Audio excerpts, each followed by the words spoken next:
All right. Before we go to public comment, I'd like everyone to keep their thoughts and prayers for the Games family. Julie Games, who was a commissioner a few years back, passed away on Friday. So I'll try and share the obituary notice with the rest of the commissioners if you're so inclined to attend the service later on. But just keep her family in your thoughts and prayers. Thank you. Public comment. Anyone wish to address the board at this time?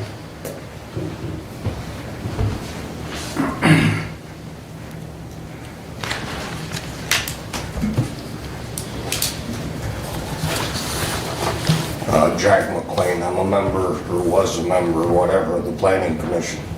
I'm not sure why you're trying to dissolve the Planning Commission. It doesn't make a lot of sense to me. I know it was stated that we carried money over from our budget, and that was a reason to not give us more money. Well, if people that said that would have read our minutes, they would have realized that we had plans for that money, and that was the reason we hadn't spent it at that time. We did apply to spend it, but then it was denied. I think there was a lot of things in the Planning Commission that we was not told as a Planning Commission, like what we had to do as far as proposing to spend the money, how much money we could spend without going through the committees. I just think there was a lot of misinformation there that wasn't presented to us. I'm not sure why that is. I would ask that you guys hold off on dissolving the Planning Commission until more information can be gathered about this. And I would hope that all commissioners read the minutes of all the committees and boards, which I'm going to say that doesn't happen. If there's certain restrictions on where we can go to spend money and to get help from other committees or other people in the state, but I think that should be presented to us too, so we know what to stay away from, so we weren't wasting our time with one party that's possibly not acceptable to the county commissioners. So with that being said, I would hope that the resolution to dissolve the Planning Commission is postponed. Thank you. Thank you, Jack. Anyone else wish to address the board at this time? All right, thank you. Moving along, consent agenda. I'd entertain a motion. Move to approve. Commissioner, I would like... There's a motion, Commissioner. I want to pull a couple of resolutions from there.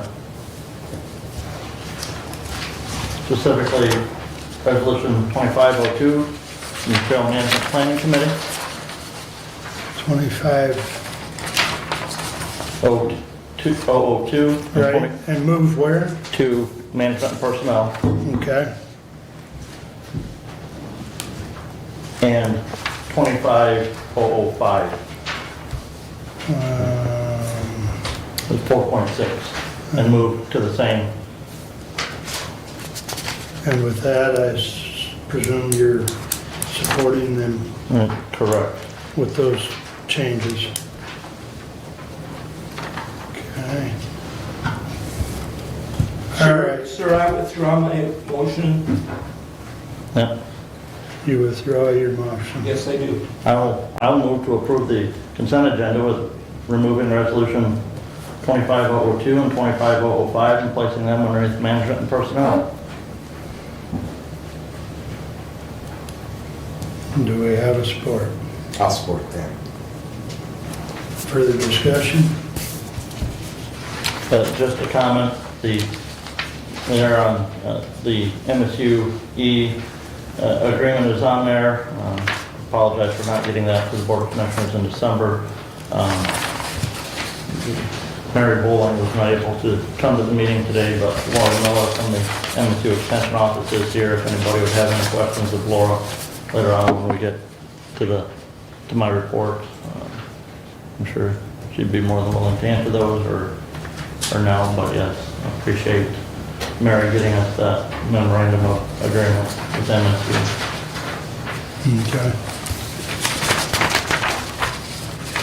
All in favor of the consent agenda as amended, signify by saying aye. Aye. Opposed, same sign. Aye. It passes 4-1. Correspondence is listed. Any comments on correspondence at this time? A couple of comments. There was an invoice in there, I believe, from the River Raisin Watershed Council. That item was not budgeted in the current fiscal year budget, so that's why it's underneath communications. The same thing with the Hillsdale County Economic Development Corporation. There was not, that item was not budgeted in the current fiscal year budget.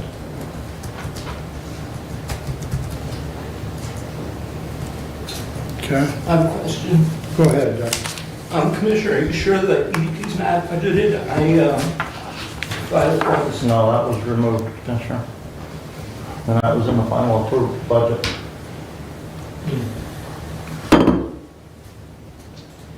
Any other comments on correspondence?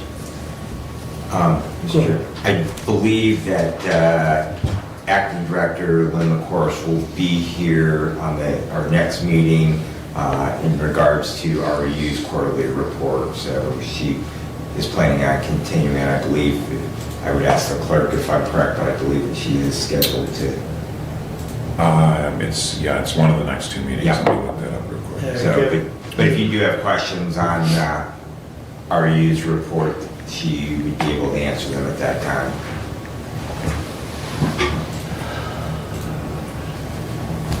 Okay, any other comments? All right, moving along, I'd entertain a motion to approve the regular agenda. With the additions of those two resolutions underneath management and personnel, I so move. Second. Any other additions or corrections? Hearing none, all those in favor signify by saying aye. Aye. Opposed, same sign. Passes 5-0. All right. Chris, that brings us up to you. Good morning. Good morning. Thank you. My name is Chris Firestone, and I'm a prevention specialist at Lifeways. I am a Lifeways employee. I am here on behalf of our public schools. I offered a proposal, I think you received it last week. I want to highlight some of the things that are in the proposal. It is multiple pages long, but some of the things that I really want to express. 31% of our middle school and 43% of our high school kids are currently living with an adult or in a home, with an adult or parent in a home that has alcohol or drug problems. 43% have lived with someone who has depression, is mentally ill, or is suicidal. 30% of our middle schoolers, 77% of our high schoolers have reported that they have attempted suicide. 23.7% did something purposely to hurt themselves, like cutting or burning, which we know is a cry for help. And all of this data comes from the MyFi. Is everybody familiar with the MyFi? No. No, okay. So the MyFi is given to 7th, 9th, and 11th graders every other year. So we are surveying the same group of kids every year. It's a very extensive survey given out by the state. Schools have the option to participate or not to participate in it. And so that's where all of the information has come from. So the MyFi, that's where everything that I received, I got from the MyFi last year. They will not be surveyed this school year, 23-24, 24-25. They will, however, be surveyed again 26-27. So we're looking at the same group of kids year after year. So we're watching trends and we're looking at risk factors and what's going up and what's going down. I personally go into the schools and I work with a lot of the high-risk teens. kids that are using substances. I've had methamphetamine, I've had heroin. Sometimes it's tobacco, alcohol, just depends on the child. The MiFi did indicate that we do have 7.7% who are currently using intravenous drugs. That scares me. The thought that a 7th, 9th, or an 11th grader is already involved in intravenous drug use. So, as I've been going to a lot of different conferences and looking at different things going on, trends going on in the state, one of the things that has come up is calming corners, sensory rooms, and calling boxes. I went to the schools to see if there was any interest, and they've been trying. Some of the schools had something set up, kind of, with what budget they had. Most of them had nothing, and they've been trying to figure out how to make this happen. Under Exhibit E, G, which is prevention programs, number 2 is funding for evidence-based prevention programs in schools. So how this falls under a prevention or an evidence-based program is that what we would do is what I'm asking is if we could fund this program for the calling corners. All of the items they're like sensory items, sensory furniture. I provided you with a list of each school. We had storage, sensory lighting. Ultimately, what we want to do is when a child is triggered, whether they're triggered at home before they get to school or something happens at school that triggers them, which then impacts the entire classroom, and the teachers are at a loss some days, like, I don't even know what to do, I don't know how to handle this, and they're triggering other students in the classroom, and we have a very disruptive classroom. So this is an opportunity to start teaching our youth mindfulness. Mindfulness is an evidence-based program. What we want to do is basically alter senses. Okay, so we want to, when a kid is triggered, they might go down to the sensory room. There's mindfulness lights that teach them how to deep breathe and in patterns. There could be different like sensory balls, there's coloring books, there's a whole gambit of different things. We want to alter senses, calm down the nervous system so that they can go back into the classroom and actually learn instead of being disruptive, because the disruptive ones are the ones that are struggling with something going on in their lives. I highlighted that adverse childhood experiences is that my cue that I'm done? Adverse, Not that lucky. yeah, no kidding. Adverse childhood experiences, and I'm not sure if I did bring I made a copy, I didn't think to put it in but there are 10 questions that they ask, and I can pass this around. Basically, it's, were your clothes clean? Were you fed? Was there fighting in your house? Did somebody go to jail or prison? So there's 10 different questions, and anybody 4 or higher is a high-risk child. I've had 3rd graders who had 10s. So it's not, these kids are experiencing a lot of things. And they have role models who are unable to actually show them anything other to do than alcohol or substances. They don't know what to do. The parents don't know what to do. So ultimately, how can kids know what to do? So this is an opportunity to start teaching them other things that they can do. If we're consistent with them and they continue, they go down to the room and they're consistently using the mindfulness process, eventually they should be able to sit in the classroom and do the deep breathing. But we have to teach them that you have to do this consistently. I do programs in the classroom. I leave things behind, and there was a classroom that I just ended. I do a Botman life skills, and 3rd graders, and I had to start the class with breathing techniques just to get the group calmed down enough to be able to engage with me. Is the teacher doing that every day? Probably not. She's got a lot on her agenda.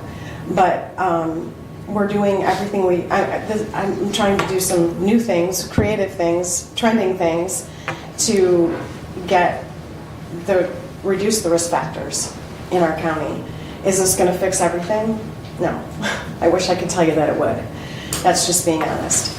But if we can impact some of them and teach them some of the things, then I feel like we can start making some progress and maybe even reduce the substance use as kids get older. I think that's all I have. Does anybody have any questions for me? Well, not really a question, Chris, but I'm Okay. just sharing with the rest of the board. You've brought this material to the opioid committee. You also sit on the opioid committee.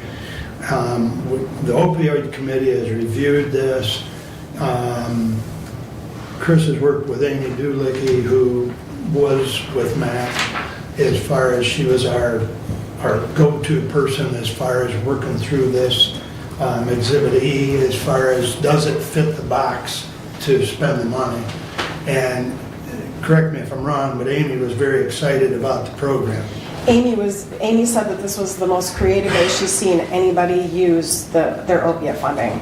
So she was very excited about it. She was very, very instrumental in, as I would send things over and she would offer suggestions to add to it, and she was like, I can't wait, I'm going to have to track her down. But she was very excited to see that we were doing something different. And I know Tim Dixon, who also sits on the opioid committee, was, very interested in the data or the evidence-based. And so a lot of this information that Chris has provided you gives the support as far as the evidence base that, the program can and does work. So the request in front of you is to fund this, and I believe it's for about $41,000. It's $30,279. Okay. Is that, Okay. the Excel spreadsheet in here is 40,973. Okay, maybe, because Derek and I, we went through everything with a fine tooth comb. This is my final. There were some things in there that I took off because they do not meet the criteria for mindfulness. If that's the one that I'm wondering if my numbers are off, because I pulled this off my computer, so I might not have the final numbers that Derek and I worked on. We're going to go with that one. There's nothing from Pittsford area schools. That is correct. Pittsford did not submit anything. I talked to them multiple times. They wanted to, but I kept reminding, and no one ever submitted anything to me. And it So looks like there's 13 schools. we have Hillsdale, Bailey Elementary, Davis Middle School, Guyart Elementary, Hillsdale High School, Jonesville Elementary, Jonesville High School, Jonesville Middle School. I broke out each school individually. Litchfield Schools, North Adams, Reading, and Waldron. I think there's 12 buildings on there, Commissioner, but 7 districts represented in that funding. We have 9, correct? We have, Nine there publics are plus 2 charter.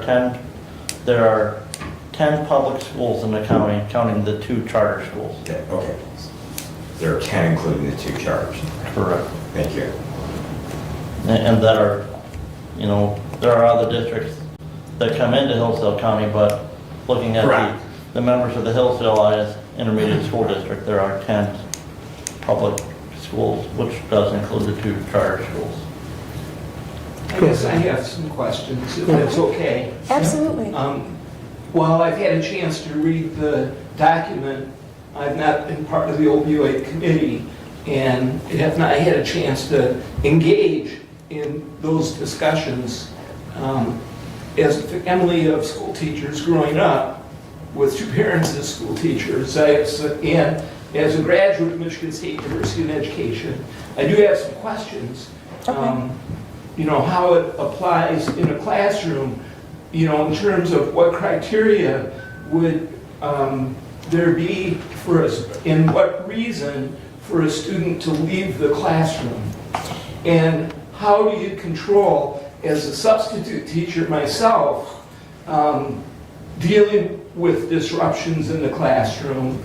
You know, removing one may solve, you know, the temperature in the room for the moment. In a school, you've got maybe 15 or 20 or more teachers. If each teacher sends one or two to the calming room, now you've got a calming room that's full of 20 perhaps disruptions. What is the procedure and how does that work?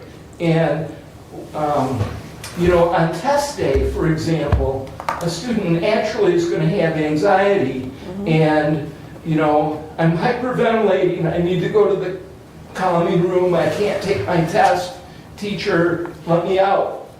What are some of the aspects? So a lot of these kids are going to have IEPs. I don't know what the I don't know what IEP stands for. It's, Individual education plan. Okay. okay, so these are for kids that are high risk.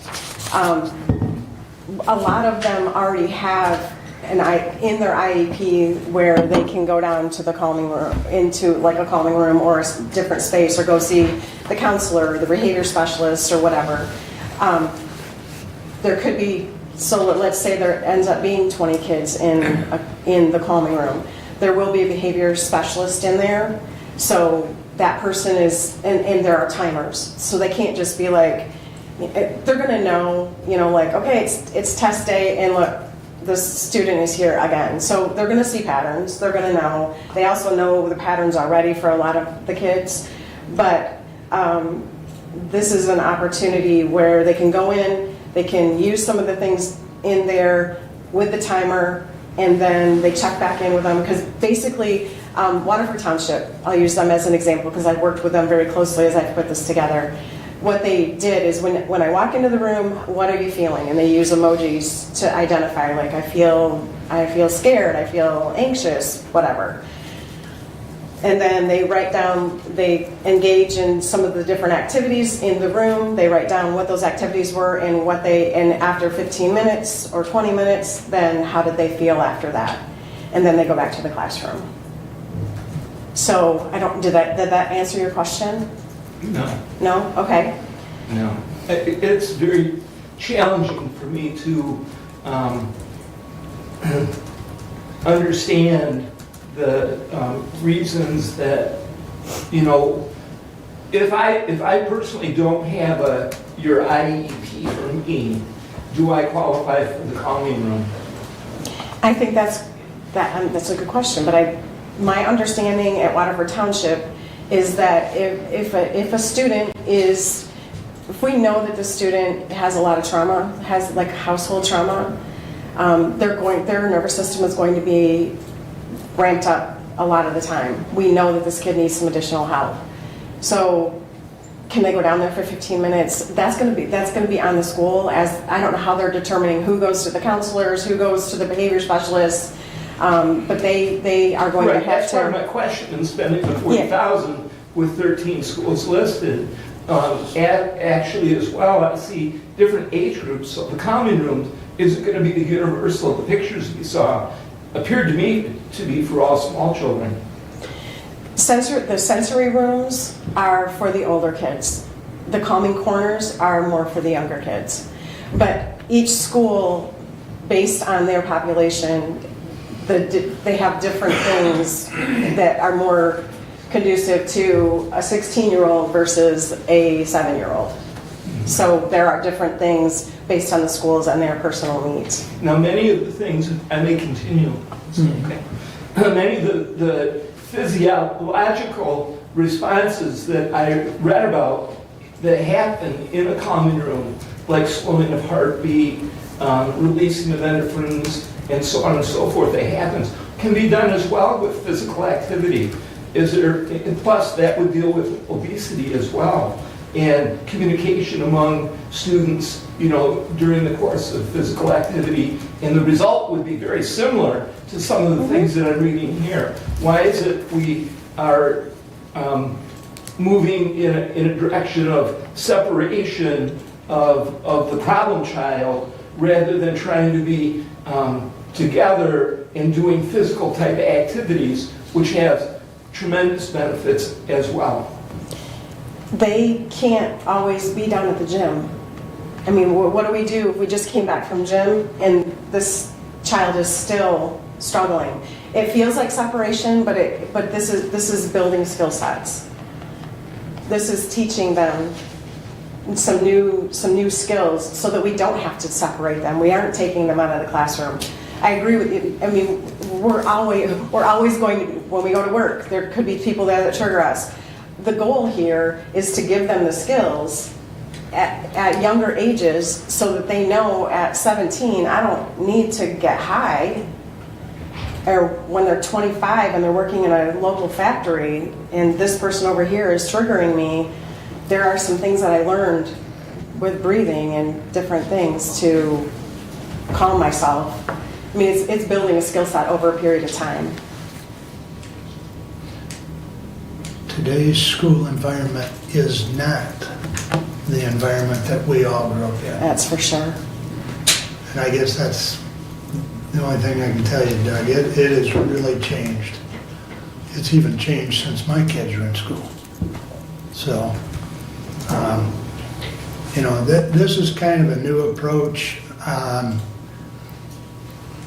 I think the opioid committee has brought it to the board, and we brought Chris for her presentation because we feel that it's at least worthy of the money that we have through the opioid settlement. Yeah. And it's, the opioid committee has spent 3 or 4 meetings talking about this, you know, asking for more information, asking for that data to back up the use, making sure that this use does qualify with the Exhibit E, and then making sure that the intended purpose of the sensory will have the, you know, that there's data to prove that it has the intended effect. Go ahead, Brad. Thank you. Chris, I'm hearing you talk about triggering, and I haven't read through the entire document, but one of the things that we talk about is resiliency. Is there a resiliency component to, or are we simply reacting to that triggering and calming, or is there something in this program that is helping these students to develop resiliency against being triggered at a future event? That's the goal, Brad, because we ultimately what we want to do is build resiliency, but we've got to give them a skill set so that they can start, so they know what to do, so that every single time that they're triggered or something happens, the nervous system doesn't react, and now I can't do my work, I can't read, I can't do anything in the classroom, because the moment that they're triggered, and I've heard this from so many, because the cortisol level goes up and they can't function. They cannot learn in that environment. So giving them, mindfulness is an evidence-based program. Using that and teaching them various skills. Every kid's it's going to be different depending on, just like you and I. You know, what might work for me might not work for you. That's why there's different options available for them to try to see what works for them. This might work this time and next time they have to go over to this. But they're learning. Ultimately, if we can teach them that you can calm your nervous system down, we can lower the heart rate, the cortisol level goes down, we get all of that, where they're learning, like, you know what, I can do that in the classroom. I can just go through the breathing. I remember how that light, because there's a light that, like, it helps them breathe. Maybe that's one of the things that worked for them. So then they start doing that in the classroom. Ultimately building resiliency so that when they are adults, they remember, like, I can probably breathe through this. And how is that going to be delivered in 13 different buildings, in multiple different school districts? Who's going to deliver that product? and what metrics are going to be in place to measure whether that those things are successful? And the metrics piece, that's not something that I had thought about. But at every school, they have somebody that will be in the calming room. It's usually a behavior specialist. Sometimes, because they all have counselors, so depending on the school will depend on which person's in there. But they have behavior specialists that will be in there with them. The room will be monitored at all times. Because I explained to them, we don't want kids just going in there and sitting down and falling asleep and disappearing for the day. That's not the goal of this. And they all agree. They understand that, that's not what we want to happen. So they will be monitoring them with, most of the schools are behavior specialists that will be monitoring them, which are already on staff. And those persons don't have duties already that they're going to be able to add this additional component to their daily routine? That the schools said that this would work. But I'm taking them at their word that they have, because I guess you're asking us to provide funding Right. for something. I need to know that funding is going to be effective, and so consequently, hearing they've said, I really need more than, I can say anything I want, but we need to know that we are actually getting something for the dollars that we're spending. what would you like to see from the schools? What would you like to see from the schools? I guess at this point, what exactly is the agreement? Is there going to be an agreement with each of these schools? And are they committing resources outside of a space that there is going to be staffing available? Or is this going to become exactly what you just said, a place where kids can be excused out of class and go take a nap? And at this point, I've had the conversation with them, and that's what I have is the verbal agreements. I can get more things in place and get. If you want to define for me like exactly what you would like to see from them, if we have, like, I came into the classroom, I used this skill when I came into the room and I felt anxious when I got here. When I left, I was relaxed. Is that, or do you want bigger metrics? And Commissioner, if I may, not every school district is going to have this as a separate room. Mm-hmm. Some of these districts, we're going to integrate this right into the classroom. Yeah. So it's not, where the kid's leaving the classroom, but, unfortunately, the days of go sit on a stool and wear the dunce cap is not there anymore. I get that, but what I'm seeing is I'm hearing from educators who are already overburdened. So we're going to put this in the classroom. We now have an educator that has 30 students, and they're going to have to supervise an individual student who is in this space, plus the 29 other students that they have. I guess for $40,000, $30,000, whatever, I can't see that funding this program in one school, let alone in 13 buildings. Okay. I'm trying to suspend my disbelief that we're going to get any return on investment here. And Kim, or Christopher, refresh me, I think Jonesville Middle School already has sensory room.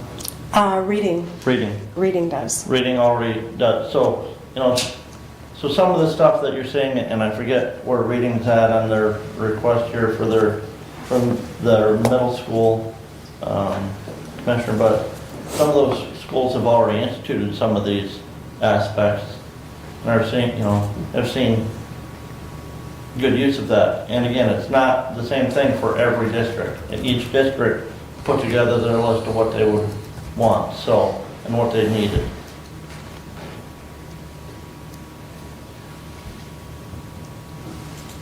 Certainly, excuse me, certainly Chris could work with each school district to create some sort of spreadsheet that would show us 6 months or a year from now, how many students,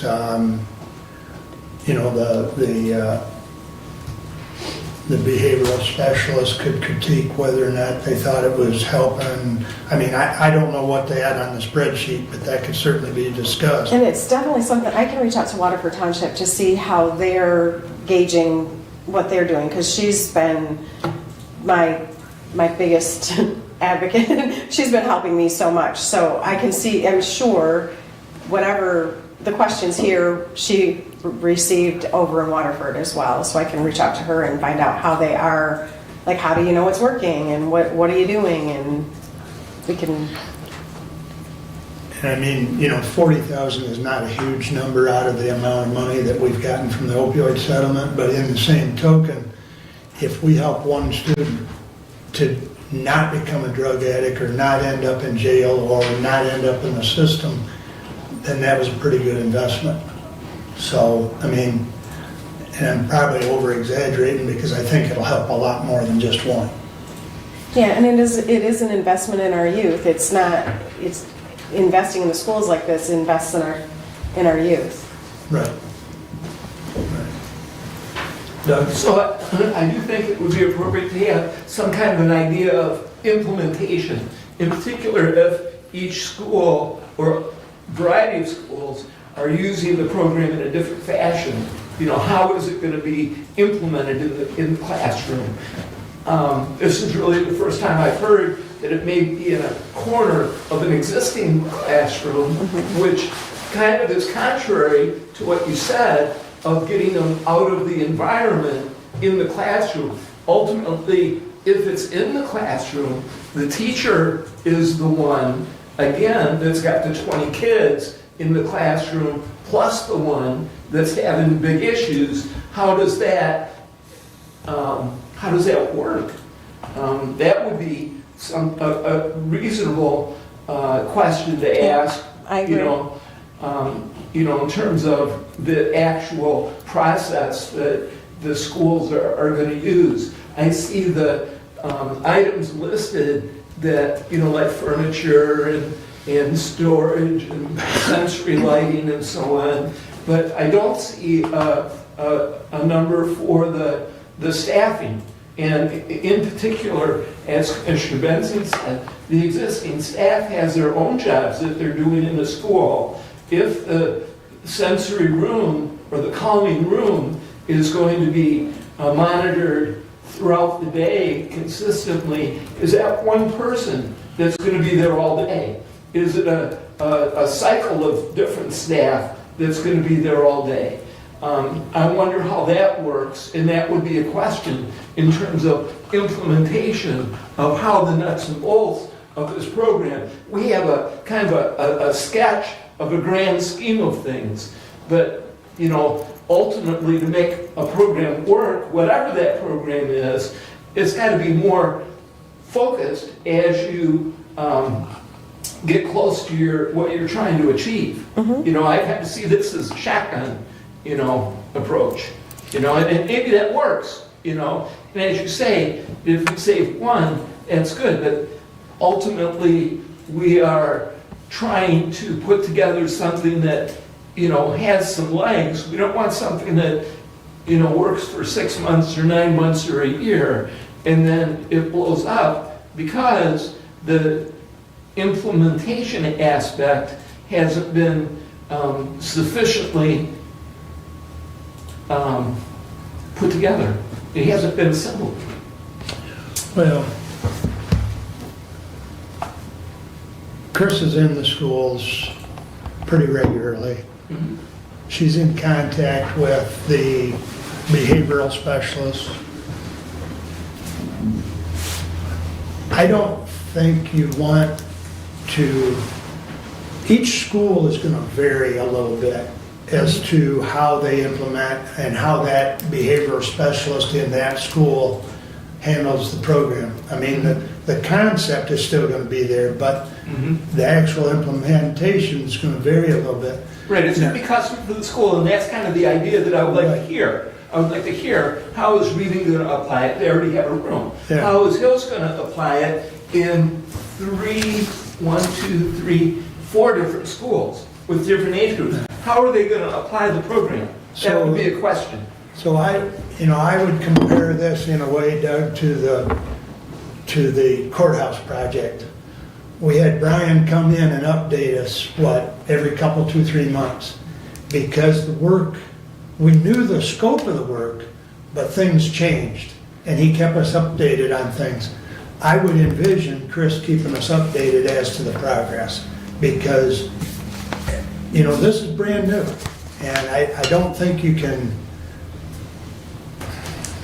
I don't want to shoot it down just because we don't have every fine detail, because we didn't know every fine detail when that courthouse project. Right, So I'm not trying I'm to just shoot- kind of comparing the concept. I'm not trying to shoot it down. Okay. What I'm trying to do is create a way that will pave the way to success, as opposed to, and it seems to me that it is reasonable to hear what some of those differences are in terms of how to implement in a variety of schools. That doesn't seem like a reach to No, me.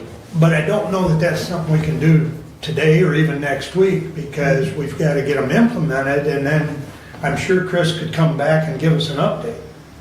I guess would be my, I'd be more than happy to do that. I mean, I think it's only fair if we're spending that kind of money that you're updated and you know what's going on in the schools and how many are using it and the effectiveness, and I think that's only fair. is that agreeable? That she comes back every couple months? Well, is it agreeable that I have a little more information before I'm asked to vote? If I'm asked to vote, then I don't have enough information. Well, I guess that's a fair point. The only problem is the school year keeps ticking, and we kind of kicked this into January. We had, at one point, like Brent said, we talked about this for 3, 4 months in the opioid committee meetings, and we'd actually thought about getting it in front of the board in December, and then Chris was still trying to tweak some things, so, and so each time we delay this is another period of time that we're not getting things going in the school, and the school year continues to tick. So, but I hear what you're saying, I'm concerned about the time frame. Some things take a little longer. You mentioned the courthouse project. That was several years in the making before we began. Right. Some things take time. Well, what's the consensus here? Do we want to vote today, Commissioner, gentlemen? I would move to approve the funding request for $40,975 from the opioid settlement funds to fund the sensory rooms in the public schools as requested. I will support that. Further discussion?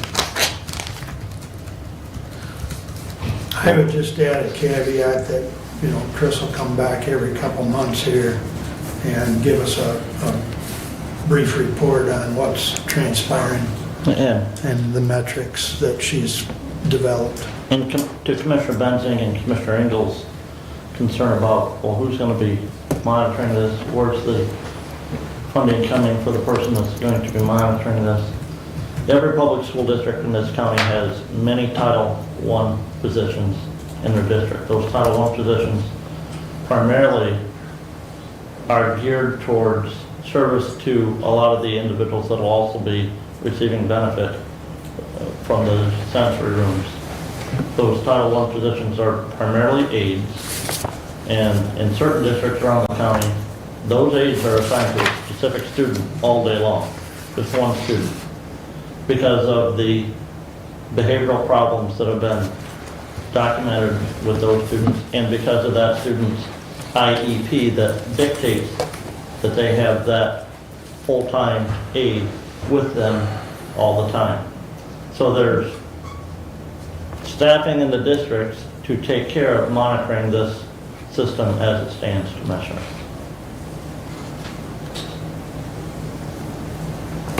further discussion or comments before we vote? Kevin? And I'd just like to add that I think wanting something in writing on how every school's gonna do it, it's gonna be so different because Litchfield's so small, Jonesville's bigger, Hillsdale's bigger. Everybody's gonna do something a little bit different. And it's not like they haven't dealt with these kids since they've been in school already. And, because I know in Litchfield, my wife used to work at the school, and that problem's been there for the last 15, 20 years, and they handled it with getting the kid out of class and helping him. Sounds like now it might do a little bit better with having somebody with a background in it, helping that person help the kid, is my only thing. And I think just having something in writing on how certain schools do it, I think it would be so far different that I don't know if it'd really help you or not. Well, I would think it would be a useful bit of information, that they will do anyway, but I think that, as Commissioner Leininger said, many of the schools have people in place anyway. My interest is learning some of those hows. How does it apply in Litchfield different than Hillsdale? Absolutely. How does it apply differently in the high school compared to either of the two elementaries in the middle school? It's all going to be different. Do they intend to have it in the classroom or out of the classroom? These are, not hard in concrete. This is what we're going to do. This is the aspect of what we intend and how to implement. And that would be the point of my request. Not to have it written on bold and I dotted and T crossed, but just in general, how does it apply to your school? Yep. That would be my request. That could certainly be accommodated during her report process. Any other discussion or comments? Roll call, please. Commissioner Ingles, No. Commissioner Collins, Yes. Commissioner Wiley, Yes. Commissioner Bender, With extreme reservation, yes. Commissioner Leininger. Yes. Passes 4-1. Thank You you. are off and running. I know you and Derek have talked about how to go about with the funding, so we'll plan on seeing you in March. Okay. Thank you very much. Thanks for your time. Very good. Thanks, Chris. All right.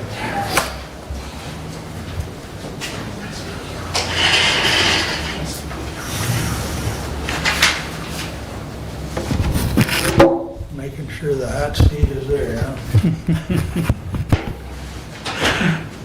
All right. As I emailed the rest of the board, we had, where's my notes? At the last meeting, we had 5 candidates that we sent out requests to interview them. I initially had 2 that dropped, and then yesterday, I believe it was, I sent you out an email that a 3rd had dropped. We do have 2 present today for interviews, so we will proceed with the 2. And we will start. Does anybody have a quarter? Flip a coin as to who starts? Well, I actually told them a time, so Okay, all right. we'll run with that All because right. I was trying to create some sort of order. Go ahead, Kevin. What numbers do we have that we are interviewing?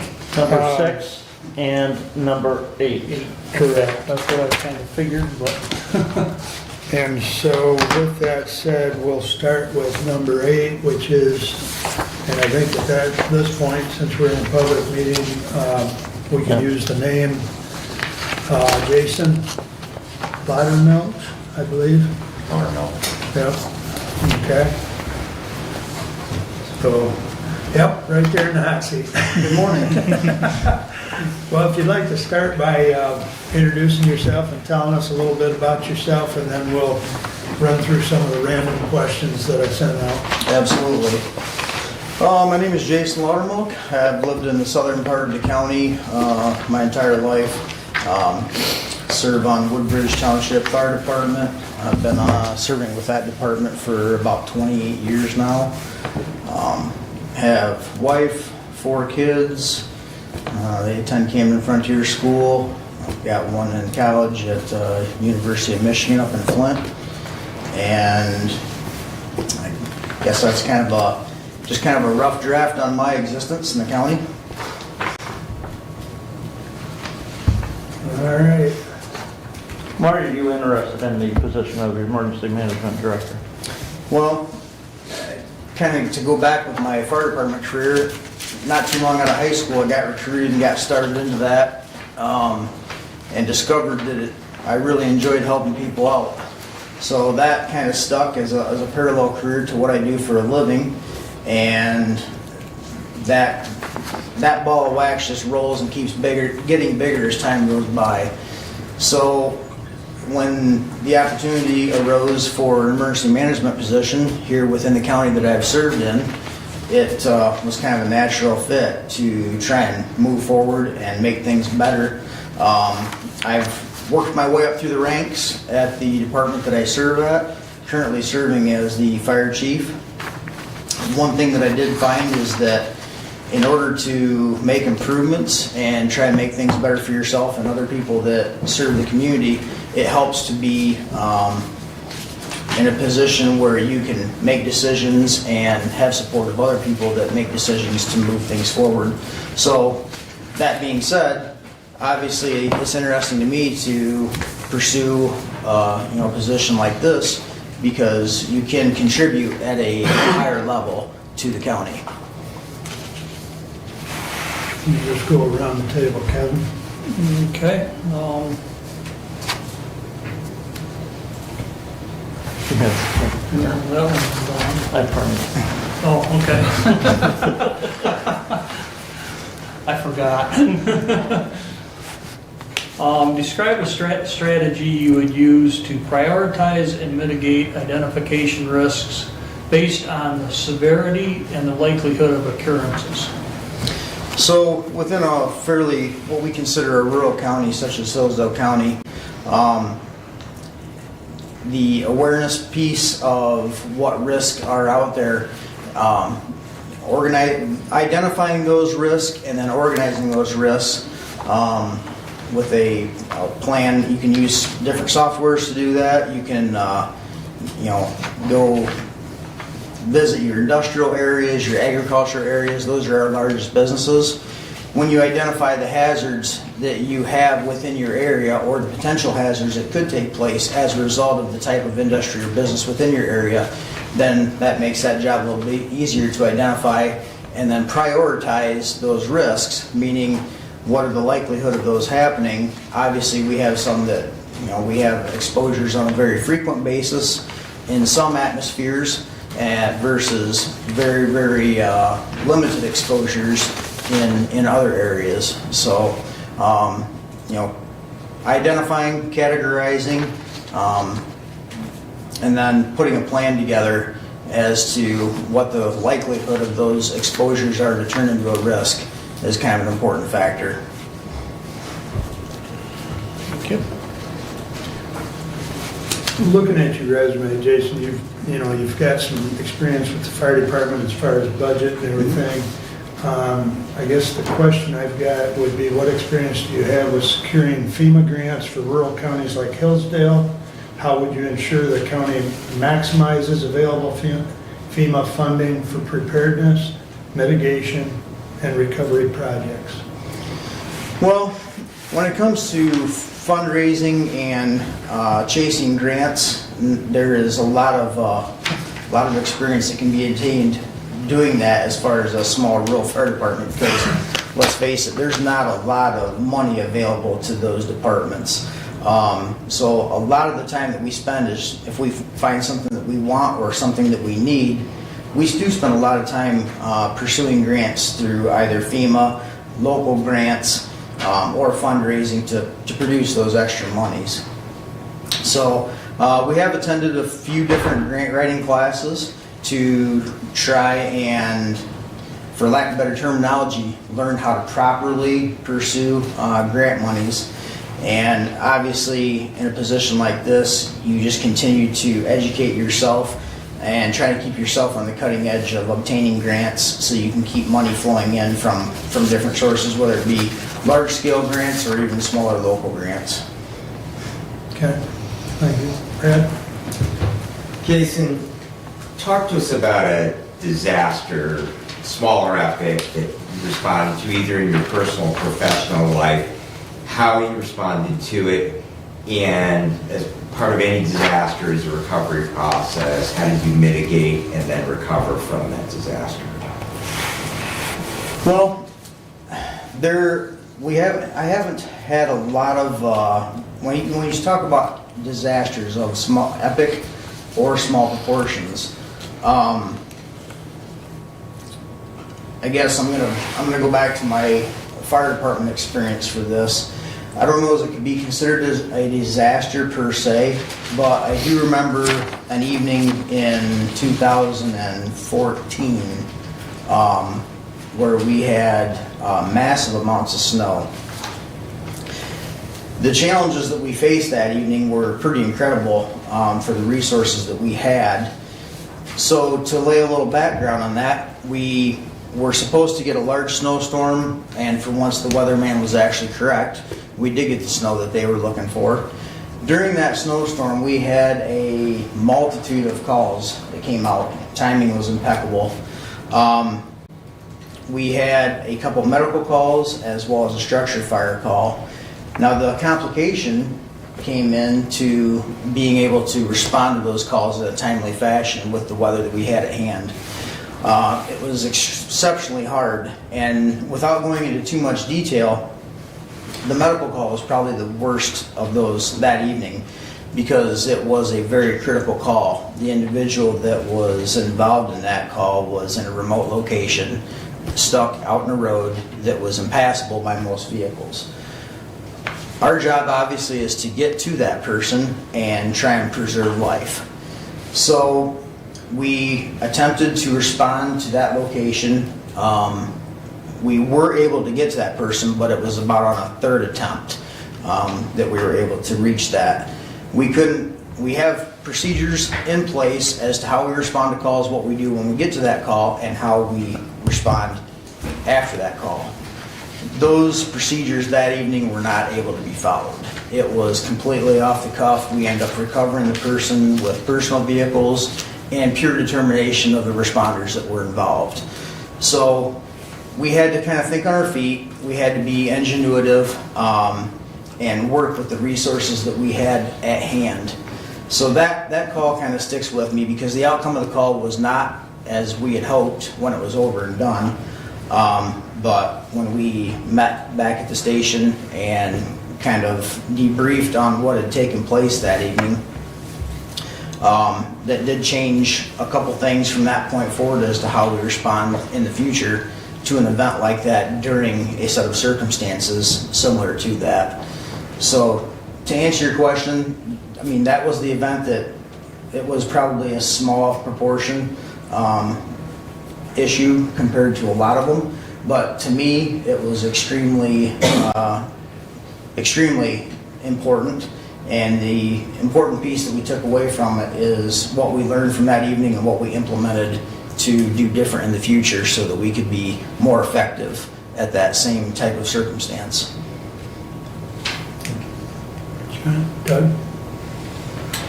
Why is Hillsdale County, as an employer, right for you? Well, Hillsdale County is my home. So it's nice to work close to home. It's nice to benefit the people that your friends and neighbors, the people that you live with. And as far as working for the county, I feel that as an employer, working with the people of Hillsdale County, I can hope to more greatly benefit those friends and neighbors that I live with. So, and I know a few people that work for the county, and they seem to be very happy here. So it's kind of a win-win for all the situations. It's, close to home for me. It's personal for me because it is my home. And, once again, to reiterate, it's an opportunity for me to affect the greater good of the residents of the county from a little bit of a higher level. Doug, I'm gonna let you go twice, and we're gonna work back around. Thank you. How familiar are you with Michigan's emergency management system and the roles of different local, state, and federal agencies involved in disaster response? Well, I've attended quite a few different classes, and we learn a lot when we start getting into the leadership areas of the departments, as far as, command systems, utilizing resources, and, the bigger picture, so to speak. So when you go through a lot of your incident command training, your officer training, your leadership training, you learn a lot as far as the roles and responsibilities of people of your level as well as people of a higher level, and it starts painting that picture and putting that puzzle all together as to the flow of both services and resources and leadership on a larger scale scene. I have a follow-up to that question. Please. So funding is integrated into that question as well, because there are certain requirements in order to get state funding or federal funding. What is the process by which in our county we can receive some of those fundings that may have to go through all the hoops? What are the hoops? Well, a lot of the hoops, you have to be educated at certain levels. You have to be involved with certain groups and meet targets to be eligible for different grants and different funding opportunities. I know for us at a smaller level, we have to be up to date on our paperwork. We have to have our minimum levels of education, and in order to receive that, there are quite a few checkpoints that you have to address as you go. While I'm not as intimately familiar with it from a county standpoint, obviously that's something that you would definitely become more and more familiar with as you move forward. Right, there are timing criteria as well.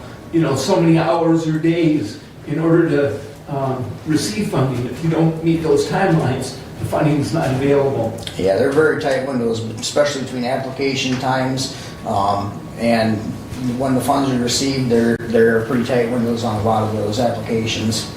Thank you. Okay, Brian? Thank you. Jason, talk to us about how you would approach building strong relationships with community stakeholders regarding engaging them in emergency preparedness. Being prepared for an emergency is equally important as to how we respond to them. In fact, being prepared for eventualities, even though you don't know what those will look like, have a framework of how you will respond.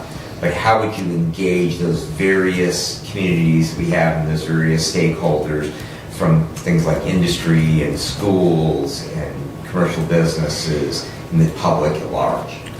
That's a really good question. Obviously, your industries, your schools, there are a lot of traffic through those facilities because those are usually the low-hanging fruit, so to speak, because they want to know that they are going to be taken care of in the time of an incident. So they have preparedness plans put in place from either a business owner standpoint or a corporation standpoint. For us to be involved with that, obviously, the best way to prepare for an incident is education and prevention.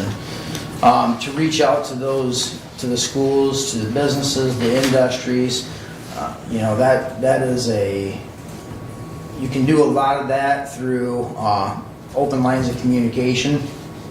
The general public, that's probably the hardest one to reach. There's several different platforms out there for communicating. One of the biggest ways or easiest ways to access the general public is by social media. So, one can do events. There's a lot of interaction at the fair. There's a lot of interaction, not interaction so to speak, but there's a lot of information presented on social media, and to engage with the public to help them prepare for an incident. So industries, corporations, agribusiness, those are all a little bit on the different side. But it's a lot of personal interaction I found is really well. If you can get out, get your name made, and contact those employers, go visit them, speak with them, maybe look at their plans, help them review their plans to see what they look like, and then put a large scale plan together so you're working with those companies and with the schools. So you can have prevention and education towards that potential large-scale event. Okay. Any follow-up on that, or? No? Okay, thank you. There's some specific phases of emergency management. And I guess if you could name a few of the phases of emergency management. So a lot of your emergency management is, monitoring resources, preparedness, having a detailed plan, knowing roles and responsibilities of the agencies that you would be contacting for the resources, as well as having open lines of communication so that you can easily and effectively contact the resources and people that you need to access for help so that you can get them called into an event in a timely fashion. Okay, thank you. Kevin? What are the key elements? What key elements should be included in an effective emergency response plan? Well, some of the answers are going to sound very similar to the ones I just listed because it's kind of the same list. But, preparation, preparedness, having those open lines of communication so that you can access those resources, having an itemized list of what resources you do have as far as personnel and different resources within your county, as well as higher up the food chain at state level and government levels to know what you have available to you. And then monitoring those resources, if you were to use them so you can monitor those and for replenishment if necessary. Why are you qualified to be the Hillsdale County Emergency Management Coordinator? Well, I've been in a 28-year cycle of preparation. So between the continuing education that I take for leadership of the department that I serve at, between the ICS classes that I've taken, the officer classes that I've taken. ICS. Incident Command System, sorry. Thank you. No. So, There's so many acronyms out there today. it's kind of vegetable soup, isn't it? Alphabet soup. So, with that in mind, if you're in a position similar to mine, you have taken a lot of these courses over the years, and we get a lot of practice on the more local level of incident command. Anytime you're running a accident call, structure fire call, any incident call, there is a small incident command structure in place. So as the calls get bigger, obviously the command structure gets bigger as well. So we're trained to use a command structure that is a lot larger than what we normally use on our scenes.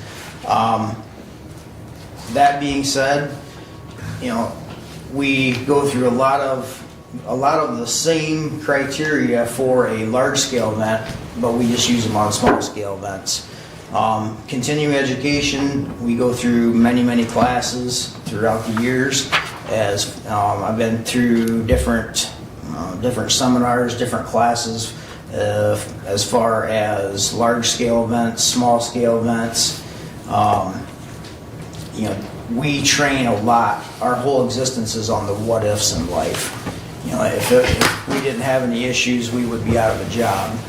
So the continuing education is a huge piece, and going to different conferences like the North American Active Assailant Conference, that is a conference that sticks in my mind because that is all based on large-scale events that we see about on TV, on our news. Did you attend that conference?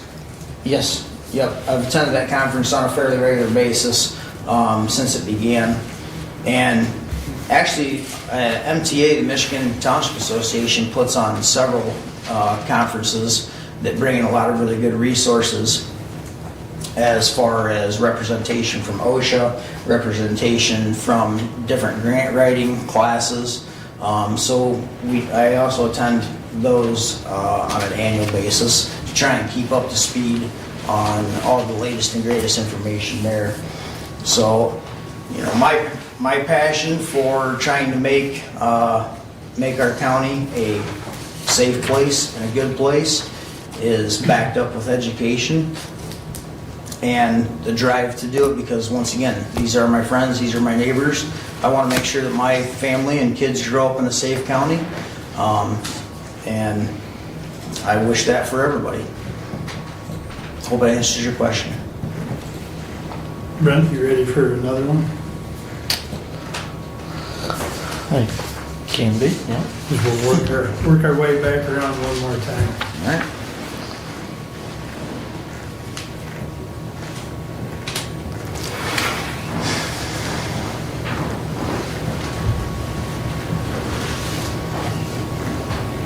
With us bordering Ohio and Indiana, Pardon? with Hillsdale County bordering Ohio and Indiana, how is our emergency response plan need to be integrated with those, with the emergency response plan from those neighboring counties? And I guess that's not just multi-state, but also multi-jurisdictional here within the state of Michigan. Well, that's tough. It gets gray down there on that border. So there are issues when working along the border. A lot of the complications that we have are communication issues. Trying to communicate from different agencies, different departments. Not having intimate knowledge on how they operate on a local level, on a state or higher level. Obviously, we should all be operating the same.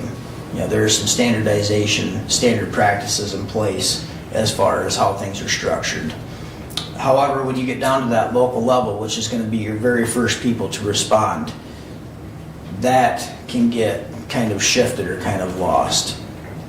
So, in order to operate efficiently and effectively with, say, Ohio or Indiana, I believe that there needs to be a vast amount of communication between the representation of, say, Fulton, Williams County, Steuben County, and Hillsdale County to make sure that we are all operating on the same page.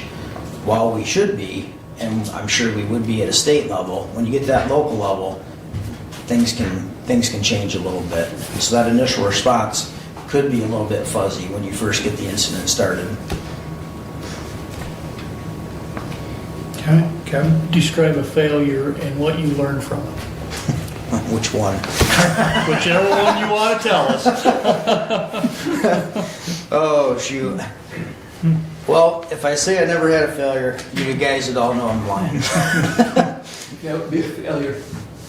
What's that? That would be a failure. You're correct. That would be an absolute failure. So, I guess one of the biggest failures that I have had is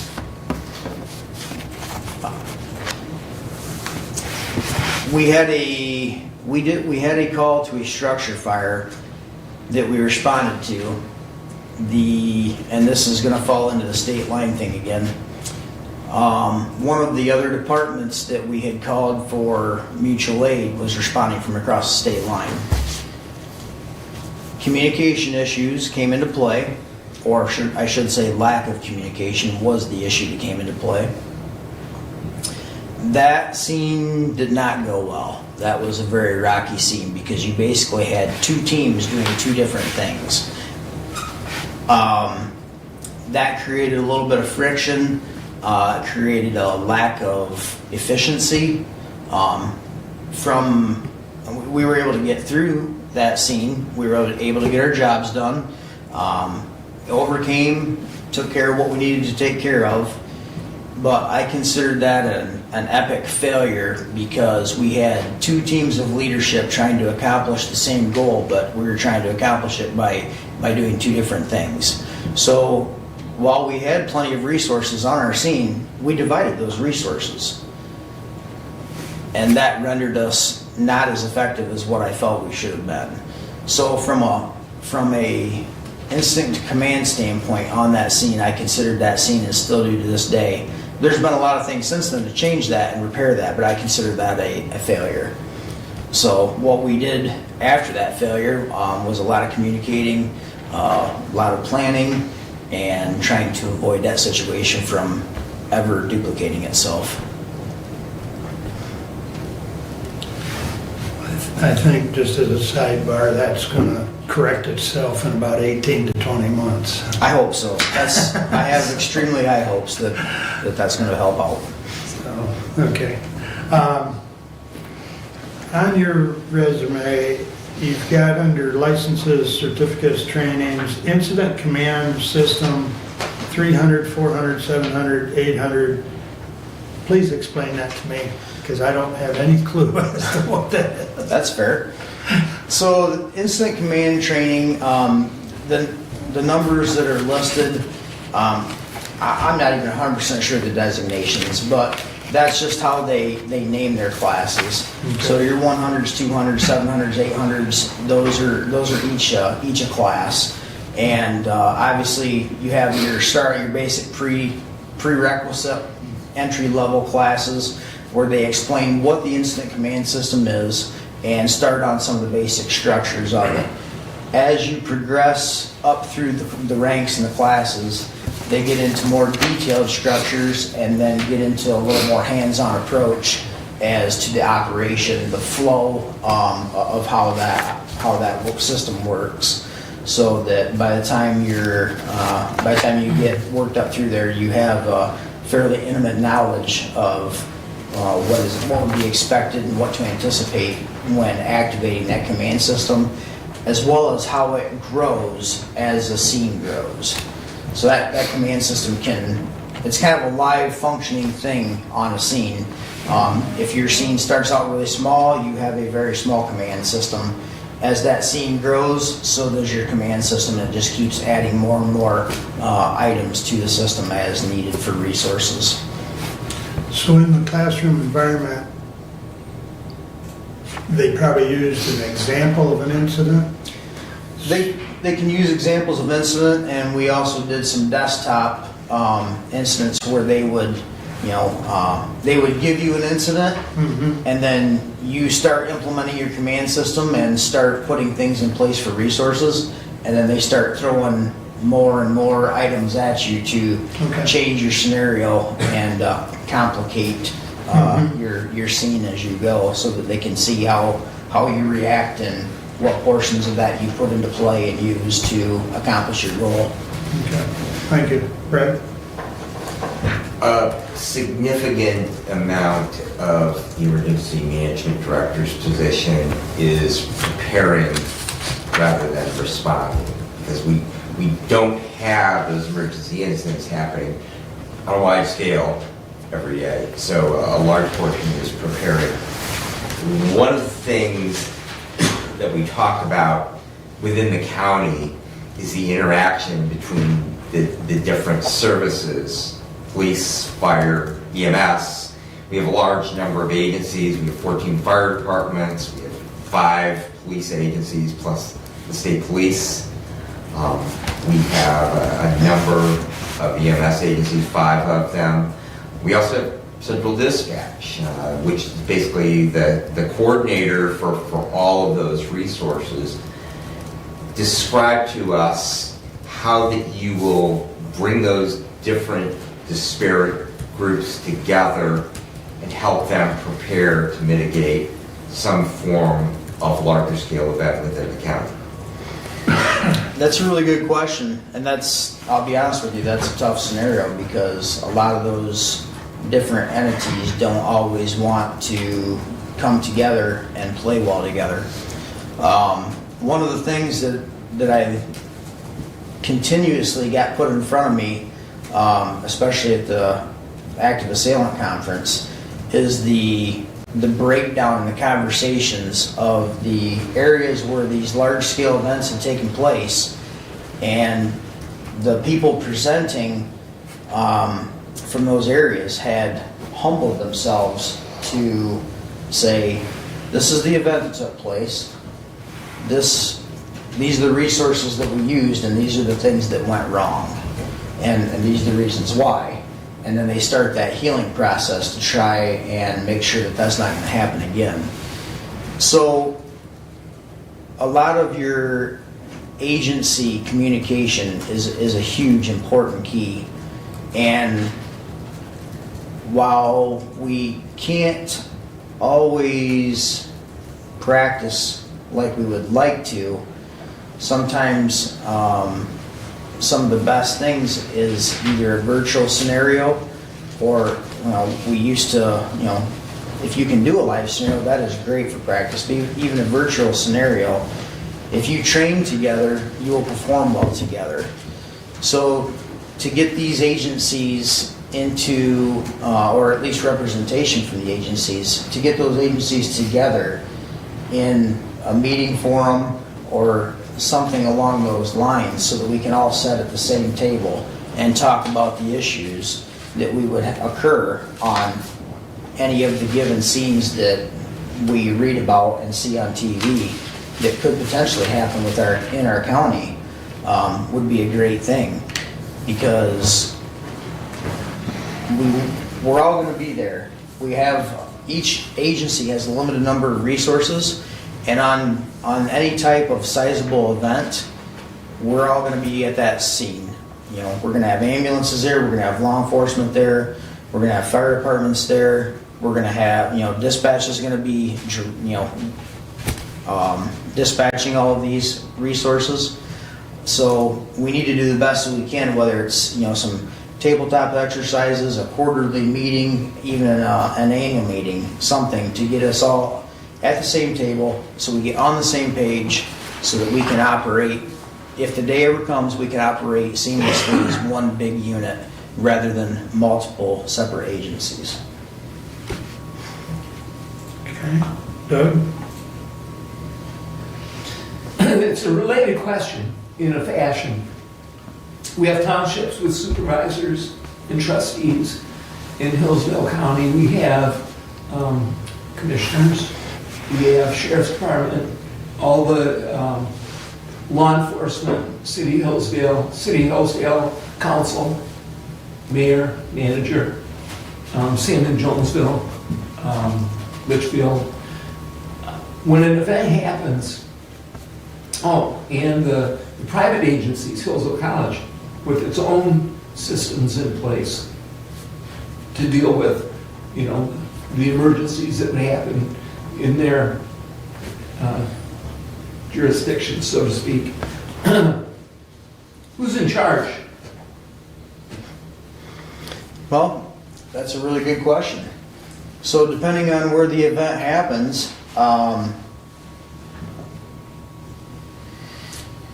if you had a large-scale event, your emergency manager is going to be the one that is going to be basically the IC of that event. They're going to be the one pulling in additional resources. They're going to be setting up operations centers, and bringing in the resources that we need at a higher level to fulfill the needs of that event, whether it be, especially if it's a long-term event, there's a lot of things to take into account for. So that emergency manager is going to play a key role in that.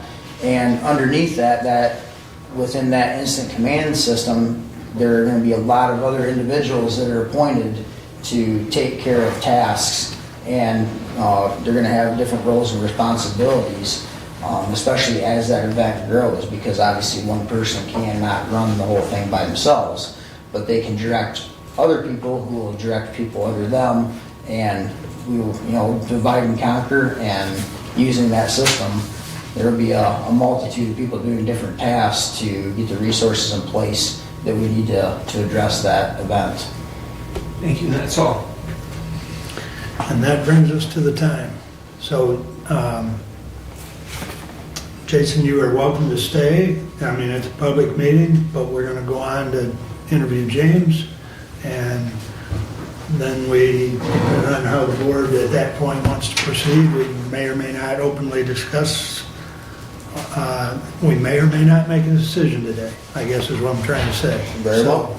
But at least we've got this process started. So you're more than welcome to stay, or you can leave if you want. I mean, that's entirely your prerogative. All right. So, Well, I thank everybody for your time and consideration today. thank you for coming, and thank you for applying. And so, James, you may take the hot seat. And much as I opened with Jason, if you would take a minute to introduce yourself and tell us a little bit about yourself. So, James. Morning. Thank you. Good to meet you. Well, just introduced, my name is James Rowland. I was born and raised in Hillsdale County. I grew up in Waldron, Michigan. Single mother, 2 sisters, grew up in a household. So the initial protectiveness and independence grew naturally. Went to Waldron area schools, graduated the year 2017. From there, ever since school, the kind of first responder world always spoke to me. I was never in the fire department, unfortunately. Never anything local during school-wise. I was involved in FFA, Future Farmers of America is what it was called at the time. But they recently opened it up to anybody, not just farmers, so it's not called Future Farmers of America anymore. I was not a farmer. I looked to it as a leadership opportunity. I performed in a lot of public speaking events. Still get nervous in public speaking, unfortunately. Like I said, there was a lot of leadership development programs. I was an officer on our FFA committee. So, like I said, the leadership came natural, really. I competed in every sport possible I could at Waldron. I was a big competitor, which I think is important to have in self-development. Like I said, I graduated from Waldron in 2017. I immediately went to college to continue my interest in criminal justice, hoping to get a criminal justice degree. I did leave college after a semester to get a full-time position, a full-time job at Menards Distribution Center. I moved out of my house, so obviously bills and stuff came priority. So unfortunately, sometimes we have to set our personal wants and goals aside to develop a good home source. So worked there for about 3 years. Full-time staff, loaded flatbed trailer, so manual labor is there. I've experienced a lot of manual labor in my years of working. And then after working at Menards, I had learned about Central Dispatch. I have been at Central Dispatch for the last 4 years. I've been a supervisor for 2 of them. In the dispatching world, it either comes to you or it doesn't, unfortunately. And lucky for me, it came. And I went off with it. I'm always constantly looking for better ways for myself to improve in the dispatch agency. Not only myself, but our employees and even our management level. There's constant things we can learn from each other and develop off of. I feel like I have made a big impact in our dispatch agency for the past 4 years, whether it's picking up a lot of overtime or coming in when necessarily not needed in disaster situations. I recently did pick up college again. I would like to continue to further my education. Something I'm always looking to do is personal improvement. It is not something that comes in the way of my personal, my job life. I currently do it right now while dispatching, working well more than 40 hours a week. So it's not something that comes in that way. It's an online program.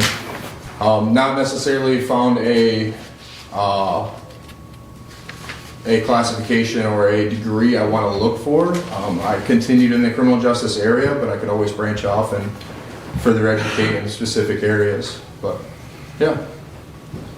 Okay, Thank you. Brent?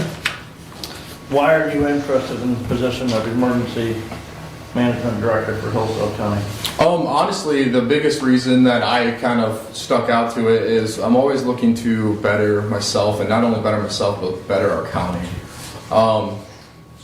I don't think the position has been held to the standard it should have been. Looking at like previous, and that's no pun in anyone that did it. I understand it's been tied in with the director position at 911 for many years. I was always the type of person that sat in the background and was like, what do they even do for emergency management? After like the 3 or 4 years I worked at dispatch, learning what that operation actually entails and what the requirements are is way more than anyone from the outside could ever imagine. So I give kudos to those who have ever done both operations, because I can't imagine. But really it's coming back to wanting to better the county. I think the ability to change things to help keep people safe is something I do every day, but to do it to a higher level and more like preparedness rather than helping is ideal. Like instead of sending people to help after a tornado or after some kind of natural disaster or even man-made disasters, how can I help prevent this from happening? And that's a different aspect to look into every job style is, yeah, you're doing the same thing. I'm still helping people, but I'm helping people prepare or prevent things rather than when it occurs. I mean, you're still doing that in a sense, but as an emergency director when the natural disaster happens, it's more on the frontline workers now. You're still going to be responding to things, taking reports, filling out after action plans, everything like that, but then that's when it comes to your resources and you use those ability of those people that you put together to help in those cases. I really am interested in the position due to the fact of I want to help people to the fullest extent. I think I can be a very big benefit to the county and a big benefit to our local agencies that already have major trust in me as a dispatcher. So I think it'd be beneficial as a position for me. Okay, thank you. Kevin? Describe a strategy that you would use to prioritize and mitigate identified risks based on severity and likelihood of occurrence. Yeah, so there's different programs and stuff like that you can use. There's an assessment matrix specifically. An assessment matrix is basically for prioritizing likelihoods of disasters that could occur and where they would stand and like what resources would be used. So developing a program or using programs that the state has already brought to your attention. Like there's programs out there for emergency directors to use. The job itself is almost scripted out if you follow the right laws and the right processes through the Michigan State Police and the programs they offer. So really it would just be like like I said, your assessment programs. Like we live in Michigan, we're not going to probably be worried about hurricanes. So obviously in the assessment that's going to drop down. So we're more looking towards snow aspects, ice storms. Honestly, in this area, probably more man-made occurrences. But like I said, so it's just setting aside the disasters and the things that certain areas have to prepare for that not necessarily we do in Michigan.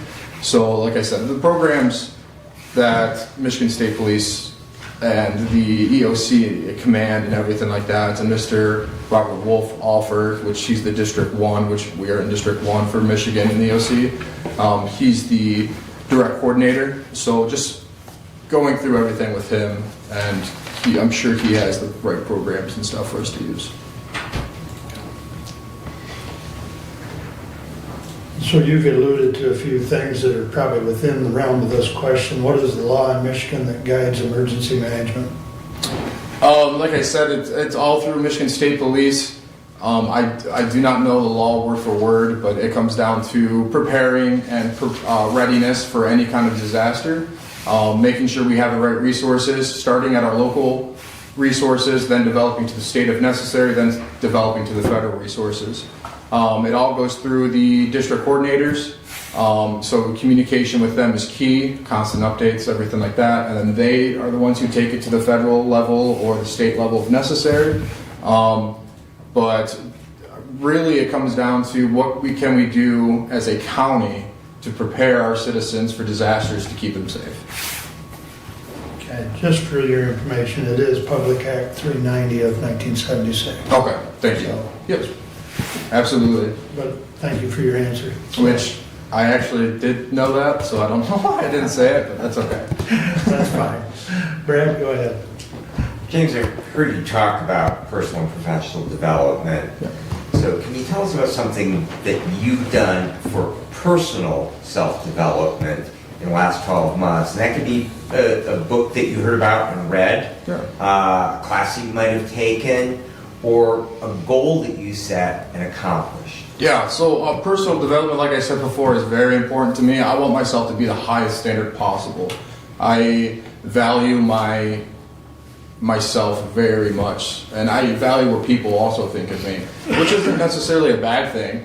How you present yourself is a big way of how your initiatives and your tasks come completed. I've done honestly a lot of things. So I go through classes for 911. I went to a homicide is your caller the killer. That was very beneficial. That was recently. That was a couple months ago. I went to the Nino NAPCO conference this last year in February, I believe. And like that, I mean, you listen to a lot of speakers and you go to different classes that they offer and everything. A lot of it was like, there was a racial profiling one, there was a profiling your caller, which is completely different than the racial profiling. One of the biggest things that stood out to me in that conference was we had a Columbine survivor do a speech there. School safety is really important to me. I think that's, especially as a county, a top tier thing we believe in. And so learning different aspects and different ways people can develop and like help the schools prepare for this kind of stuff. Because unfortunately in our world, we never know what's going to happen anymore. So that was super important to me, learning about that. Like I said, I did pick up college again. So going back to school, trying to further my education in certain areas that I feel like I may lack in is important to me. But I'm constantly trying to learn, and not even just in an education way. Self-improvement also includes like how you de-stress, everything like that. I picked up golf. I love golfing. I love spending money on shoes for some reason. So like doing simple stuff like that is big self-improvement as well. Thank you. Yeah. Okay, Doug? In your resume, you talk about FEMA and NIMS. I'm not sure what NIMS is, but Emergency Management Institute and as a certification. Now, I'm sure that there are a variety of FEMA certifications. Can you explain, please, what that certification is? Yeah. So And the level of, yeah. where it puts you. So this is not mean I'm basically coming into the position fully certified. The FEMA and the NIMS portion that we did as dispatch is the basic step to get into the program.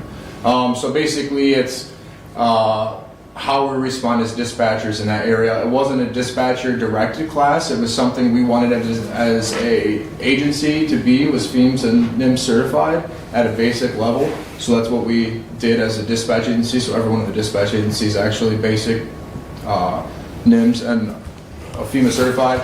But like I said, I still need the further education. I still need to go further into the development of that. A lot of it would just have to do with basic natural disasters and how to prepare for stuff and everything like that. Doug, I'll let you double up again. Okay.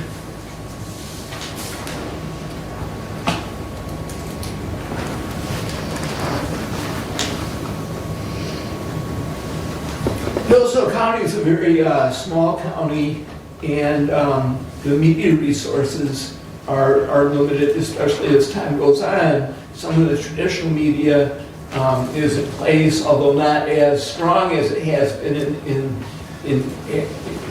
as we have gone. Explain the resources and how you would effectively communicate critical information to the public during an emergency situation. How do you get the word out?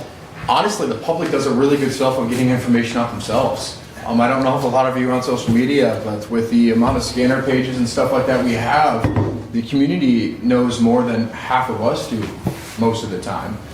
So really, it's like, rather than being irritated at these resources and rather than being like, use them to your benefit. There's situations where we can contact these people, these pages, like, hey, this is a serious situation, we need it pushed out. Can you help us in that area? Obviously, it's going to take some legal guidance, stuff like that, because there's going to be certain things you can communicate, certain things you can't.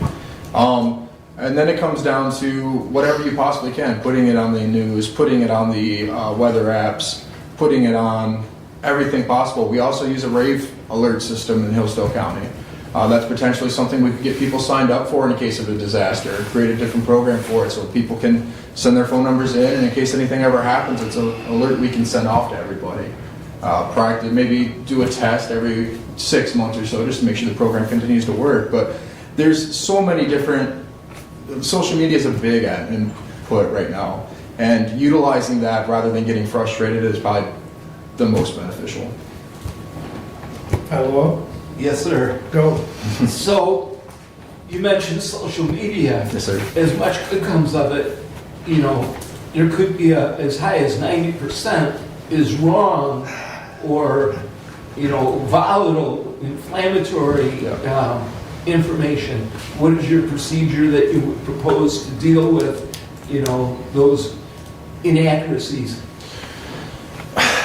I mean, I deal with them every day working in dispatch. There's times that people are posting about calls that are not true. And rather fighting these people or rather than trying to prove them wrong, because you can't. It's the, you know what happened, you know what's going on personally. So I guess in this development, as far as trying to avoid that wrong information going out, is limit what you offer. And so like, don't send them an email, don't send them a text, send them a video of yourself explaining the situation. All they have is that video to pronounce and propose. And like having your own page is important too. Maybe they can just share it directly off of that rather than you providing them the information. Wrong information comes out all the time. That's why you have a lot of casualties and a lot of problems in this kind of atmosphere in disaster situations. So whatever you can do to best avoid those situations is ideal, and that comes down to communicating with people, showing up to village council meetings, showing up to the commissioner meeting every month, making sure everyone's up to date with stuff, making sure everyone's involved, because that's really what people want in Hillsdale County, is to be involved. Okay. Brad? James, I heard you say that you grew up in the Waldron area and went to Waldron schools, and when I was first a commissioner, Wright Township and Waldron was actually in my commissioner district. Commissioner Weiner now honorably serves in that because we redistricted and reduced the number of commissioners several years ago. But Waldron is kind of an entity of itself, and there always seems a separation. It's a long ways away.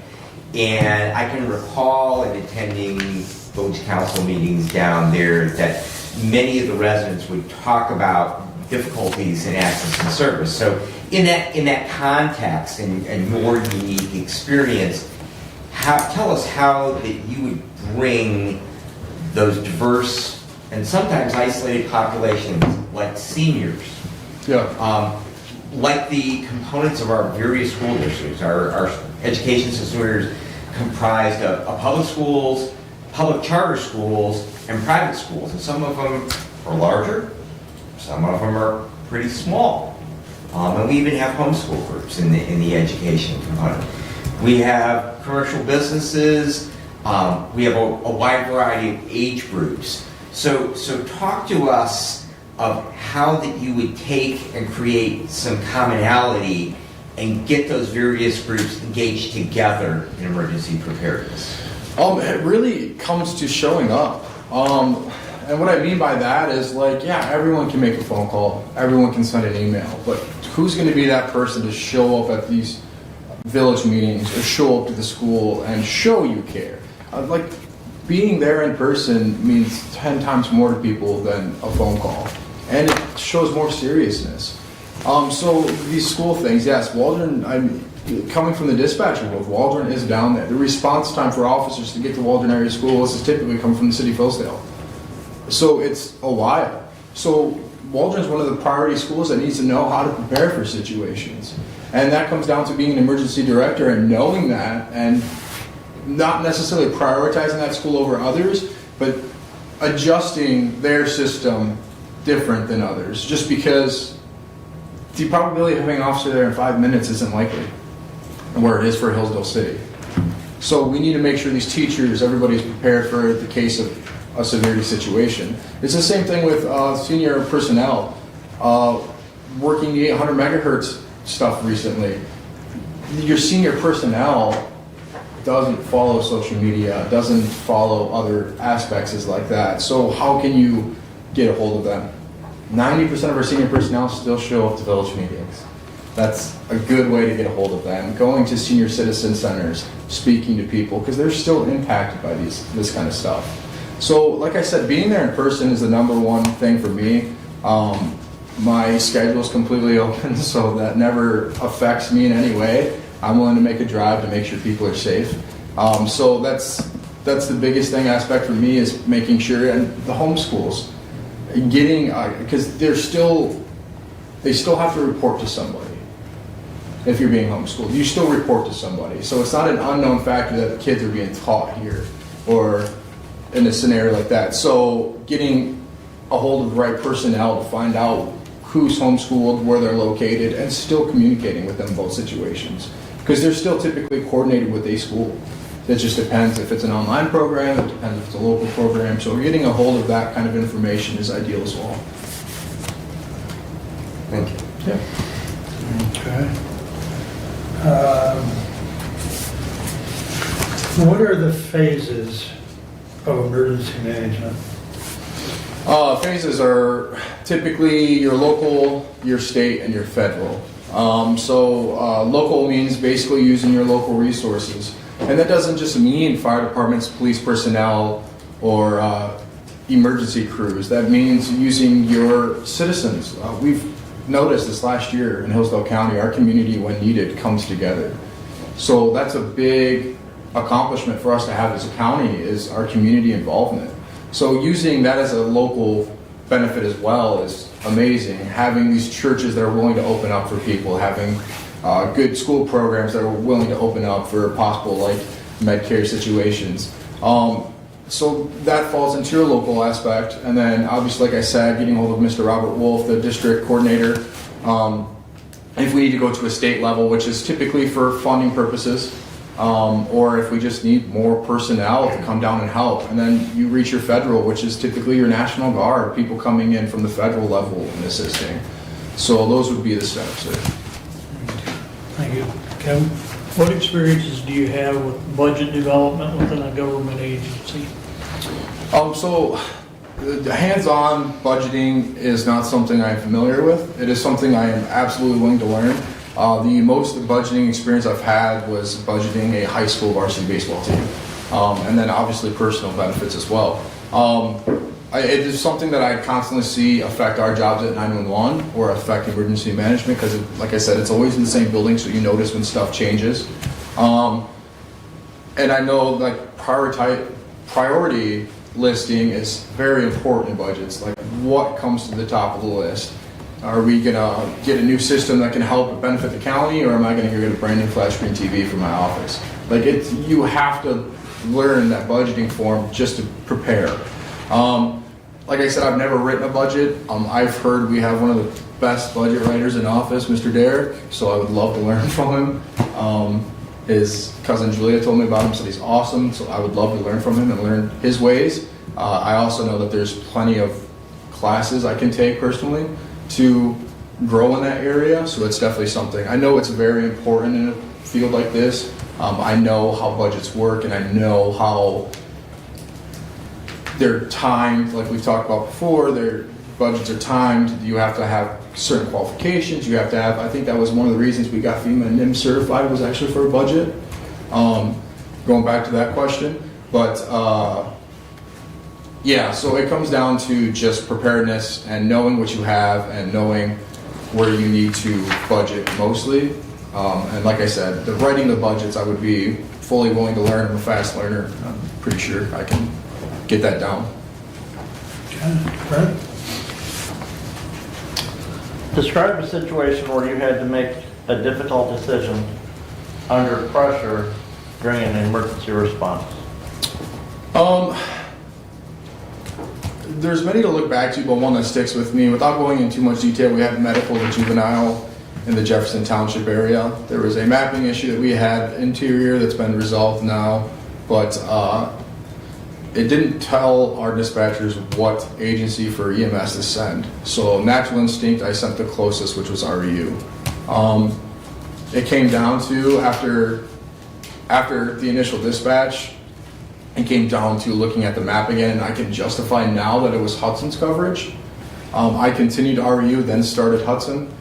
The reason doing that is, at the end of the day, this is a life we're trying to save. I understand it comes down to townships, and it comes down to money, and it comes down to people working, and I completely understand that. But me as a dispatcher, me as a human being, knowing I have comfort and someone, the closest unit I have responding to that person, especially being a juvenile, I'm okay with making that sacrifice. I'm okay with making that adjustment.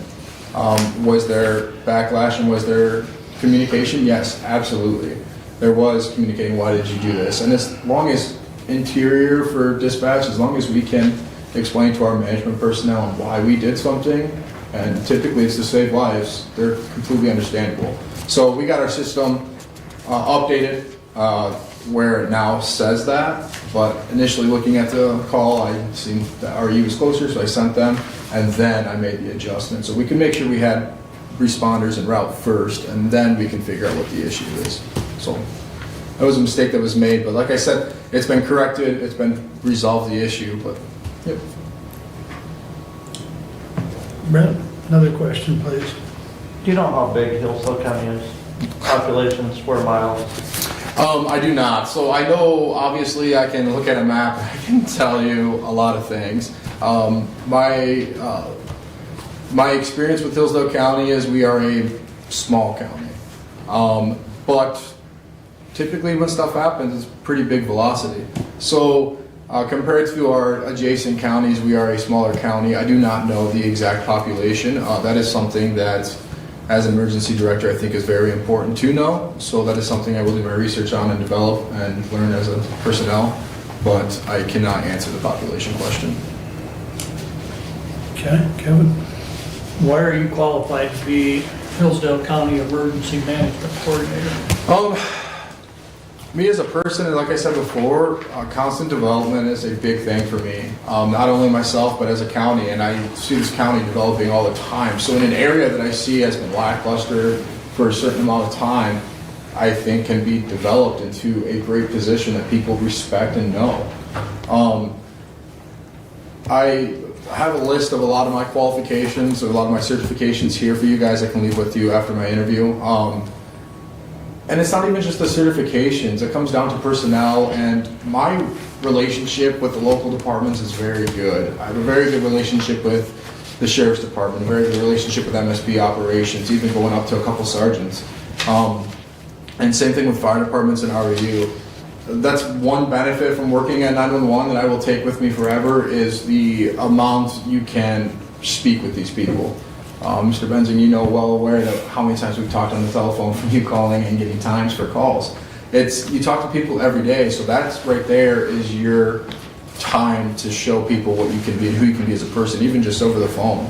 So I already have a lot of respect from local agencies, and that's a big one for me, is like people discuss all the time is local agencies butt heads during operations, during certain things. Having that good person or good communicator to be in the middle of that is ideal, because I can help bring those operations together smoothly. I attended a Louisiana class that came into the college and did a active shooter training. I attended the course portion, and then we attended the active portion, which was like actually acting out shooter scenarios. Seeing those agencies come together was awesome. It wasn't the oh, I'm part of HPD, I can't move in with you. It was the fact of, we're here to save lives. It doesn't matter what agency you work for, there's one task at hand. So helping be that person that can bring these people back in together and be the best we can for this county is ideal to me. And like I said, it's not really the qualifications that I look back onto as far as the education and stuff. It's who I am as a person, who I hold myself to, so who I think I'd hold this county to. And that's just the highest potential it could possibly be.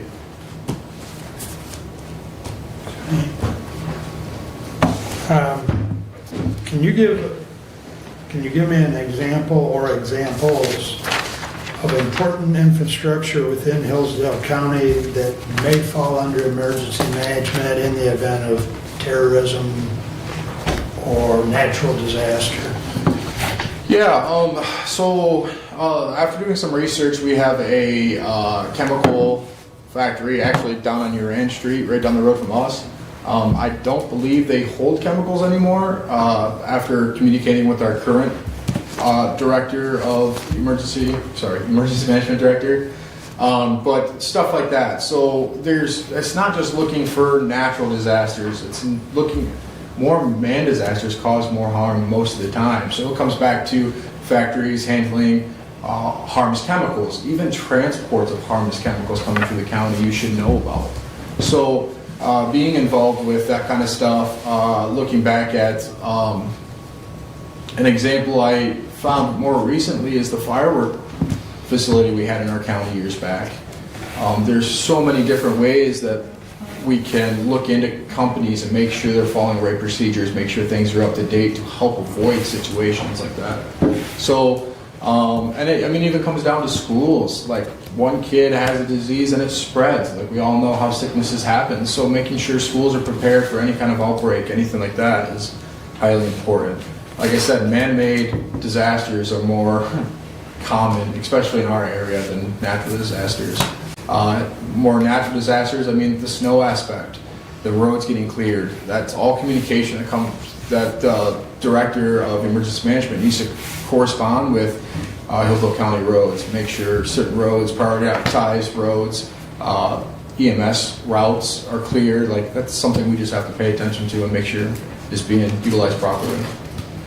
Okay, Brad?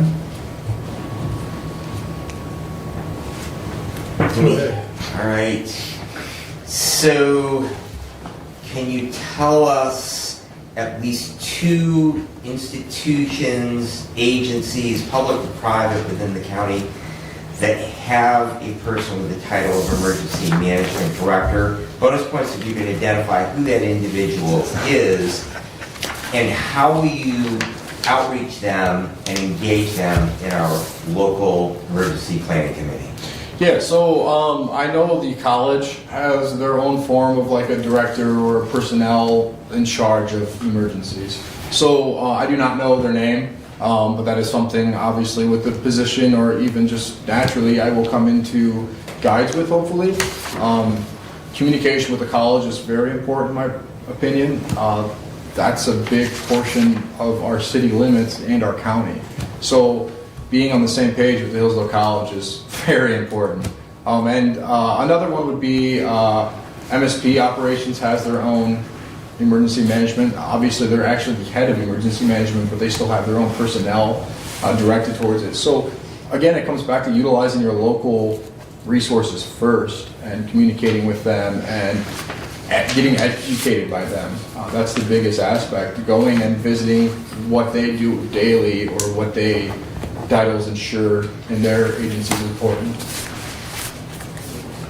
Very good. And how would you engage them with our local emergency planning committee? So really it comes down to first meeting them, name to name basis, going out to lunch, getting that friendly atmosphere first. You never just want to meet somebody and immediately talk business. Typically that's not a good way to start your friendship off. But then it comes down to constantly being in direct contact with each other. It was discussed earlier, like certain like where do you fall as emergency director as a priority level? Like, do you think you're at the top level? Honestly, it's not about that. It's about what you can do together. So rather than, well, I'm the emergency management of Hillsdale County, you're gonna follow what I say. It's, we're gonna put our ideas together. We're gonna sit there and correspond good activities and good things for the college or good things for the county in general. And because 3 minds are better than 1. So just utilizing each other's knowledge would be ideal. Like I said, you know, coming into this, we all know that those people are going to have more knowledge in their specific areas than us here. So really just utilizing each other is very important. Very good. And incidentally, Hillsdale Hospital has a position of emergency. Yes, they go to med control meetings and stuff like that. Yeah, and really important partner in this whole process. Yes, absolutely. All right, Doug, you get to wrap it up. Thank you. If you were faced with a situation in a disaster where your team disagreed on a critical decision, how would you navigate your way through that discussion? And how would you reach a solution? It happens all the time, especially in the dispatch world. There's calls you have to make in the heat of the moment that not everyone's going to agree. But that's why you're given that position as a supervisor to make those calls. And it's the same thing in an emergency director position. That's why you're given that position, is because you're getting trusted by the commissioners to make that call if necessary. Like, you're given that permission to not necessarily push other people's ideas away, but like, you're going to make the best decision that's for the county. Saving lives, and that's what it comes down to in a daily manner. Is that's what this position is for, is to help save lives of Hillsdale County in case of a disaster.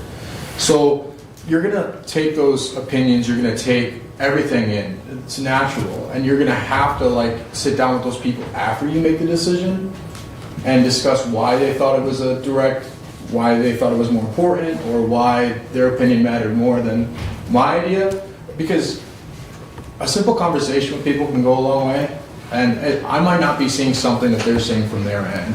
So it's something, after communicating with them, I can see from their angle now, so I can take a step back and then either recorrect something I already put in order or make adjustments to it to make it 10 times better. So it's not really a who's right, who's wrong. It's, I'm going to make a call that I know is direct and right for now. And then if we need to add adjustments or change a little bit in the future, we absolutely can. And come with me at ideas. I don't want to sit there and just turn somebody down, because no one likes that. It tears your self-confidence away. And honestly, sometimes it tears your love for the position away. And being the emergency director, a lot of those opinions are coming from volunteers. So you don't want to sit there and make them feel like they're not being utilized. So you have to take their consideration and make it seem like, not make it seem, but make it impactful. Because a lot of our volunteer base that come in currently are elderly people from the county, and they're most knowledgeable in the county. They know their stuff. So utilizing their opinions is a high task. So I hear you say that's your call as emergency director.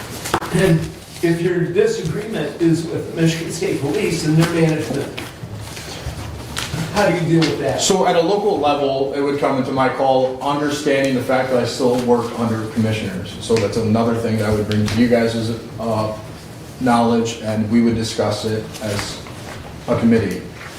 Because the emergency director is one of the positions that's directly hired in under the commissioners. So constantly making sure you guys are up to date, or if there's something that we can't agree on as part of the committee, that's something we bring it to you guys and see what your input and your final say is as well. So when I said I make the final decision, there's more that goes into that. It's like bringing it to you guys, us discussing it, going from there. When it comes to MSP operations stuff, we're still going to have local and county laws we have to follow here that they might not be necessarily prioritizing at like a higher level. So that's why we have that process. You go into your local resources first.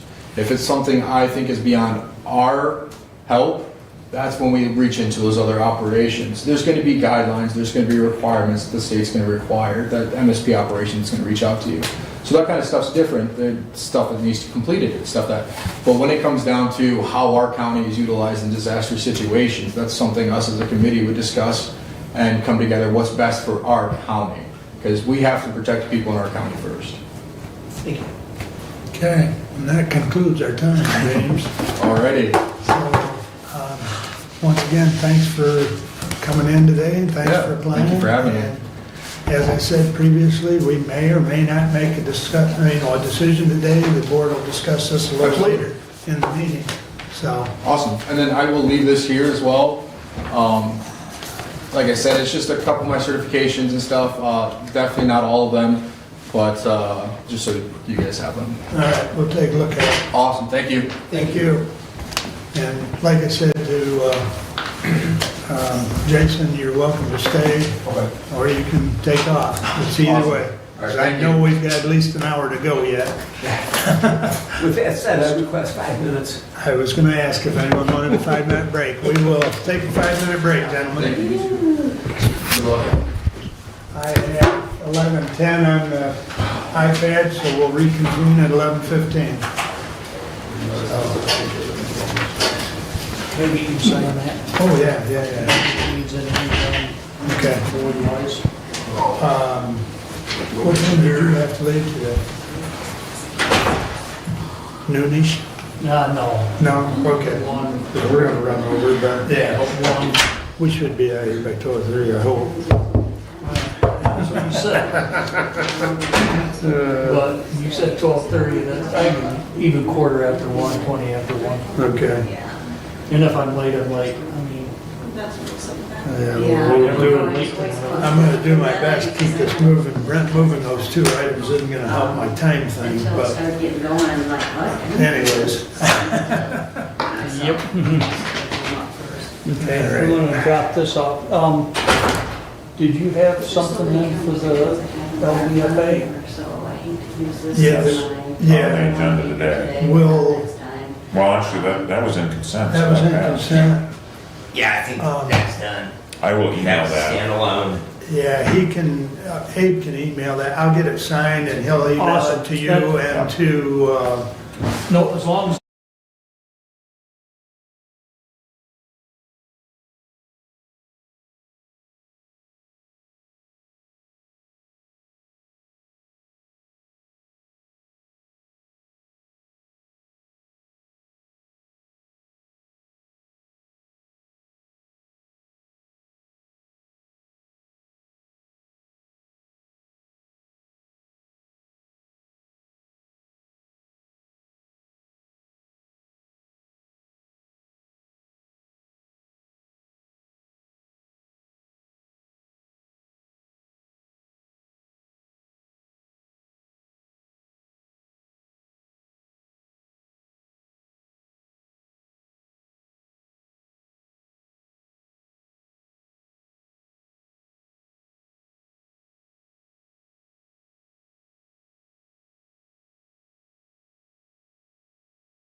Meister Doug, you're up first. Alrighty. Let me get to it.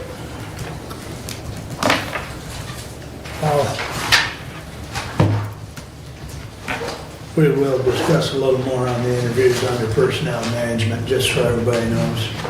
At least that's my intent. So, okay. Okay. Go ahead, Doug. All right, I guess where I'm going is, at this point, I'll report a little bit on some of the meetings I've attended. Parks had their first meeting of 2025, had their election of officers. Chair remains Bob Godfrey, Vice Chair Gary Leininger.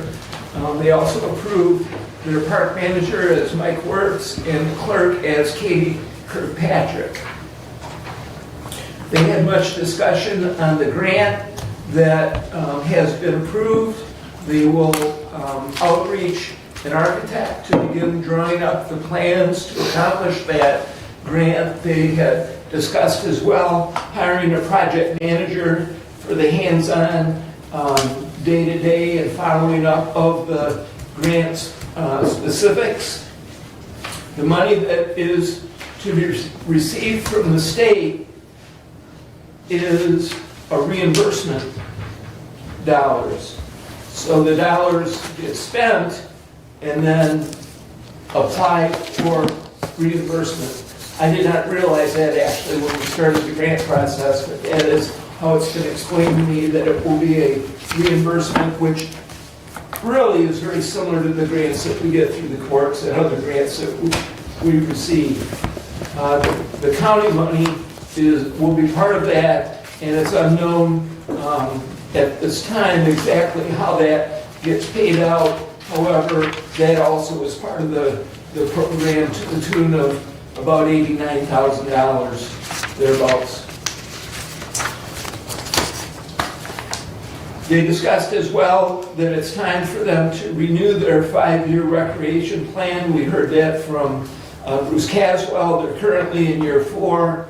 Derek does have the current plan, and they are discussing how to rewrite or massage that current plan to bring it into the next 5-year cycle. During the course of the grant from the DNR, they are going to add a parks meeting monthly to the second meeting of the month of the road meeting. They meet prior to the road meeting, and they're going to have 2 meetings a month for the parks rather than 1 meeting a month, so that they can stay up to date on the process and the progress with that grant. The road again had its first meeting of 2025. Chair elected Bob Godfrey, Vice Chair Gary Leininger, managers Bob Griffiths, and clerk as well, again Katie Kirkpatrick. They had dust control bids that they opened. There were 3 bids, one of which was no bid. They opened the envelope and it was no bid. And then they had 2 bids actually to consider. One bid was very high, and the current Corrigan was a company that they've had in the past, and they will continue with Corrigan. In the manager's report, he discussed winter maintenance, doing the tree work, cold patching, discussed some of the 2025 grant projects, which are Concord Road, Jonesville, Sterling Road, approximately 2 miles on each, and that is a capping of those roads, and they have a 3-year cycle so that they can do 2 miles approximately each year, which would bring those roads back to life in a good way. At Hillsdale City Council, I discussed with them the Materials Management Committee assignments, appointments that have come up, and their big discussion actually was how they're going to handle their mayor pro tem. Evidently, there's a little conflict with charter and statute, and they're working through that process. They probably will move forward with a mayor election, which would be as a primary likely in August, with the November election for the continuation of the mayor's cycle. As far as facilities for Hillsdale County, Brian Lackey will be here at our next meeting to discuss and wrap up the courthouse project. So if you have any questions coming up on completion of the courthouse project, please think of those things. Scaffolding, as you know, is down. The fencing's been removed. The big crane is either yesterday or today taken away, so that parking lot is open now, or will be soon. So Brian Lockwood will be here at our next meeting. For me, upcoming meetings this week, Hillsdale Township this evening, Michigan Works Southeast tomorrow, meeting with Judge Stuyvesant and Commissioner Benzing on Thursday. We'll be discussing the process of clearing and vacating the upstairs of the annex and how to proceed and kind of the goals and where we stand on that part of the process. Hillsdale City has a public information session on the downtown road diet. That will be held at the library on Thursday at 6 o'clock. And what they're discussing is bringing the essentially Broad Street from 4 lanes down to 2 lanes and widening bicycle, similar to what's being done in Jonesville, which has already happened in Quincy. So the road diet is coming to Hillsdale as well. Regarding the material management planning committee, we will have discussion on appointments that are moved to the personnel update today. You'll notice in those appointments that the actual slots of what the appointment is for have not been filled, and the reason being, which I did not know at our last meeting, is that the work program that we will be filling out for Eagle will slot those. So the materials management planning committee fills out the work program, and that identifies who is where. And that's why those appointments this time do not have, because it's not from E or us, it's the Materials Management Planning Committee that will place those appointments. And in addition, I have an application which I would like to forward right now to the to the Personnel Committee to be considered today as another name, and that name is Mike Clark. Mike has graciously agreed to be part of this Materials Management Planning Committee, and I would like to submit his name for approval as well today.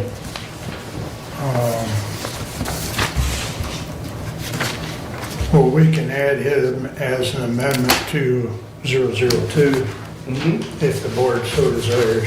Right, you can look at it. Mike currently is on the Plan Commission.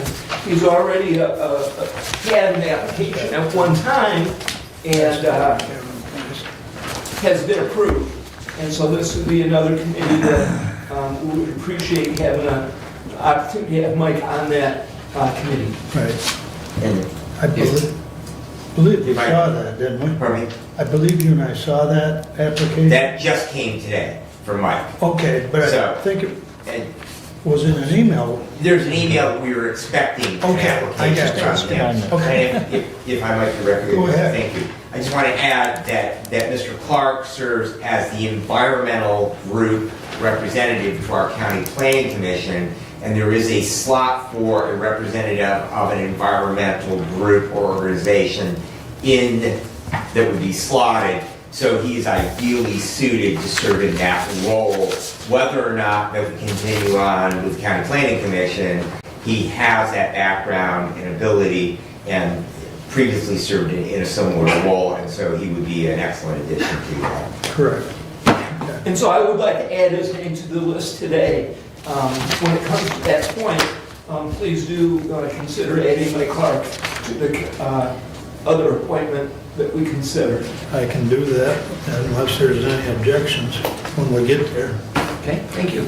And that completes my update for today. Any questions for Doug? All right, Kevin, that brings us to you.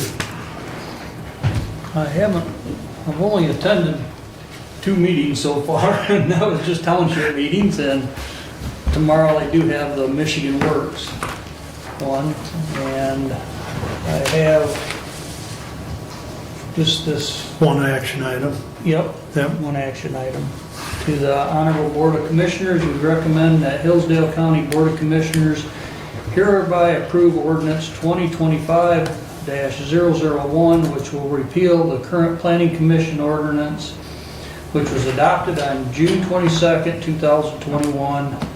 Approval of this resolution authorizes the chairman of the Board of Commissioners to sign the ordinance and authorizes its publications required by the statute in compliance with provisions of Act 156 of 1851, Michigan 46-.11, Powers of County Boards of Commissioners, Section 11J. You move for adoption? Yes, you do. Oh, okay, I'll move for adoption. I will support that, Mr. Chairman. Moved and supported. Now it's on the floor for discussion.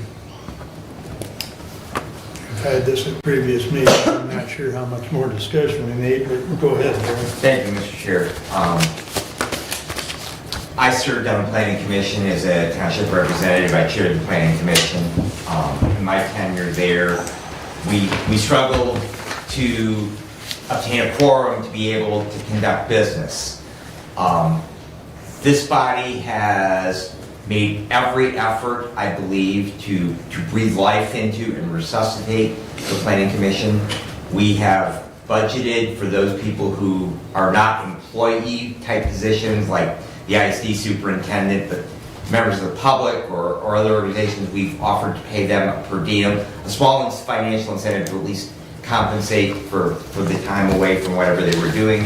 The Planning Commission themselves have made the efforts of, they said, well, gee, we meet through the day, it's hard for people to meet, so we'll have some meetings at night. They've tried meeting at night. Same outcome.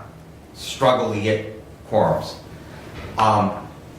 They have worked on creating a master plan for at least 6 or 7 years now, or not create one, but to update the current master plan. When I left the Planning Commission, the only component that was missing was from the education sector. I don't know what happened with the Planning Commission once I left them, as far as that went, but the best solution that they could propose was for us, the county, to hire an outside agency for $20,000 when in the past the Planning Commission had been able to update or create, draft, and bring forward to this body for adoption a county master plan. But that was the best solution that they were able to come. And I'm not faulting the Planning Commission in that. I'm just saying that the engagement, we have provided every tool for them to be successful, I believe. We heard today under public comment some concerns that perhaps we haven't given them. And I would simply say to them that if they had questions about how they needed to go about things, they needed to ask those things. And a number of those people, they've served, Mr. McLean included, has served on that Planning Commission for years and years and years, and should be well familiar with the way that they interact with county government. So I just don't know what more that we can do. There is no requirement that we have a county planning commission. There is no requirement. And here in Hillsdale County, because we don't have countywide zoning, that really their biggest purpose that they serve is to review and send out to the full Board of Commissioners PA 116 applications. And we have asked our legal counsel, we have to approve them anyways. We can do those because we don't have the final approval. We just make sure they're complete and send them on to the State Tax Commission. The State Tax Commission is who they actually... I know that I have heard some feedback about what the effect of not having a planning commission and thus not having a county master plan would have on other things that we do.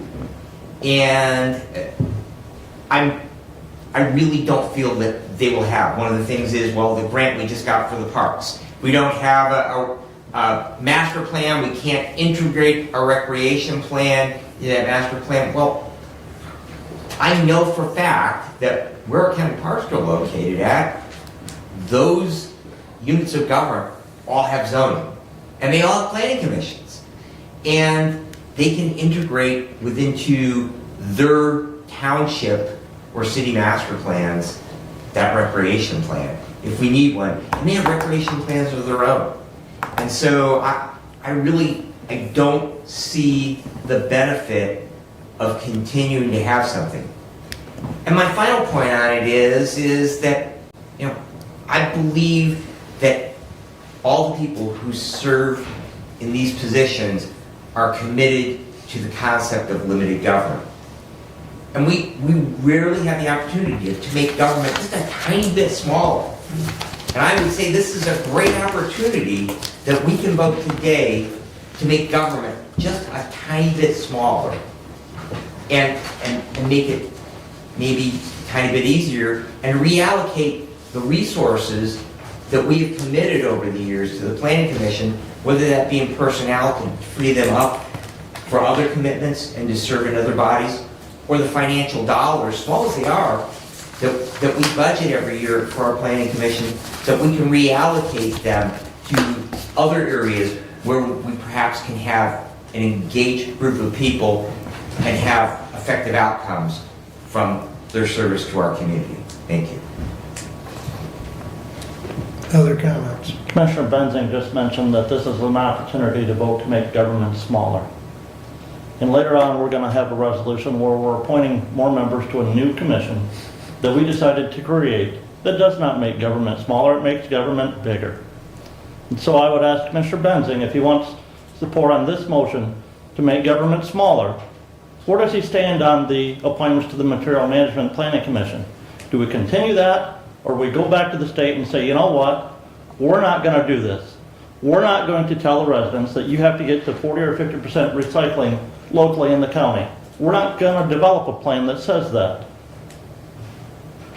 Because I feel it's an oxymoron to say, here, we have the opportunity to make government smaller. And in the last 2 years, we've created the Material Management Planning Committee. We also went with the Community Corrections Committee. Both 2 items that made government bigger. Now, we have it from our legal counsel that we will have to send every PA 116 application that we get to Region 2 Planning Commission. Region 2 Planning Commission is going to send us a bill for every one of those that they review. It's $100. Where are we going to pay that from, Commissioner? Statutory has to go to the Regional Planning Commission if you don't have a local planning body. You say the Planning Commission maybe hasn't worked effectively, and I come back to the fact that maybe we haven't done our job of getting the right people appointed to serve on that Planning Commission. There's currently been an open township position for many months on the Planning Commission. You know, responsibility, the buck stops here. It doesn't stop with them, it comes back to us. It's our job to put the right people on there who are going to come and attend those meetings on a bi-monthly basis. I was not in support of requesting the attorney to draft this ordinance, and I will not be voting for the resolution to approve the ordinance today. Further comment? I do. Go ahead. If not, I would like a rebuttal. Doug, go ahead. No, go ahead, please. So, per the ordinance, we do have, and I was a member of the Planning Commission for 2 years as well, and I concur, we did work on a master plan work.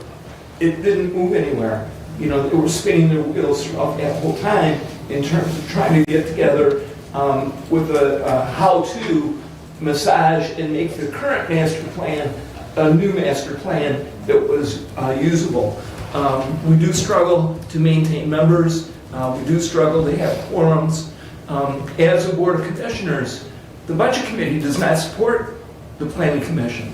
We have a minimal number of dollars that we provide through the budget that was approved for 2025 for the budget of the Planning Commission. The Planning Commission did request certain funding in order to move forward.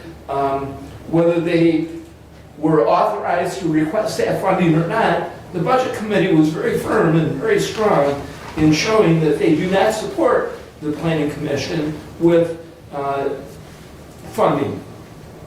As far as Region 2 is concerned, the process by statute says that it is submitted to Region 2 as a courtesy. The state of Michigan actually is the approval agency for the PA-116s. The purpose of sending it to the Region 2 is as a courtesy required by statute, not required by billing. And they can send a bill all they want, we're not going to pay it. And that would be my comment regarding Region 2. As far as the Planning Commission, if at some point in the future need a Planning Commission, if it's determined, it can be brought back just like it was initially created into existence.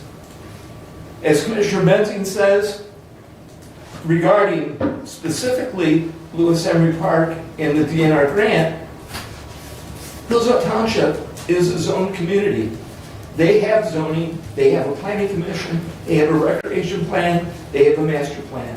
All of this can be integrated into the planning that they have that is in existence. We have townships in Hillsdale County that are zoned. We have 6 townships that are not zoned. They don't want a master plan. They don't want zoning. We need to represent them as well. Go ahead. Before I let Brad comment, I would disagree with your comment about the townships that don't want zoning, because I know a couple, in fact, would like it, they just don't want to pay the price tag. Because to set up zoning is there's a substantial cost. So whether they want or don't, they don't because of reasons that cause them not to want. Correct. So their choice is still sometimes it's a not to monetary want. issue. And I would say, Mr. Chair, that the cost is not monetary, it's their jobs. Because in Jefferson Township, when their board passed zoning, the public recalled them. And I would say that you want to check the temperature of the township, see how many cars are in the parking lot. Bring up the subject of zoning and you will fill the parking lot. That's entirely possible. Go ahead. Thank you very much. My first comment, Commissioner Langer, I would ask you, is there a law that requires a county to have a planning commission? Nope. Is there a law that requires a county to have a material management plan? No. The county can elect to, or the county can opt out. But they still have to have one. The difference is whom writes it. And so I would ask you then, if you choose to ignore the law that the legislature passed and the governor signed into effect, the law that says we have to have a materials management plan, whether we write it ourselves or we let Eagle write it, we still have to have one, and we still have to follow it. What other laws are you going to ignore? What other laws are you simply going to say they don't exist? And that is either as a commissioner or in your personal life. Government should be of laws rather than of men. We collectively have come together through the legislative process, whether at a village, a township, a county, a state, or a federal level, with representatives who create laws, rules that we all agree as citizens of the republic to abide by. And so I would ask you, what other laws should we choose simply because we don't like them? Should we ignore them? to that, I would agree with Commissioner Ingles. I asked our attorney, Mr. Thompson, a year and a half ago, and I believe I shared that legal opinion with you. That legal opinion was, we don't have to send that opinion on. We, as the Board of Commissioners, can make sure that those PA 116 applications are complete and send them on to the State Tax Commission. Commissioner Ingles is correct that the requirement is that we forward them on to any of the other interested parties, i.e. the zoned townships, or excuse me, the unzoned townships, and we have to forward them on and ask them if they have any input on them. But beyond that, same thing with Region 2. We have to ask them if they have any input. But all we're asking is that if they have input, it's a notice. Nothing more, nothing less. Very similar, we get notices from the Department of Agriculture all the time. We get notices from Eagle all the time. It's because it's a requirement that they send us as the County of Hillsdale those notices. We don't have to do anything with them. We don't have to react to them. And that is all that requirement is with Region 2. They're our Regional Planning Commission. We have to forward it up. But we don't have to ask them to do anything. And they most certainly shouldn't give us a bill for it. But again, this is a way that we are doing something that is not required of us, and we obviously don't have the engagement to do that. We can just simply do away with the requirement that we in Hillsdale County do this. Further discussion, gentlemen, we're burning time. Speaking with the chair of the planning commission, she would like to keep it going. And she seems very energetic towards it. I've never been to a planning commission meeting with it. I've never done anything with it because I've only been here 14 days. So as far as knowing what would happen at one, couldn't even tell you. So I don't see why we would get rid of it, but for as little as it's costing us, but Well, we just laid out some of the reasons.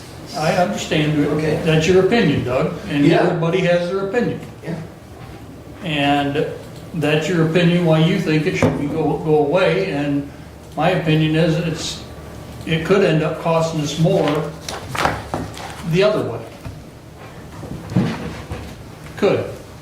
I don't know if it's gonna. I don't know if anybody really actually knows if it's gonna or not. Brent, what was the budget for the planning commission last year? I believe 2024. last year it was just over 10,000, And Dollars. this year projected? 5 or 6, if memory serves me right. Give me Okay. a minute, Commissioner, I can pull that budget up.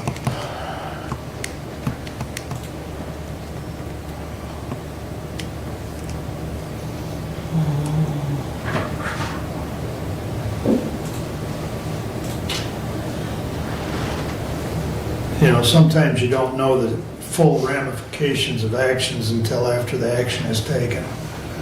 And what I mean by that is I don't know what other burdens it may place upon this body, you know, and we may not know until, if we repeal this, what other workload does that put on us? I mean, that'd be my only comment, because sometimes you don't know the full ramifications until you. Well, when I was handed materials management by raising my left eyebrow, I can assure you that I was handed more than you realized I was handed.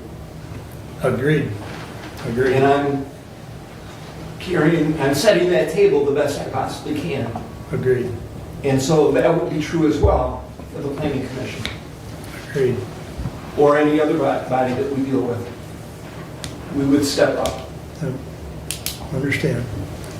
You got a comment? I would just simply add, if we have had a planning commission and they are unable to obtain a quorum, then they can't get anything done. So you mentioned other responsibilities that might be turfed on the Board of Commissioners.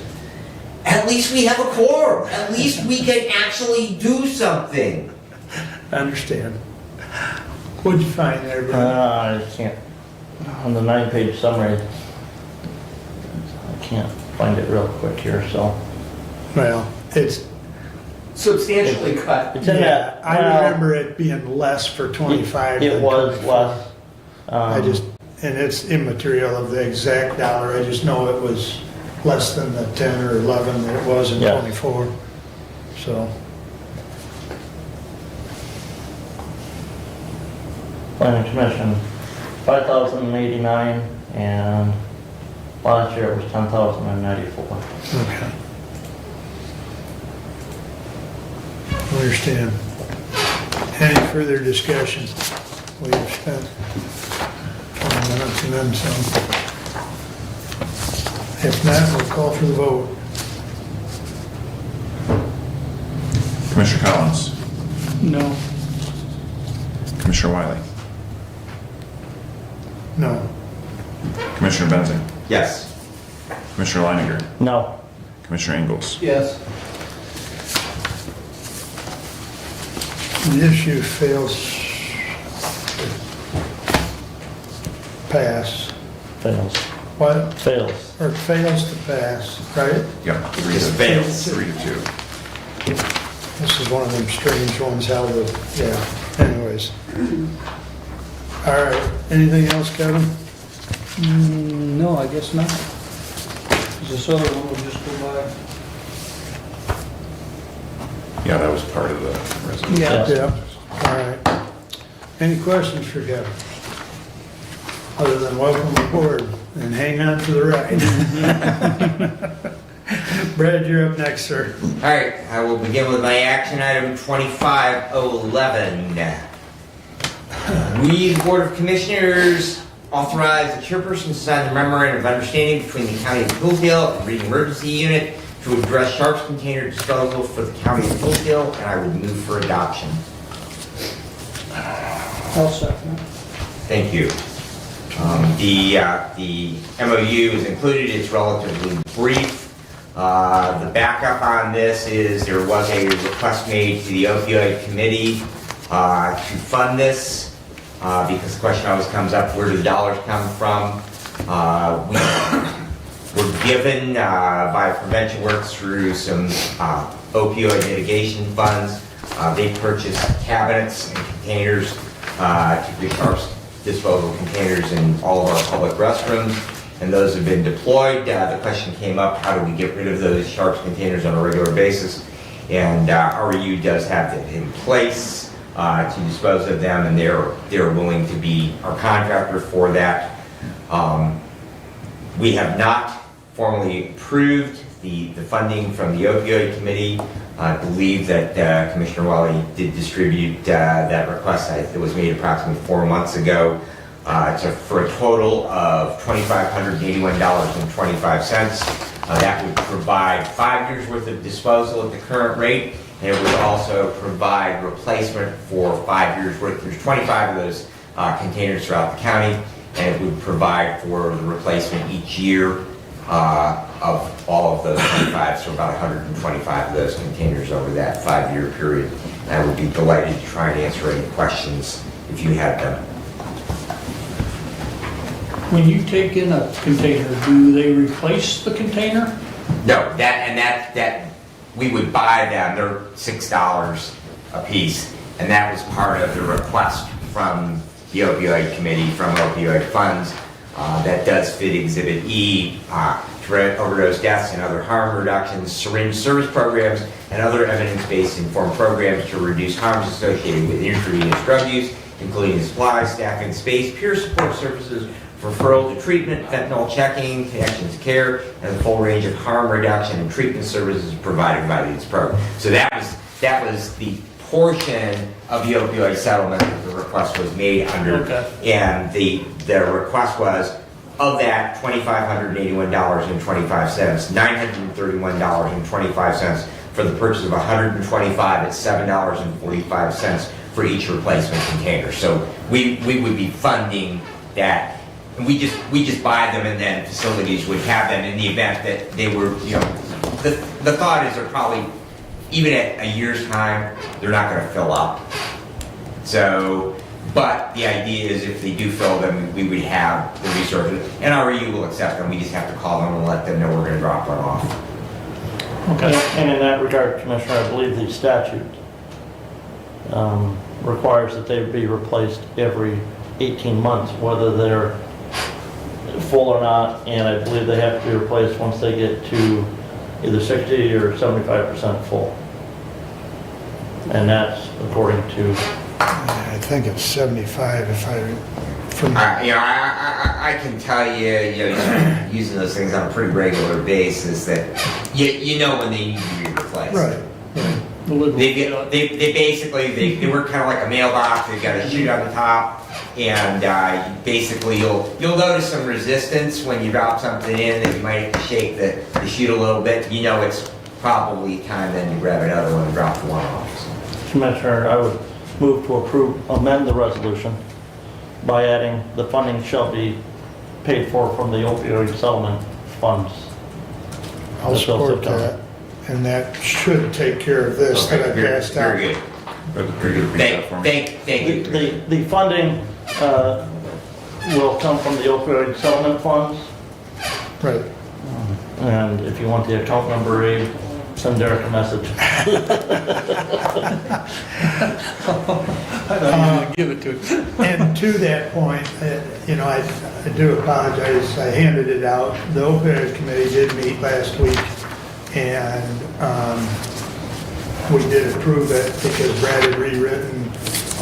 We wanted the request itself to include from Exhibit E some specific tieback, because Exhibit E is pretty specific on how those funds are or are not to be used. So with the completion of that update to his request, we approved it, and as Brent has added it as an amendment to the, did that amendment get us support? I don't have that. You did. You Kevin supported did. it, man. Or I did, somebody did. I did. Okay. I get tunnel. Whoever the I chair get tunnel vision. whoever the chair recognizes. I'll recognize Kevin. So, yeah, we did kick this around, as you indicated, for probably 4 months, and I think that, and reaching out to Amy Dudlicki and bouncing this around on Exhibit E, we came up with what we did. Now, I will add, since we've brought this up, that the discussion, and I'll throw this into Doug's court, if you will, the discussion at the opioid committee came up that should we, and I'll let you take this to the parks, should we not have them in the restrooms or the outhouses at the parks? Which would add a few more containers, but the feeling among the opioid committee, and keep in mind, we've got some diversification because we've got people assigned that were recommended to us with discussion with Amy. We've got a life coach who is also a recovering addict herself. And Tim Dixon that deals with juveniles. And so there's kind of a makeup. Chris is on the committee. The newest one, Brent, do you remember what? We have 2 members on the committee who are recovering Okay. individuals, so. Yeah, and that all comes from MAC or from the state of how they want to see, because it really creates, and actually the suggestion of having it at the parks came from one of the members that has walked the walk, okay? And so check with the parks. We can certainly get a container installed.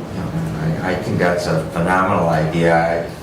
I have noted, I believe Commissioner Ingalls as well, that all our state parks have containers. I know I was at a federal ranger station in maybe an hour from Marquette this last October, and there's one of the rest from there. So I think that's a great idea. Okay, yeah, if you get clear to the parks, we'll make sure they get there, one way or t'other. So, appreciate that. We need to vote on the amendment. Is there any discussion on the amendment itself? All in favor signify by saying aye. I, Aye. Opposed, same sign. All right, back to the resolution at hand, as amended. Is there any further discussion? Hearing none, we will do a roll call on 25-011. Commissioner Wyman, Yes? Commissioner Benzing, Yes. Commissioner Leininger, No. Commissioner Ingalls, yes. Commissioner Collins. Yes. Thank you, Thank you, Commissioners. Brent. We'll all take turns at that. Passes 4-1, thank you. All right, please continue, Brad. Again, my thanks to my fellow commissioners and the opioid committee for funding that. All right, management personnel met on January 6th to consider an appeal of a denial of agreements filed by a 911 employee. The denial by management was upheld by management and personnel, and subsequent to that, the union did withdraw the grievance. So that has been dealt with. Community Corrections Board met on January the 8th. Financial reports were reviewed. We did see some uptick in the cost for individuals on tethers. Those tethers, of course, help us with that population as they move through the criminal justice system to get them back out into the community. We also noted that community corrections seem to be having an impact on our jail population. That's a good thing. I talked to the sheriff last week. We were down in mid-70s, so that definitely is good news out there. It's a lot better than the higher numbers that we have seen. So hopefully that is a trend. And Mark Katz was, very, very convinced that we are, seeing a positive effect on the population. They're getting more people released out on tethers and supervising them, making sure that they're compliant with all the conditions of the release on bond. Transportation continues to be an issue for the population under supervision. Sandy, she left us. There you are. You're hiding behind Doug. I just did want to mention you since you were with us. Yeah. You were very, very helpful. Unfortunately, we've lost some funding, or at least a provider there in that regard. And so that is something that we do, and there's a lot of things that we deal with, and Commissioner Collins, you will hear that as a recurring theme at Human Services Network, that transportation continues to be a huge challenge for the population, especially once you get outside of the city limits and you don't have access to things like Dollaride, and we don't have Uber or anything else, Commissioner. So to that point, Key Opportunities does provide countywide transportation on a phone call. They have a van that will arrange pickup and transport countywide. Very good. Very good. At a cost. But there is a cost, but there is an option. Yeah. So thank you. So moving on, the sheriff's department has experienced a number of deer crashes with vehicles, and kept Stephanie's office very, very busy. I see her shaking her head. So I know that I worked over in Lenawee County on Sunday and had to get it up at ODark 30. Had to be into work at 0500, and I think I counted at least 40 deer that were feeling rather depressed and standing right next to the side of the road looking for a vehicle to fling themselves into the path thereof. So we definitely... So they need some life counseling. They do. They do. Or at least people to put salt piles away from the road. I think that's what they were probably up there I'm sure. looking for salt along the sides of the road. Yeah. The 911 board, or ETSB board, they do meet this Wednesday. Commissioner Ingalls and I are meeting with district court reps on Thursday regarding the location of offices from the second floor of the annex, as he had previously noted. And representatives from Motorola will be here on January the 21st, and they're going to be doing some site survey work on the 3 areas that we now own for our new tower. So that is starting to roll. About halfway through the townships and villages for the month. I've got 2 tonight, 2 tomorrow, and we'll have that out of the way and move on to the other business at hand. And that concludes my report, unless you have questions for me. Hearing no questions. Brent? All right. I'm going to deal with this action item here first. Resolution 25-012.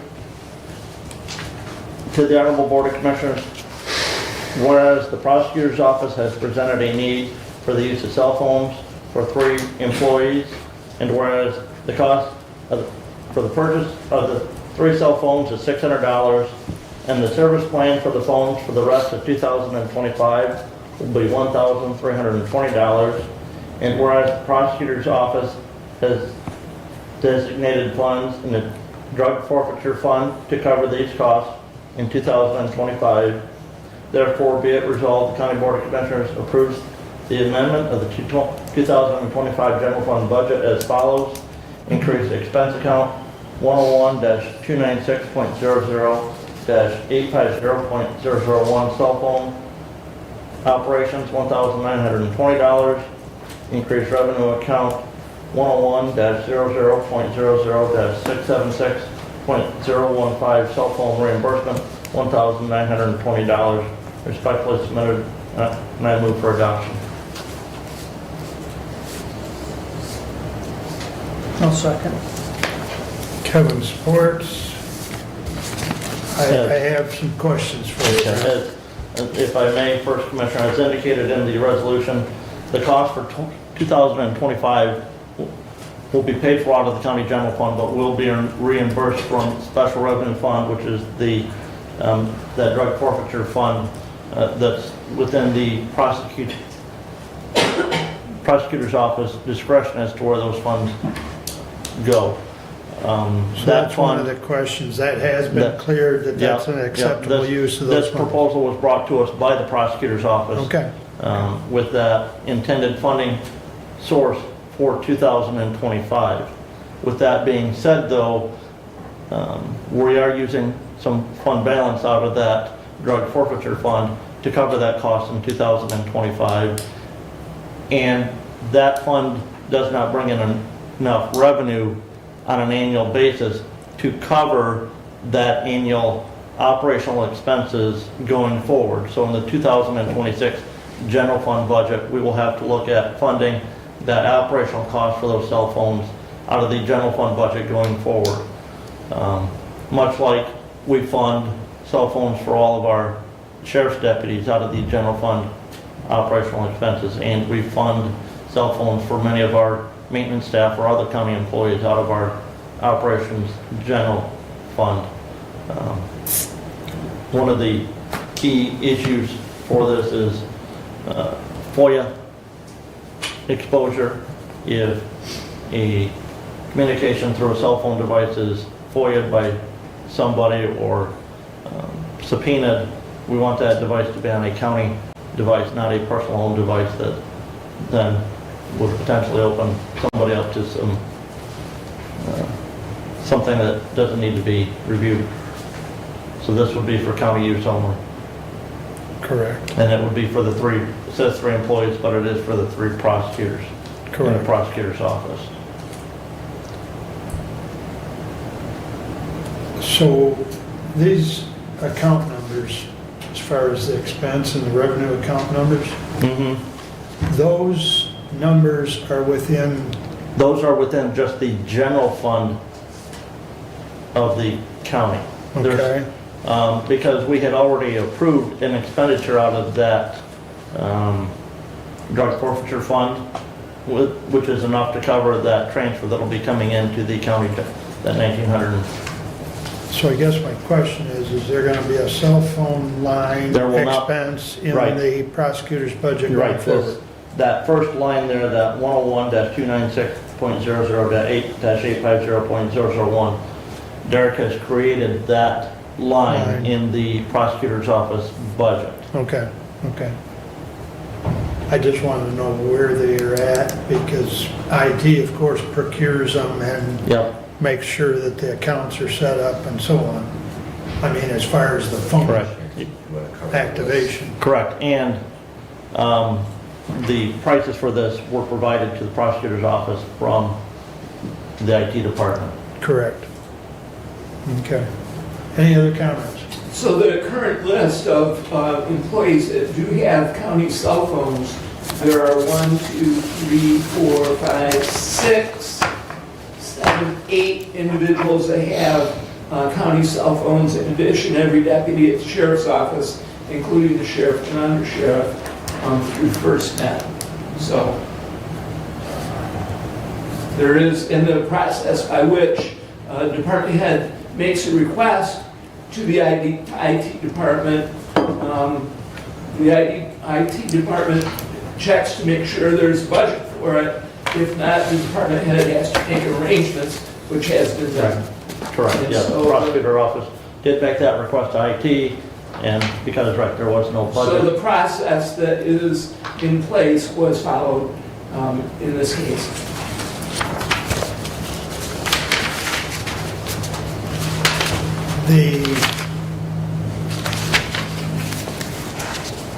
And I can't speak to the ones that you just mentioned that also have phones, but I mean, in this instance, as Brent indicated,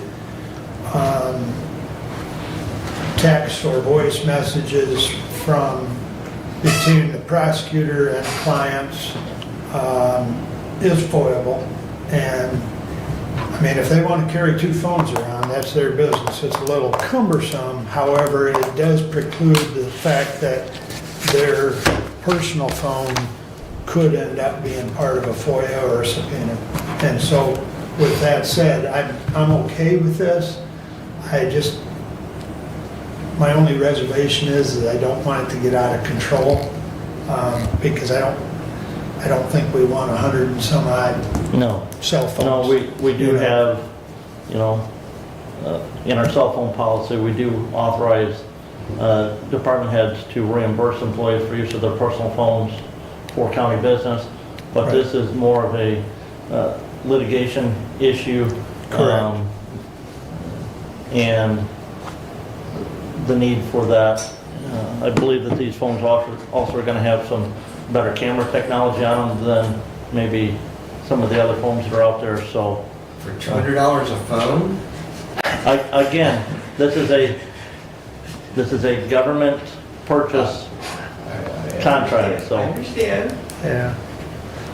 Well, anyways, is there further discussion on Resolution 2512? Go ahead. I'm really torn on this because of the simple fact that, I was looking at what the private business world does, and I understand a little different because of the FOIAbility, but I'm really torn, just echoing Commissioner Wiley's comments of how this might grow, and also that we have a pot of money right now into the forfeiture fund, but it doesn't sound like that we're going to have and that's one of the things that we talk about is how do we continue, if we do something, and materials management's a great example, because the legislature, they gave us $60,000 a year for the first couple of years, but then they said, we're going to give you 50 cents per capita, and that's not enough to hire a part-time person, let alone a full-time person as a coordinator, that they're really requiring us to have. So that's, whenever I support something, I'm always a little concerned about, the ongoing cost,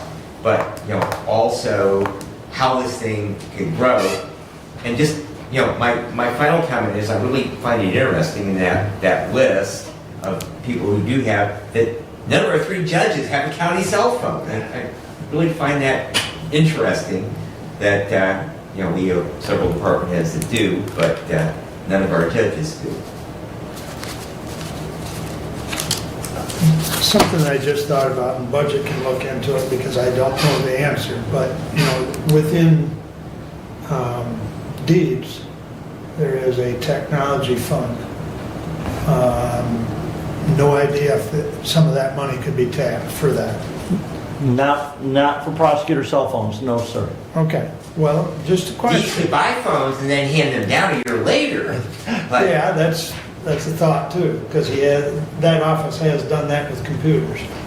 Buy them and then hand them down, but just a thought. Any further discussion on 25-012? Roll call, please. Commissioner Benzing, again, with reservation, yes. Commissioner Leininger, Yes? Commissioner Ingalls, Yes. Commissioner Collins, Yes. Commissioner Wiley. Yes, passes 5-0. Please continue, Brent. Well, Laura's here. I don't know if any of you commissioners have any questions about the workout at MSU Extension right now. Want to thank her for coming and staying this far through our meeting at least. And Mary Bowling, the District 12 Director, did ask that she come and be here in case we had any questions for her, the work that's going on right now at MSU Extension. So, I don't know, Laura, if you want to give a quick update. Office staffing out there? Do I need to come? Yes. Please do. Brent put you on the hot spot. Kayla Jimenez, our 4-H program coordinator. Sarah, it was Franzak. She's changed her name back to Zeiler. She's there 2 days a week, and she's also in Branch County 3 days a week. But most, she's always available to us, regardless of where she's at. And her specialty is? She is environmental. It used to be manure management, and it's in. It's weird when you get up here, you kind of forget everything. Environmental management personnel. And then there's Kevin Knapp. He is. His time is between Jackson County and Hillsdale County. He comes, majority of his time is in Jackson, but he's available to us. He's H&I, and that is health and nutrition instructor. And he works directly with SNAP stuff. And he's sometimes 2 days a week, depending on the programming. He's been working with different entities here in Hillsdale County to provide some programming. So, and then of course there's myself. And that's it. Any questions? Laura, I'd just like to compliment you on the communication, so I do greatly appreciate you driving out that information from MSUE. It's very, very helpful. A lot of people are partners with MSU in one form or another, so that information is greatly appreciated. I know I passed along to the farmer that I live with to drive out to the farmers market group about the vegetable growers program that's coming up. I think it's in February, so that is valuable, and like I say, I do appreciate that. And to the farmers market, Ms. Zeiler, she actually was one of the women who traveled to the Small Farm Conference and brought that idea back to Hillsdale County about having a farmers market. I was aware of that. Yeah. And so she's a great asset to our county. Glad to have her here. And I don't know if any of you have heard about the E-Rail team. And again, the acronym, I'm going to forget it, but that's the emergency livestock incident response. Yeah, that thing has taken off, and look into that. That's something that the extension has implemented, and that's a really neat thing that's been really vital through the extension people, and it's a neat thing. So. And there is an E-Rail trailer in Branch County, I believe. I don't know if there is yet. I'm pretty sure that there. I thought I saw. I know over there is one in Monroe. I feel like Branch was the latest one. Yeah, there's one in Jackson and Jackson, yeah. And one in Branch County as well. And they're available to our county if need be. Right. So, but any other questions? Any more questions for me? Thank you. It's been interesting. Now you can sit back and relax. Go home. There you go. Well, thanks for coming. No, you're fine. We're running behind, but thanks for coming. What else you got, man? Okay. Commissioners, we heard last evening from our legal counsel who just finished a review of a contract between the County of Hillsdale and MPSCS for us to add on to their MPS system. Yes. And so with the short notice, we don't have that for us today, but Thomas will be writing a resolution and providing that to the clerk's office for that to be on our next agenda. Very good. I knew that was out for legal review. I'm glad to hear that we've been able to complete that. Yes. The deeds have been recorded, and we have received copies of those on the two parcels that we agreed to purchase in December for those 800 megahertz towers. Those are in the county's possession. The sale of those bonds, Commissioner, those bonds will be opened tomorrow at 1 p.m. I believe there's probably a Zoom conference call that will be on for that, Stephanie? Okay. Maybe need to reach out to Eric or on that.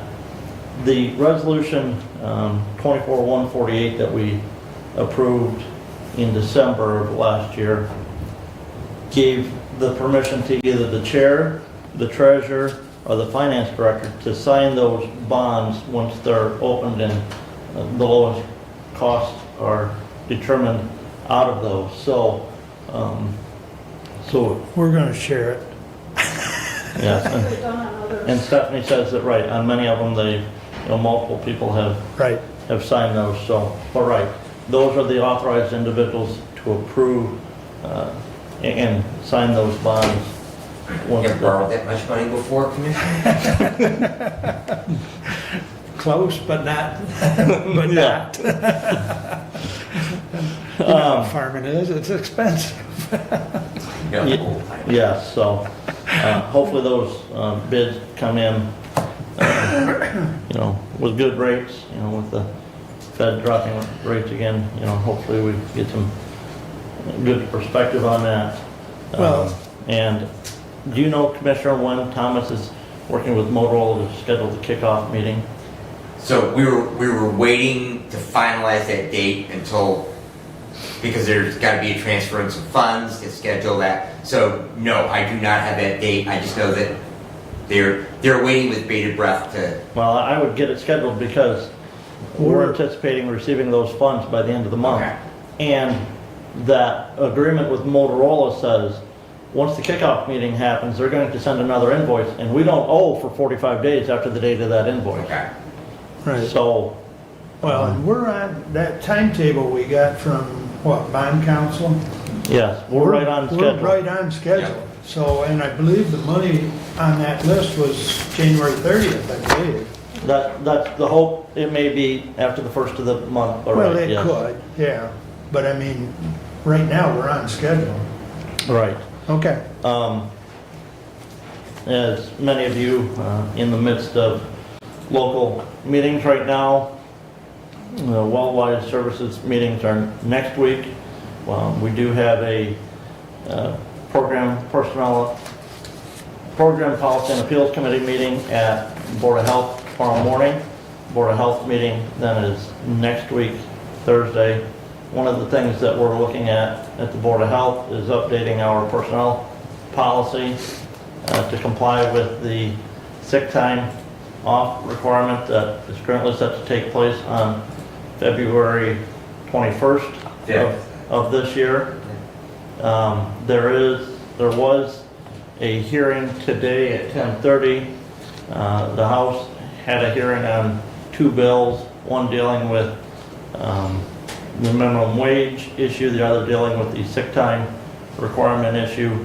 The question will be, will those bills, or will either the two bills that were introduced in the Senate last week see any traction and be enacted before February 21st? It's something that we need to consider here locally at the county as well. But that's the main item that we've got our committee meeting for tomorrow at the Board of Health. Back to Wellwise, Julie Weatherby, who has served for over 17 years combined at the agency, tendered her resignation as CEO of the agency effective April 30th of this year. Last week, the board will now start the process of looking for and hiring a new CEO. Julie has indicated, especially if that new candidate is internal, that her willingness to continue to stay on and help at the agency until those other positions will be backfilled if we hire an internal candidate. So sorry to see Julie leave, but understand her reasoning for that, as she wants to go and spend some time with family and live a little bit, so. I did talk to the drain, had communication with the drain commissioner this morning. He's hoping to have a pre-bid meeting on the M99 project and the Somerset Lake Dam project the first week of February. So February 3rd, 4th, that week is when he's hoping to have those meetings. Some of the other projects that he's working on are not ready to go out for bid yet, but hopefully that gets done here this year yet. So that's all I have at this point in time. Brent, Dave and I just looked, we've currently got Wellwise to give us one of their updates in June. We can probably shuffle things around when you're up there for your next meeting, talk to Julie and see if she wants to do one before she leaves, or as the new person comes on, we'll try and accommodate either or, but, you know. Okay. Maybe she'll want to come when the new person's selected and. Or like I said, maybe she'll want to come before she leaves that position. Correct, You know, correct. I do know that our 2 meetings in April, with moving that first meeting to the 15th. Yeah, April will be a little complicated, but I'm sure we could squeeze her in May if, Oh, but she ends, well, she April ends in 30th. April, yeah. so. I don't Well, know. talk to her and see what she wants Yeah. to do. I mean, it'd be nice to see her one last time and let her give the report of her leaving, or, you know, however she wants to do, but check with her on that and let me know. Anything else? That is it. Any questions for Brent? I just Sure. have to follow up, that kickoff meeting is scheduled along with Motorola's visit for next Tuesday. Okay. So it is on the 21st. Okay. Good. Great. Good. All right. All right. I will take care of the action items that were moved first, and then I've got another one. So 25002, we authorize the following individuals be appointed to the Hillsdale County Materials Management Planning Committee for a 5-year term effective January 1st, 2025 and ending December 31st, 2030. Todd Miller, first appointed date is going to be the same for all of these of 1/1/25. The term of appointment, 5 years, term expiring 12/31 of 2030 is also all the same, so I will not reread that. But Todd Miller, Chris Greider, Ashley Metroff, Jason Blake, and with the Well, we would need, because he hasn't introduced it, so. Yeah, So we he's probably- going to introduce it with that name added onto it. I believe Yeah, I'll we would be introduce fine. it with that name added. Yeah, so Mike Clark will be added to that list, if you will, please. And respectfully submitted for adoption, Mark Weiler, Chair. I second. Thank you. Discussion? I requested to have this full, Commissioner, because as Commissioner, you clearly said we must be a nation of laws, not of men. And the law says the committee shall be made up of these representatives. Not that the committee gets to decide what slot they fill, but they'll be made up of this representation. That's the law. We also passed here Resolution 2031-25 that carries the same language. That says the makeup of the committee as follows, shall be a representative of this department or it doesn't say we're going to appoint 10 people to this committee and then they're going to decide what slots they're going to fill. Eagle, on December 23rd, posted to their website the Material Management Planning Grant application. And they're not going to just give us $60,000, it's a reimbursement grant as well. One of the key things that I noticed in that reimbursement grant is that prevailing wage must be paid. and the prevailing wage is not paid, then you don't get the reimbursement. But that material management committee has slots right on it for who is filling this position on the committee. Now, Commissioner, the law, Eagle, when the legislature passed the law and the governor signed it, said you can either have a 10-member committee, or if you have trouble filling those spots, you can go back to Eagle and you can have a 7-member committee. And we talked a little bit ago about making government smaller. Commissioner, you've already indicated the inability to find somebody from a compost digest or composting entity to serve on that committee, and that's one of the slots in the 10. But if we go back to Eagle and say we're having trouble finding people to fill this composting position or the regional planning commission membership, you don't have to have those. You end up with 2 people who represent the natural resources or environmental thought process. We didn't adopt that in the resolution that we passed. But I can't support appointing people to a committee that we say you have to fill a slot and we're not naming them to those slots. Because I have no idea why Jason Blake would even be considered. As to what slot are we going to put him into? The Todd Baylor is an elected township official. We don't have one on the committee yet. Chris Greider, not sure who he is, but I'm not sure what slot he would fall into. He says he wants to represent my municipality in this matter. Is he an elected official somewhere? Johnson City Council, yes. We already have a city council. Right, he We already have he wouldn't be in that slot, Commissioner. Okay, we already have somebody representing a city. Again, Jason Blake, City of Hillsdale, we already have somebody in that slot. We don't need another person in that slot. There are other slots we need to fill. Ashley Metroff, she's the manager of the Jefferson Township Transfer Station, and which works. She could fill a slot for a material recovery facility. But again, the law says you're going to appoint people with these classifications.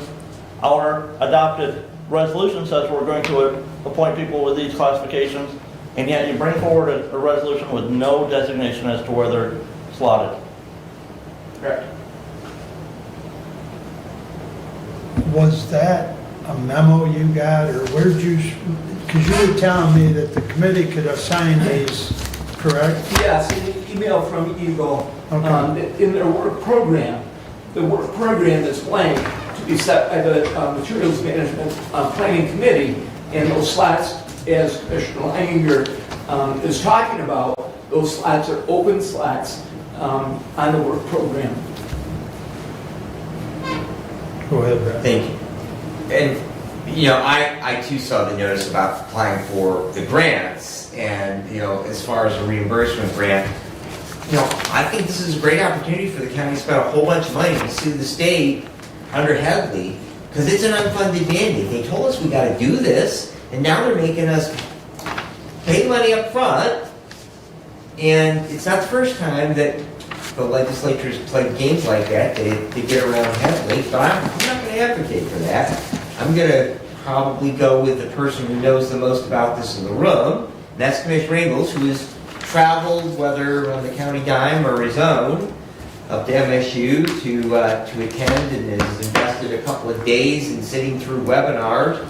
I know I sat through a day-long webinar on this whole thing when I was in the slot of leading point on it or taking point on it, but he's invested a whole bunch of time, and he probably knows more about this than any other person in the room, and talking to people directly from Eagle, and I guess I'm willing to take it on base that if he says Eagle's going to allow it to be flexible and appoint, let the committee pick where they're going to slot in, I'm willing to run with that. I don't like this at all. I don't like the 45% recycling. I don't like that we have to, have it. This never goes away. It goes on forever and ever, and they certainly didn't give us enough money to do it on an ongoing basis forever and ever. Amen. But it's one of those turkeys I think we're stuck with. And unless that collectively, that, you know, maybe MAC wants to follow suit on 83 counties' behalf, I think that we're gonna have to do the best job we got with the cards we're dealt and run with it. Commissioner, you said if Eagle says they're okay to just determine where they go. So you're saying Eagle gets to choose not to follow the statute, not to follow the law? Well, they do that all the time. I can't control Eagle. I can control what I do. I can have... It's our responsibility to follow the law. Right. The law says if you're gonna have a committee, which we chose to have a committee, I would advocate not having the committee, or going to Eagle and saying, we can't fill these slots, we need to be a 7-member committee.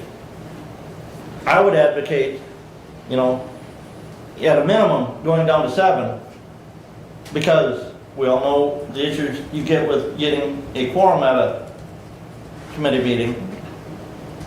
But again, we have to follow the law, and we adopted our own resolution setting who our committee is going to be in what position they'll be, and they shall be appointed on this representation. If you yield. Doug? Thank you, Chairman. And I choose not to interject, you know, during the course of our conversations and discussions on item. I choose to wait for the chair's acknowledgement, Commissioner. That being said, I have been charged with the Materials Management Planning Committee. It's been okay. It's been a huge learning curve as I've gone. I have chosen to do the learning curve as I have been charged by this board. This board has said multiple times that it is better for Hillsdale County to write the materials management plan as opposed to having the state write it for us. That being said, if the board changes its mind and would prefer to have the state write the plan, that's fine with me. You know, I've got a lot of other things to do. However, that being said, I have outreach by attending other meetings, by email, by telephone calls, by personal meetings.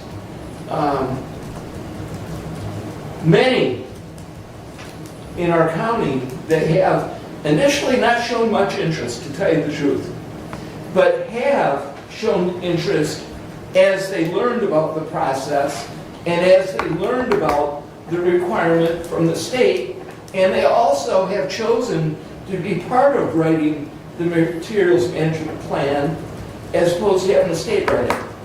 There's not a group that I've went to, that I've attended, or there's not a person that I've spoken with that chooses the state writing our plan over the Hillsdale County Materials Management Planning Committee to write the plan.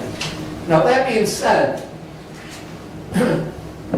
as far as specific slots, Commissioner, if you'd like me to name these people and the slot that I have for them, in the back of my mind, that when I have my meeting, hopefully yet in January, is my intent, once we go through these appointments, I will have enough to have a meeting.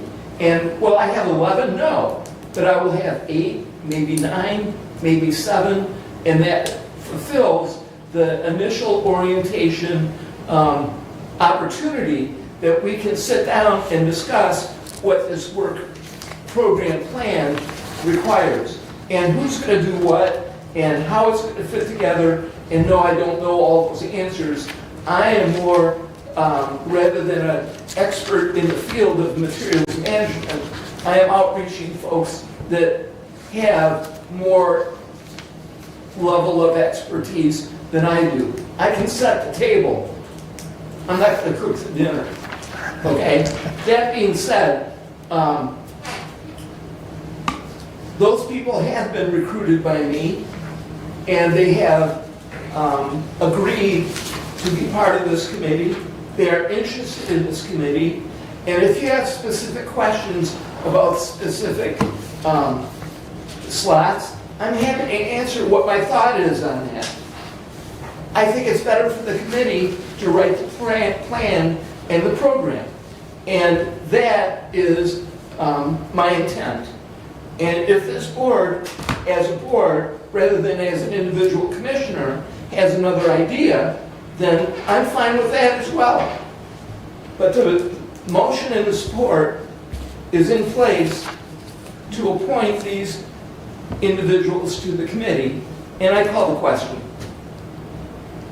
Commissioner, if I may, I've called the question, Commissioner. that's not a motion. And a motion to call the question requires a supermajority vote to limit debate. Okay, So moved. so we need to move, or vote on the call of the question. Do you have a support? I'll support it for the subject to debate. Moved and supported, all in favor of, Roll call, please, on that. okay. Roll call the question. Commissioner Leininger, No. Commissioner Ingalls, Yes. Commissioner Collins, No. Commissioner Wiley, Yes, Commissioner Benson. Yes. I believe the call of question passes 3-2. Point of order, Commissioner, it requires a 2/3 majority vote, that would be 4. That is correct. So in that case, it fails. So back to Commissioner Engel's comments. He said he would name what slots he was going to slot those individuals into. I would ask him to do that because the resolution we adopted December 10th, appointing 4 other people to the Material Management Committee, names slots that those individuals are slotted into. So I would like to know on these 5 individuals that we have, what slots they're going to be filling. Because that is our resolution, that they shall fill a slot. Back to resolution 23, 125. If,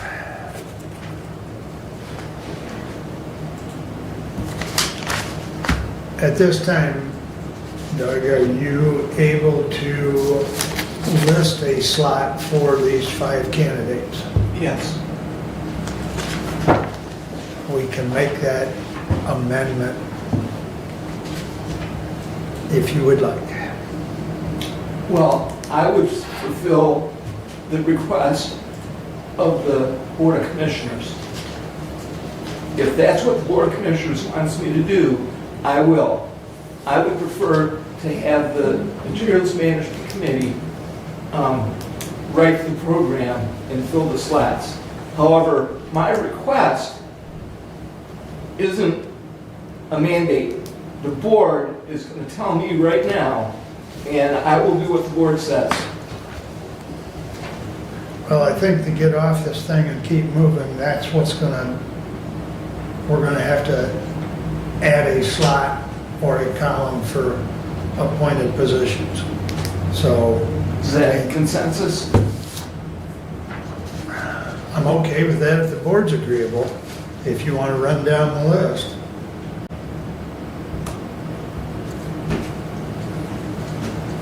Is everybody okay with consensus on it if Doug runs down the list?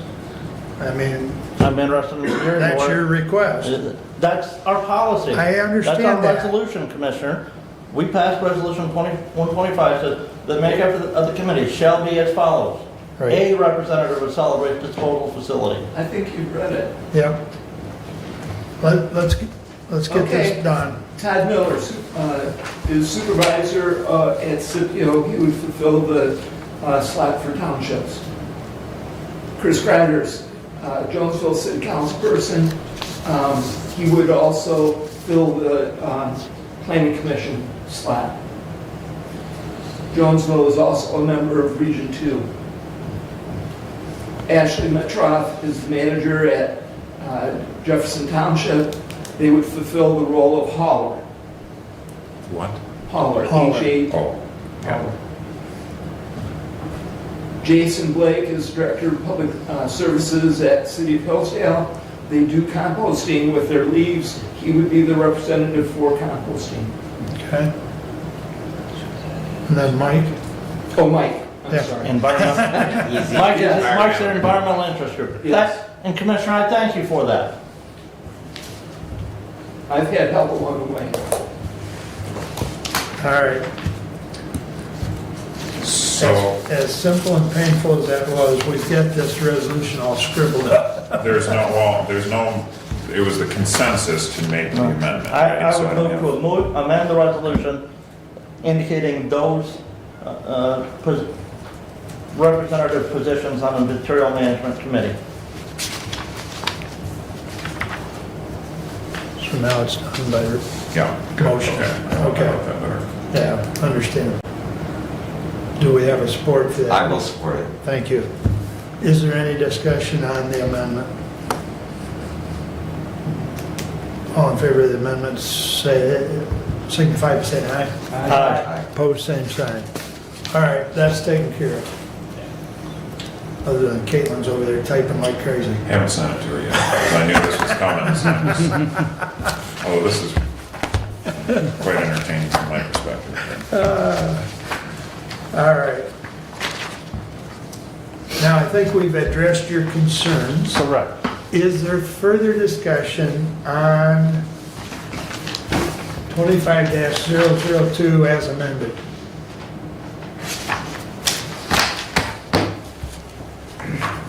Roll call, please. Commissioner Ingles, Yes. Commissioner Collins, Yes. Commissioner Wiley, Yes. Commissioner Bentley, Yes. Commissioner Leininger. Yes. Thank you, Thank you, Commissioners. Commissioner. Again, I would much rather not appoint anybody to it. And see if the state can, because it's not just the state. It could be. Sir, you're that close to having this committee. And I said, the law says the state or another municipality in the county could do it, or the Regional Planning Commission could do it before the state gets it. You're about to volunteer. I'm setting the table, you're gonna carry the tray. All right. There is a slot for water boy.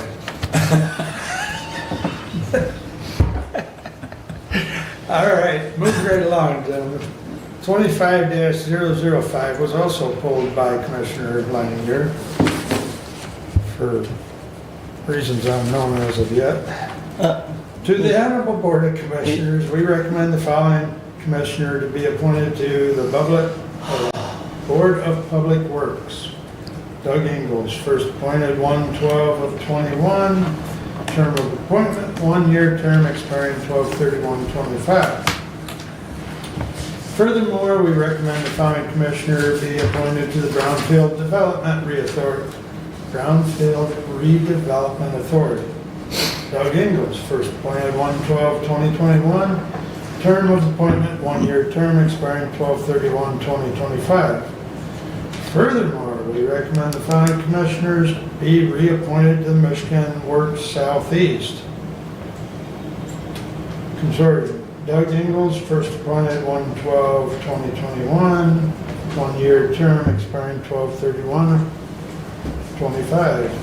Kevin Collins, first appointed 1/14/2025, 1-year term expiring 12/31/25. Furthermore, we recommend the following commissioner be reappointed to the Veterans Affairs Board. First appointed 1/1/13, 1-year term expiring 12/31/25. Respectfully submitted, Mark Wiley, Chairman, Management and Personnel. I will support. Thank you.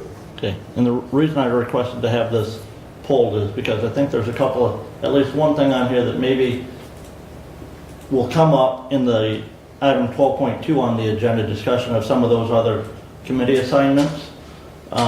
Commissioner Ingles, I know you're the sole member appointed to the Board of Public Works, Yes. okay?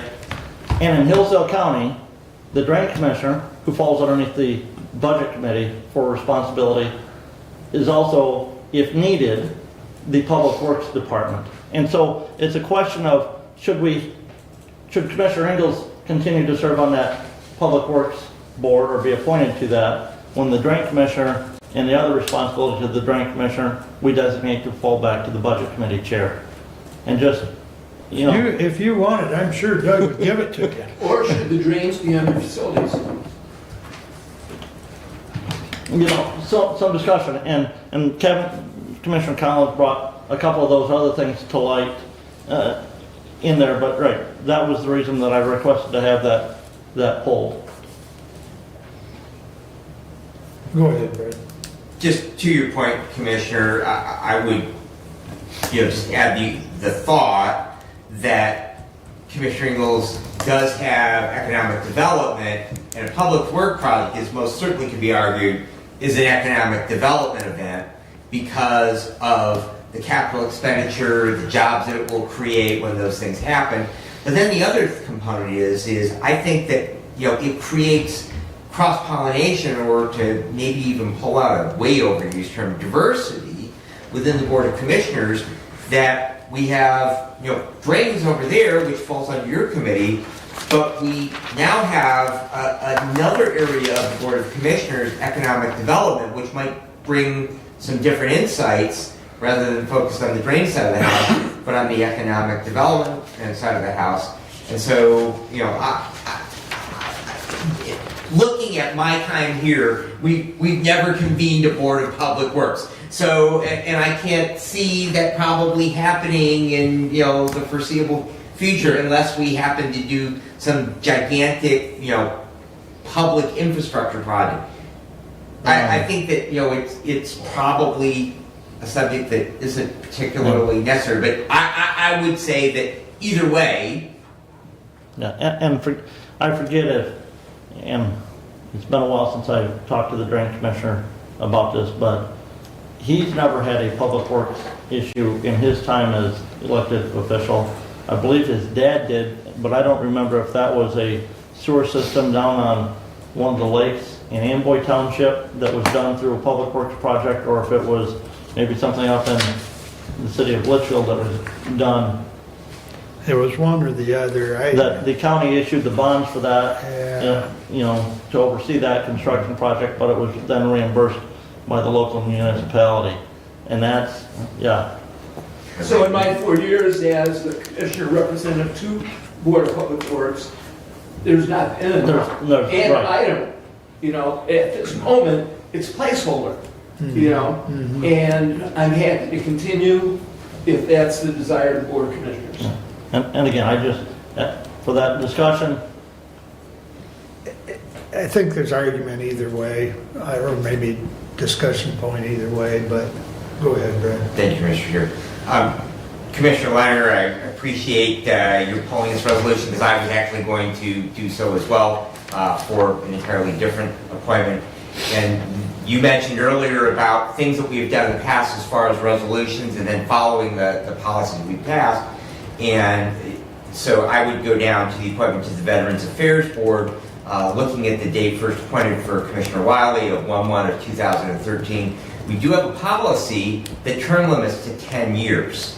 And while I fully understand that, Commissioner Wiley has made the argument, and he and I, when he first began serving on the board, he and I served together, and he made the argument that a veteran should, if possible, be the representative for the Board of Commissioners. And to the best of my knowledge, that in that time, since Commissioner Wiley has dutifully served, both as a commissioner and as a representative, he's the only veteran here. However, there is no statutory requirement. The law doesn't say that the commissioner has to be a veteran, but our law, rule that we passed, says we have a 10-year term limit. And so I would simply ask that we follow our own policy, and that is that 10-year term limit, and that we choose another of the 5 of us to serve in that position. Go I ahead. have a question. Is that a voting position, Commissioner, or are you just a I currently liaison? fill a member position on that. Okay. I do not act as a liaison now. In past years, and actually the policy within the Veterans Affairs or the Veterans Office, to be a voting member, you must be a veteran. So any change in that by this body would elevate another member to a voting position, and then the member in past years, prior to my being on the board, it was just a liaison to that office, so the. Similar to road commission, Correct, where I'm the liaison, but I do not have a vote at the road commission. correct. That I'm on board. And I am a liaison. Or parks trustees. And I think. There is many examples, And but the same with the medical care facility, MDHHS. We're not a voting member because that's a 3-member body. You're just a representative to that committee. correct. I mean, When does the Veterans Affairs Board meet? Mondays at 10 a.m., the second Monday of the month. And I will argue vehemently to revisit that policy that has term limits that I guess I would argue that we revisit that because it may or may not be a sound decision because I still feel, as Brad indicated, that if there is a veteran available on this board, that he's serving that capacity, he or she. Because there are discussions that come up in that meeting that are related to, in particular, related to veteran services, medical or otherwise. And, veterans know those things or need to know those things and can partake in that discussion. A commissioner that has never walked in those shoes. Wouldn't have a vote. But they wouldn't have a vote, Commissioner, yeah. Well, I agree. And that But would in some open instances, up an opportunity for another member of our veteran community to serve in that voting role. well, that's true. That's true. But I also will say that I am one of 2 members on that board in a voting capacity that have a rating. Actually, I'm one of 3 out of the 5 that have a rating, which, and what I mean by that, a disability rating, we've been through the system and we understand the system, and therefore we're actually able to help the director in some respects as far as navigating the system at times, or helping other veterans because of our life experiences. So, I've said my piece. I'll argue for that appointment, but I would also argue we need to revisit that policy that may or may not be good policy. Yes. I see a typo, technically, a technicality, let's say, with Kevin Collins, He's not a reappointment. correct. Right. Oh, yeah. Well, you guys are fine with that, can just be a formatting issue. Pardon me? Did you reappoint / appoint? I think I can just remove the RE hyphen and everyone would be happy with that. That'd be fine. Just an appointment. Michigan works. Yes. Is there further discussion on the resolution? Doug? Well, my comment is if we are going to maintain the 10-year limit, then Mark is over the 10 years. What commissioner would we fill this slot with?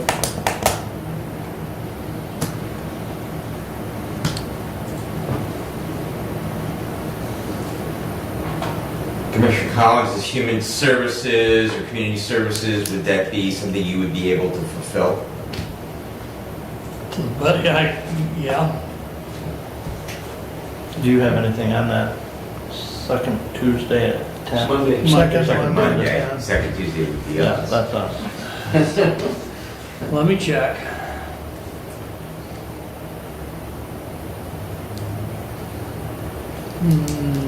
No. As long as it's in the morning, that's fine. So I would offer an amendment to the resolution that the commissioner would be appointed to the Veterans Affairs Board be Kevin Collins, and first appointed would be today's date for a 1-year term expiring serve. I second.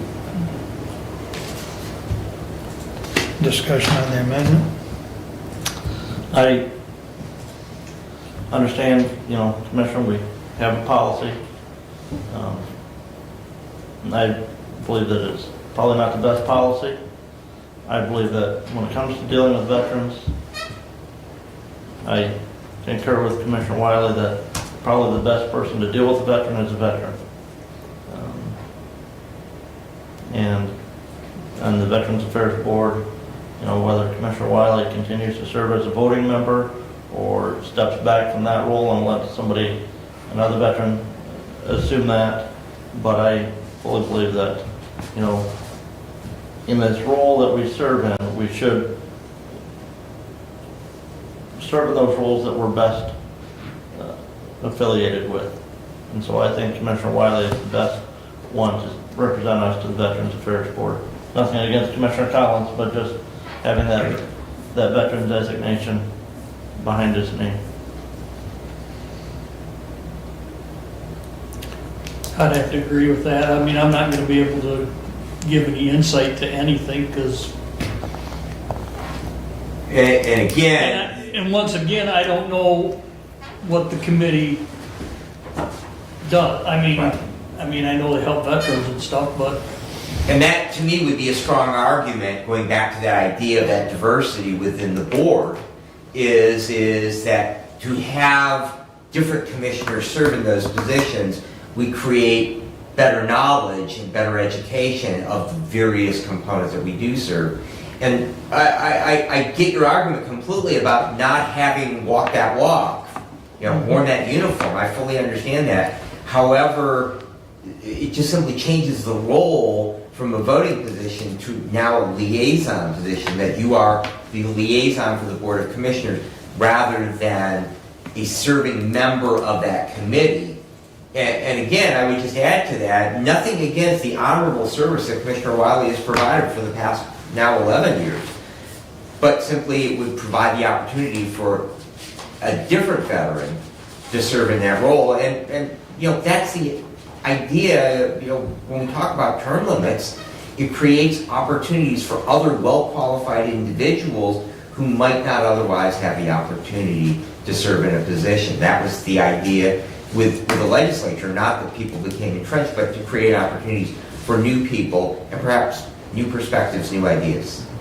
Commissioner, do you know what resolution that was that set that term limit? It would have been like in 2013. I know I was on the board when it was adopted.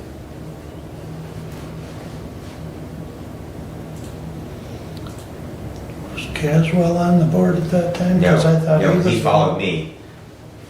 Who introduced that then? Because I thought that was something Caswell introduced. So, I don't recall. I was thinking that was something that Bruce brought forward, which would make it later than 13. right, yeah, because Bruce followed me. Right. 15072. 15072. Looks like it was revised in 17057. Yep. Okay, so it was revised then, while Bruce was on the board.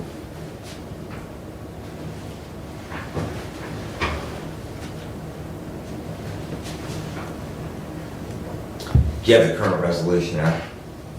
I just know the number I looked up on the index.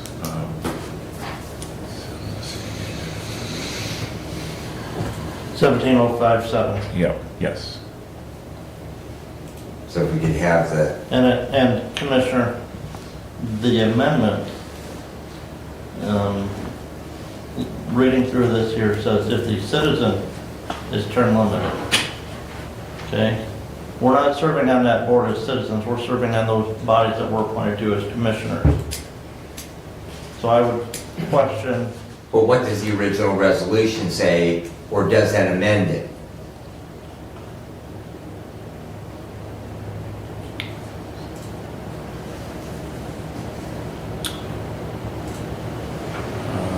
It's 3 paragraphs. It looks like it redoes the whole thing. So what's the text of the entire resolution? Yeah, the term limit policy is revised. If you want me to. Revised, not repealed. Go ahead and, The Hillsdale County Board of Commissioners adopts the references and attached, which lists board appointments, standing committees.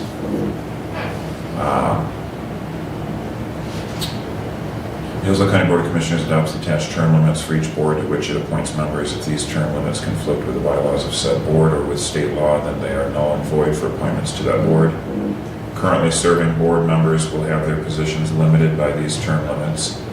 If a currently serving board member has already served longer than the attached limits, they will be allowed to serve out the remainder of their term. If a citizen is term limited from a board, they can be reappointed after setting out one term of that board, whatever length of time that is for that person on the board.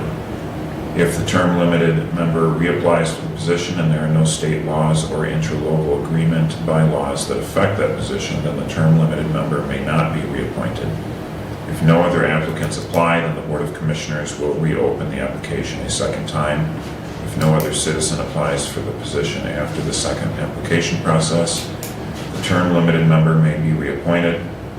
If the term limited member reapplies for the position and there are state laws or interlocal agreement bylaws that require certain characteristics for the person applying for the position and the term limited member is the only applicant that meets those requirements, then the term limited member may be reappointed to another term.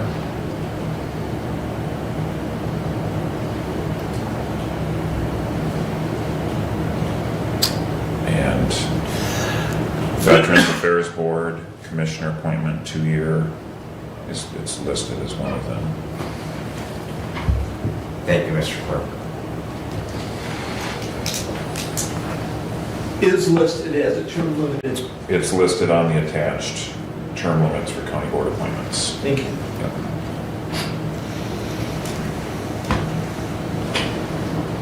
It's term limited.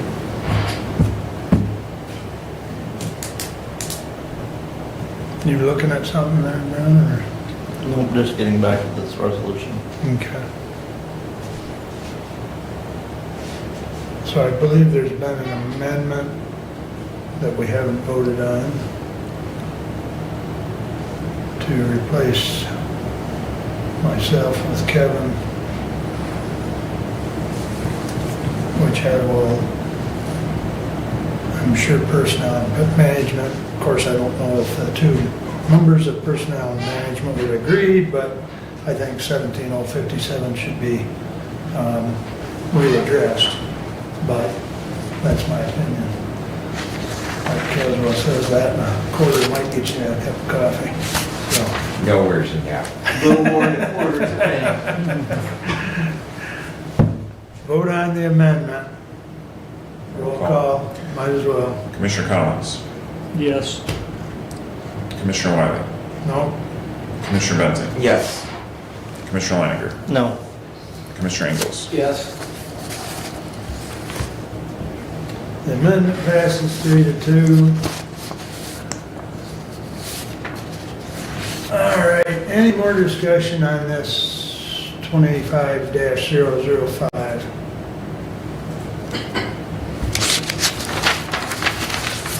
Okay.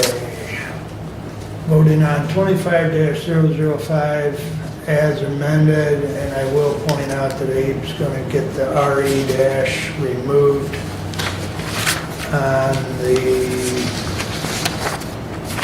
appointment there for Michigan Works Southeast. And then we'll have to remove it under Veterans Affairs Board as well with that amendment. Mhm. Okay, so roll call on 25-005 as amended. Commissioner Wiley, No. Commissioner Benzing, Yes. Commissioner Leininger, Yes. Commissioner Ingles, Yes. Commissioner Collins. Yes. Passes 4-1. And that will create then an opening on the Veterans Affairs Board, so we probably should get that opening posted. Because you're a voting member, right? Well, it'll just, management and personnel will have to look at the alternates and elevate one Okay, of them. okay. But then we would have an opening for an alternate. yes and no, because there's 3 alternates right Okay. now, and we Okay. generally carry 2. Okay. So we can take care of that.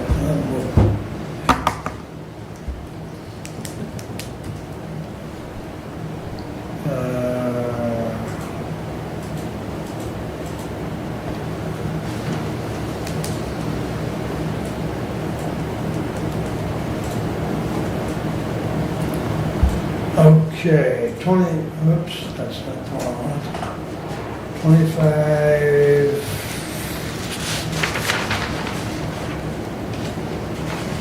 Commissioner, if I may, well, Please. before we, that resolution 17057, I would ask the management and personnel to look at that because that list of attached appointments includes some committees on there where we no longer make appointments Okay. to those bodies.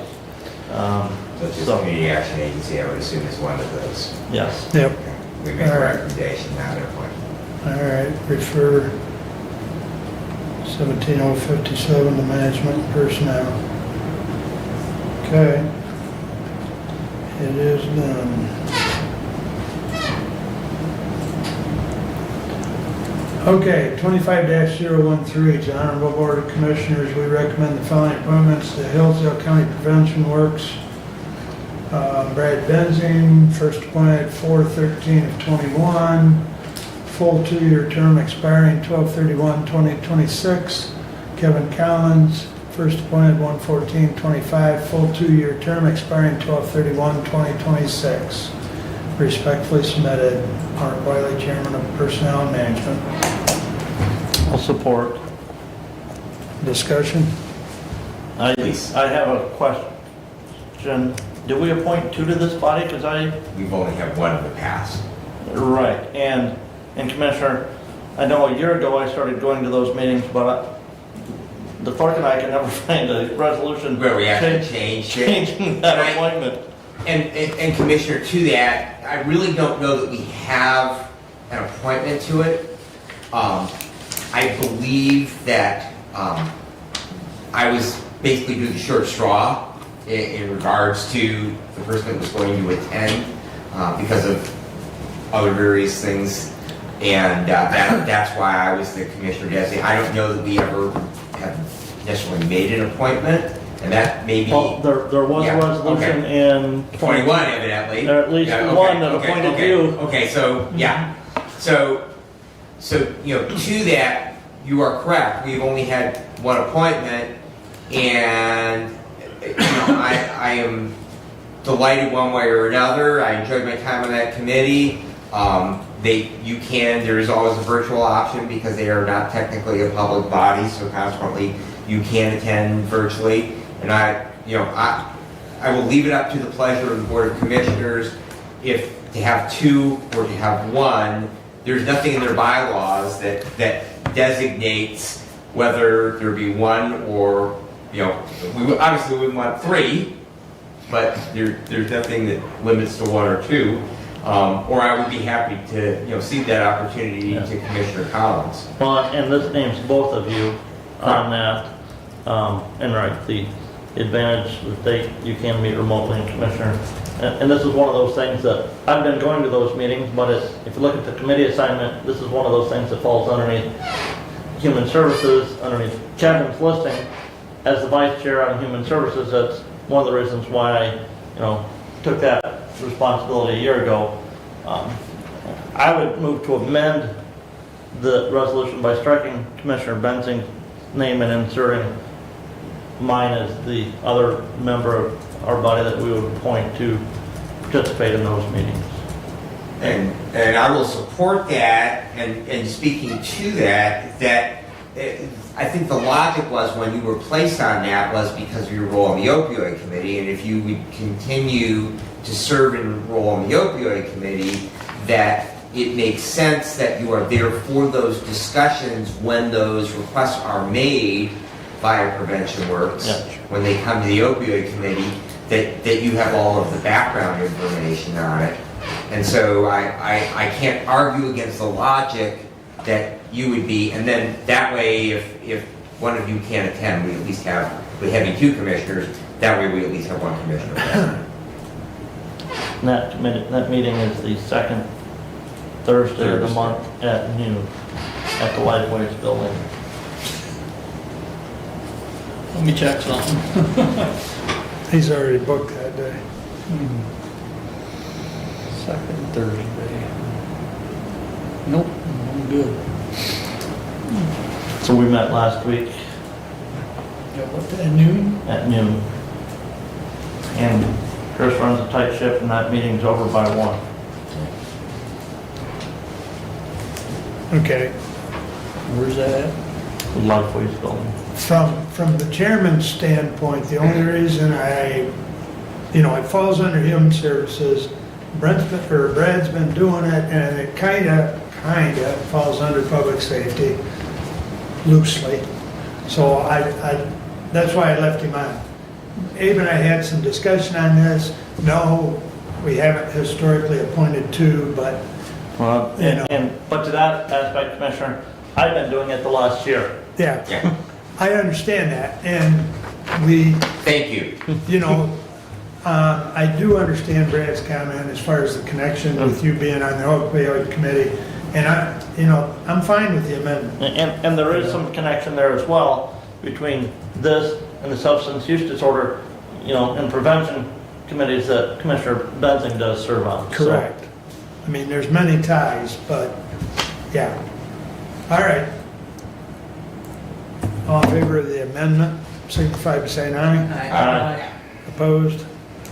All right, now voting on the resolution as amended with Brent's name inserted in place of Brad's. Roll call, please, 25-013. Commissioner Benzing, Yes. Commissioner Leininger, Yes. Commissioner Ingles, Yes. Commissioner Collins, Yes. Commissioner Wiley. Yes. Passes 5-0. Okay. There's a discussion item for the Commissioner Standing Committees.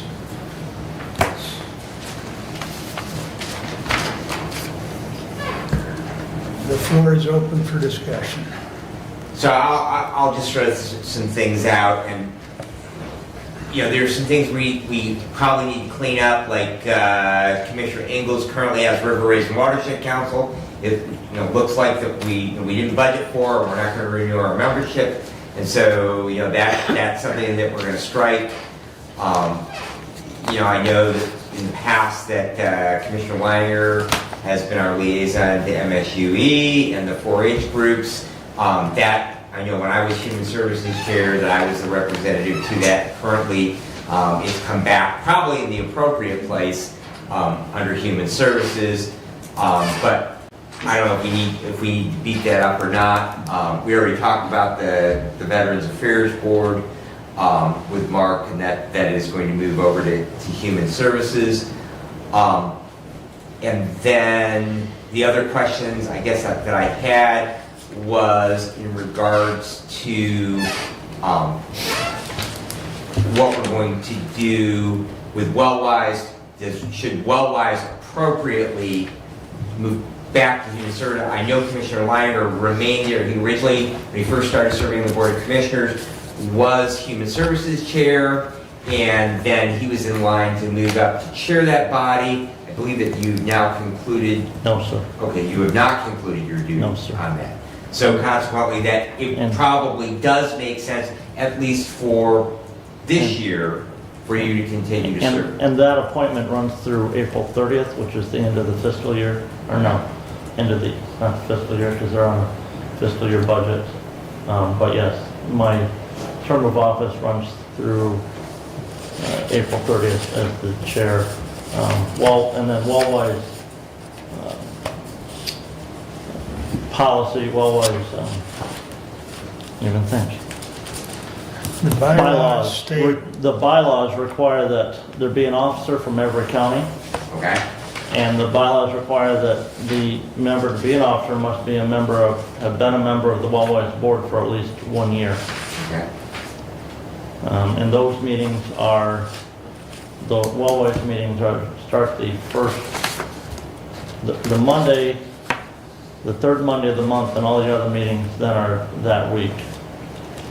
So what I'm hearing is we go back to that, if we're in conflict with their policies, and it sounds like their policies, so. And they're also, Wellwise has legal counsel that the representative of that we have on the senior center board can also not serve on the Wellwise board I because recall that now. because of the funding. Right. And so that's, Okay. being the vice chair of human services, where I'm at, that's why Commissioner Collins serves on the senior center board. Okay.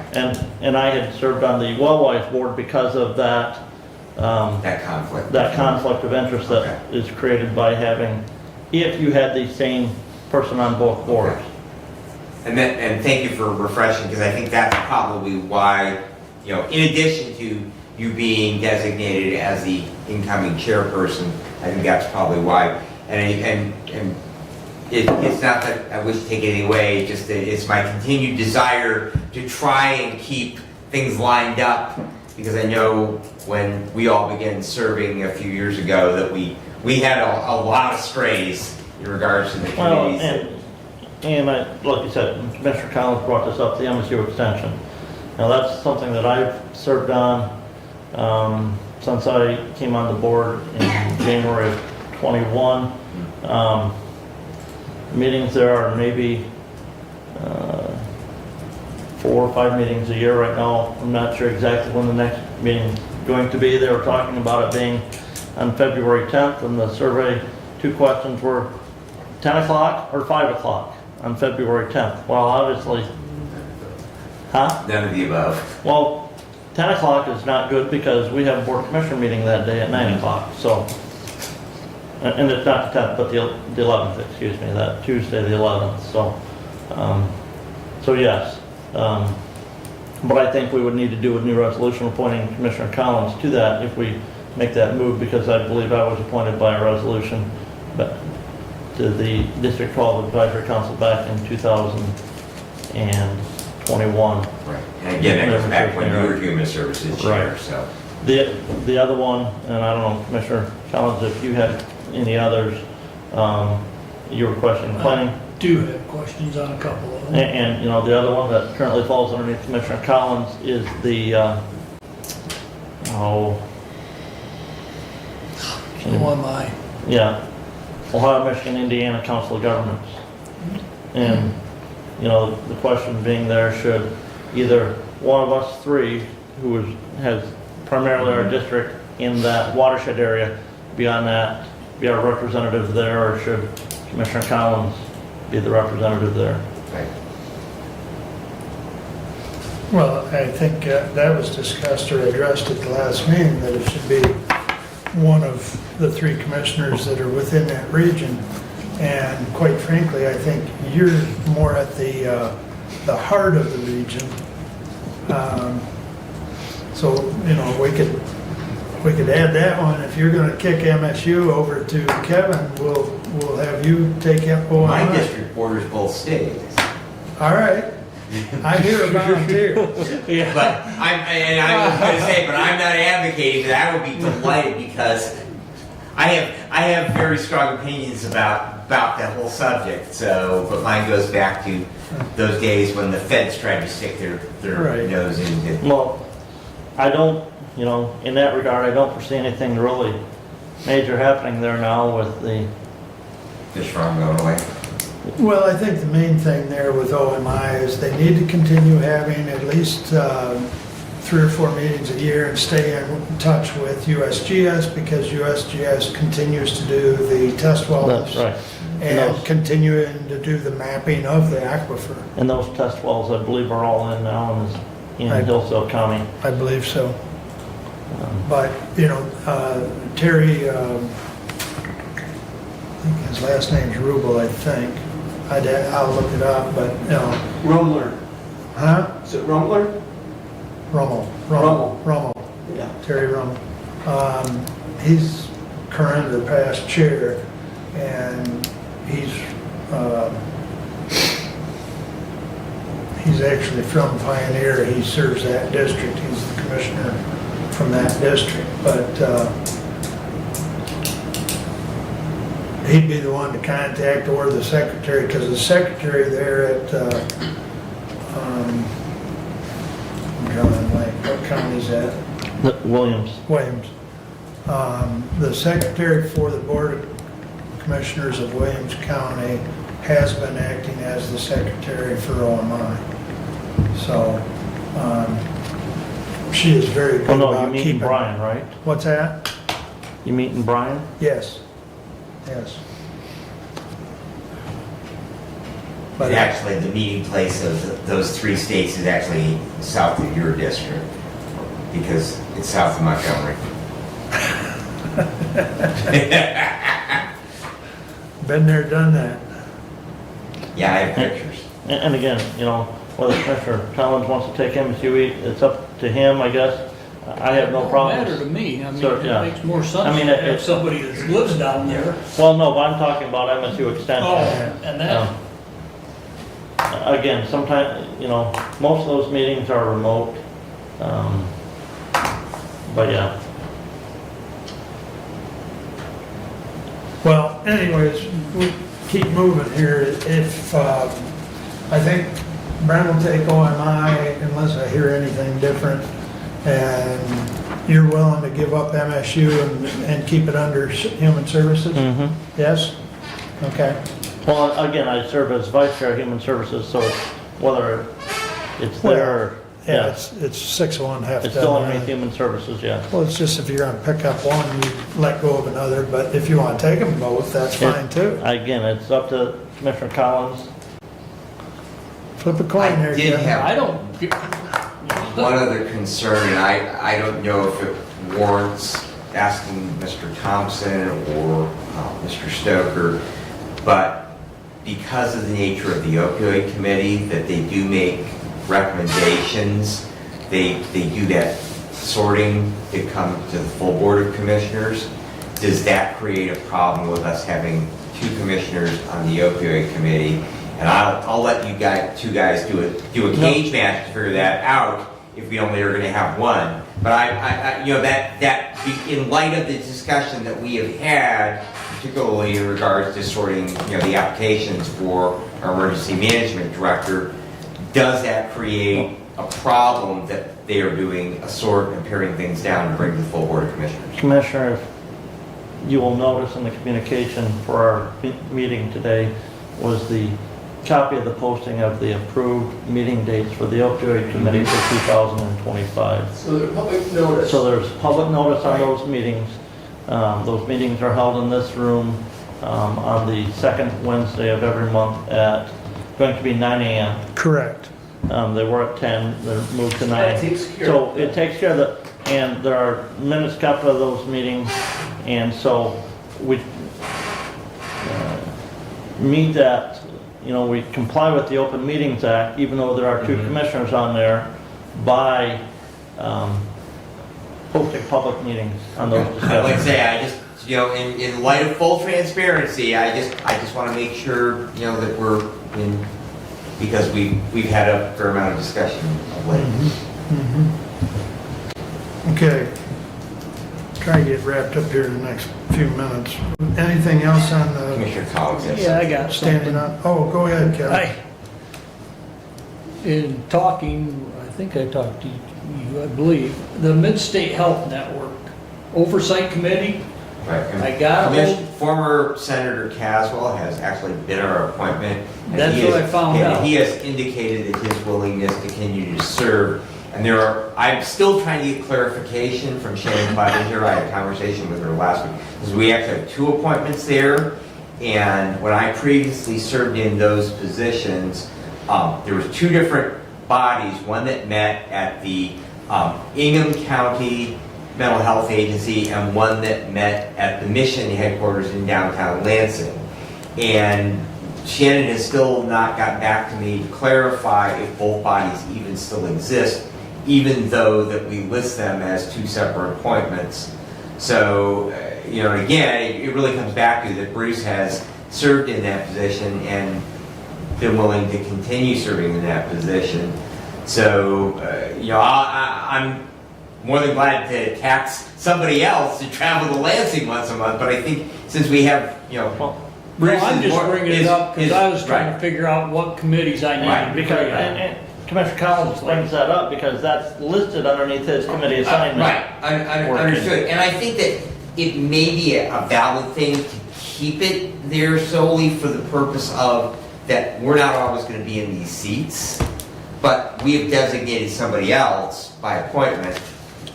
And that would be my only argument of keeping it under that committee assignment, is just simply that way it creates a placeholder for that appointment for in the future, should, in this case, that Bruce chose not to continue to serve.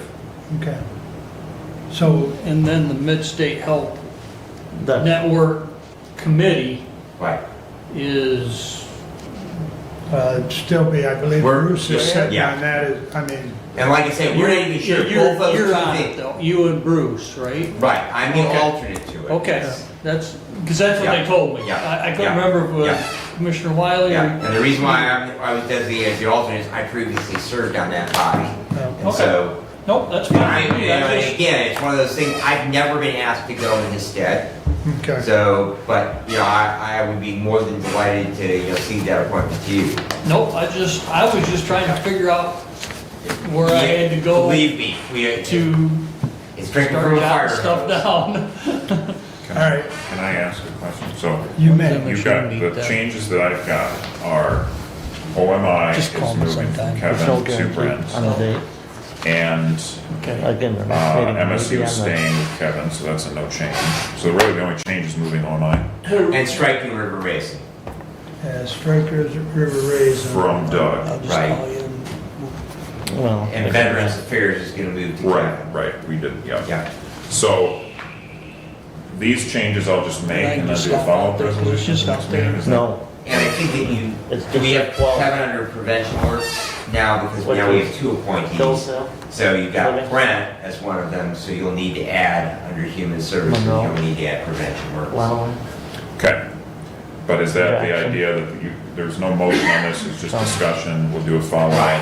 So those Yeah, meetings. yeah, I think it's just Unfortunately, a cleanup, and then, yeah, we can. Okay. Any of that is And from- as far as that goes, it could be a 2025 consent agenda, That's what I'm thinking, is Yeah, we yeah. just do it as a consent agenda Yep. item for next Right. meeting. Good. And again, if we're gonna put Kevin on, I would ask that we include that in that consent agenda. Resolution, his appointment to MSU District 12 Advisory Council. oh, have the Have an actual resolution, Yeah. so there'll be a separate resolution, because we don't want to combine it with this, but a separate Yeah. resolution just appointing him to MSUE. Got it. Okay, and that can go in consent as well. Okay, Now, I'm going to also do the rules and bylaws because all of these committee assignments are listed in the rules and bylaws. Okay. So that will be- Perfect. all right.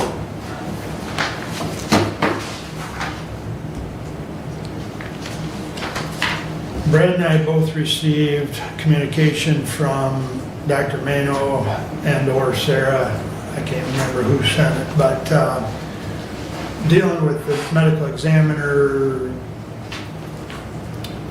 arrangement, agreement, methodology. I mean, there was what, 3, 4 attachments. Right. I think what we need to do at this time is, if you want to send it out, or if you want me to, let the other commissioners mull through it. Right. At some point in time, we're going to need to bring that to the board for, And to that, I would also ask that we have Derek do a financial analysis of which proposal, because there was a couple different methods of how we would pay for it. correct. So Commissioner Collins, since we have transitioned over the years as far as, we partnered with Lenawee, and then Yep, Lenawee I know. medical examiner died, and now Dr. Mano is for all three. But we were talking with Dr. Mano and Dr. Casson before his death about creating a body similar to like our health department, that we would have an advisory body then to that with an appointment from each of the 3 counties, and that we would then contribute, and there would be, you know, a basis, whether that be based on history of cases or on population or a number of different things, and that will be all included in that. But I do think that we need to have Derek take a look at it and see from a financial perspective. It doesn't mean the other 2 counties will agree to it, but which proposal would be best for Hillsdale County. With that said,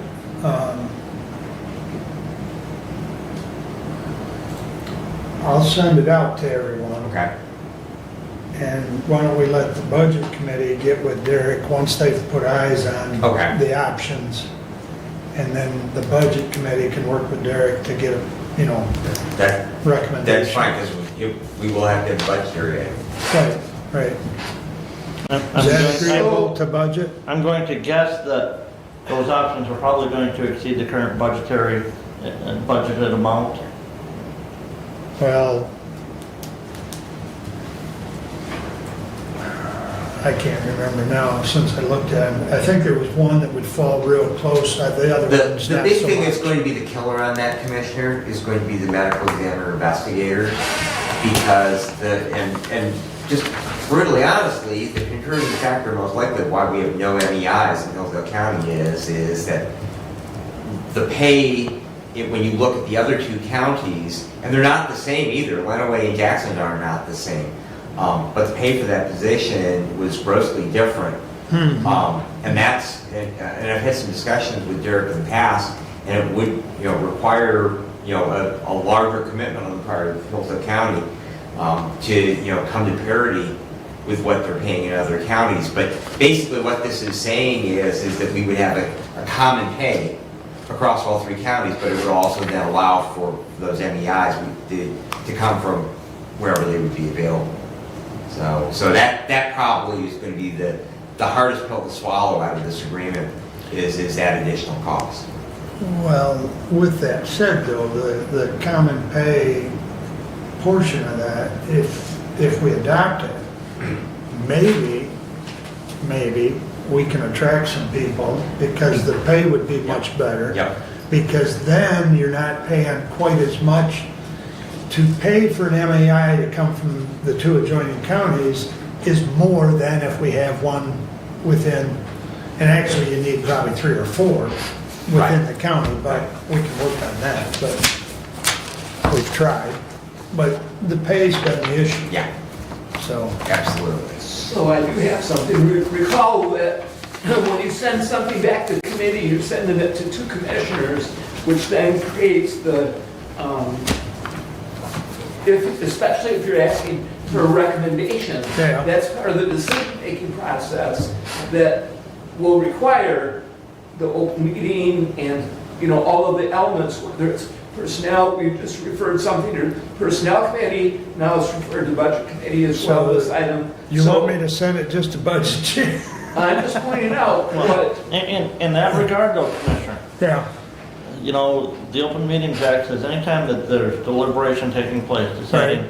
you know, deliberation, and that could be one commissioner deliberating, you know, That's true. with the finance director, what proposal to bring back to the full body.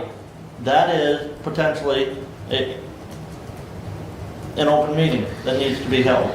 And or facilities. I mean, these are items Randy and I've talked about. and keep in mind, we're still waiting on Cole Stoker's full version of how to handle this. So we're still a little bit in gray area. You know, I guess that my suggestion on that is we're not talking about a particularly high bar here. We have a common posting place. You know, I'd probably put it on our door and over on the clerk's bulletin board. Mhm. And, you know, as long as you do that 18 hours before and well, if it's going to be a special meeting, it would also have to be on the exterior door of the building as well. But it's not not, just on- I mean, committee meetings are not regularly scheduled. Right. So you are simply posting that you are going to hold a meeting of that committee because you don't publish an annual calendar. Those committees don't have regular hearing dates or regular meeting dates. So, and I would defer to the clerk, who is probably the smartest person in the room in regards to posting of meeting notices. But I would say that probably as long as we throw something up on letterhead that committee is going to hold a committee meeting on this date and time, and as long as you ask the room, I mean, we do that with community corrections, that, you know, those meetings are public now, and they have a regular calendar, but, you know, we have public comment period in our agenda, and we ask for public comment, and there's nobody from the public ever there. We go on. Point taken. Each committee is going to have to deal with it in the manner for now until, at least for now, until we get the written opinion from from Coastal. So, okay, the opioid committee schedule, Brent already mentioned, is this second Wednesday at 9 a.m. Lifeway's meeting tomorrow evening in Hillsdale at 7 p.m. on Care Drive there. Personnel committee received notification. There is more than one opening at Friend of the Court, and one of which is also a notification of retirement. Shayla Arnold will be retiring. So she has decided that her and her husband are in position to retire and spend more time with each other. And I appreciate that and regret that she'll be leaving us because she's a huge asset. I believe, I don't remember, do you remember the date? February something? Yeah. I don't recall the date, actual date, but it's... I'll tell you in 2 seconds here. You can look that up.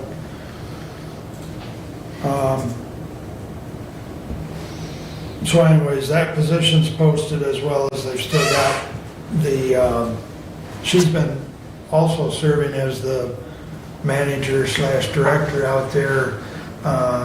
And Judge Lisney informed me that she is still actively trying to fill that, and with that discussion, I didn't realize, you know, George had taken a leave of absence and then he, you know, I didn't realize he passed away.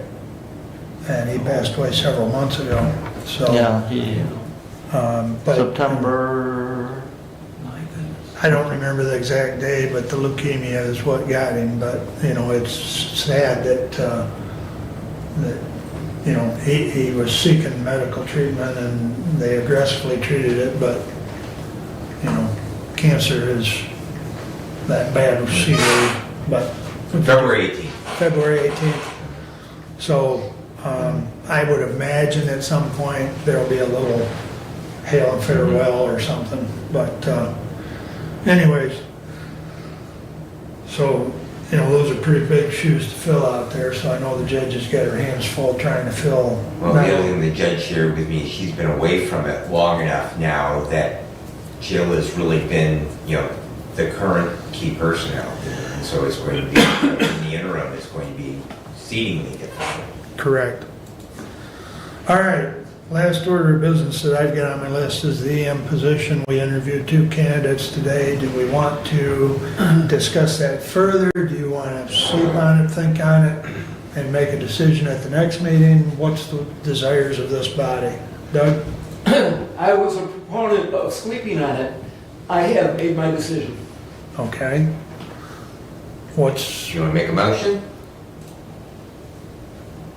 No. I was making a statement that the board members would have some input. Well, I will be prepared to make a motion in a moment, perhaps. I'm okay with making a decision today. We had indicated to the candidates that we wanted this job filled by 1 February. I think it's prudent that I mean, they need notification, they need to notify their current employers, and if we wait till the next meeting, we can't really fill it by February 1st if we're gonna allow the candidates to give 2 weeks' notice to their current employer. So I think it behooves us to make a decision today. This side of the room? My comment in regards to that is, and I understand things happen in our life where something, we plan to be somewhere, medical issue comes up, something we can't be there. At our organizational meeting, we selected 5 candidates that we wanted to interview. Unfortunately, 2 of those didn't respond or didn't want to come for the interview process. The third one that did, something happened. He can't be here. Couldn't be here today. Still interested in the position. I would like to still interview that individual and see their qualification. I will say of the applicants that we have, the one I didn't see any references to reach out to contact regarding their qualification for the position. The one had some, letters of reference with their application, but the one there was no, not even listed on the resume itself, any references for contact. So I'm not ready to make a decision today. I know we had hoped to have it filled by somebody else by February 1, but per statute, Commissioner, you fill that role right now.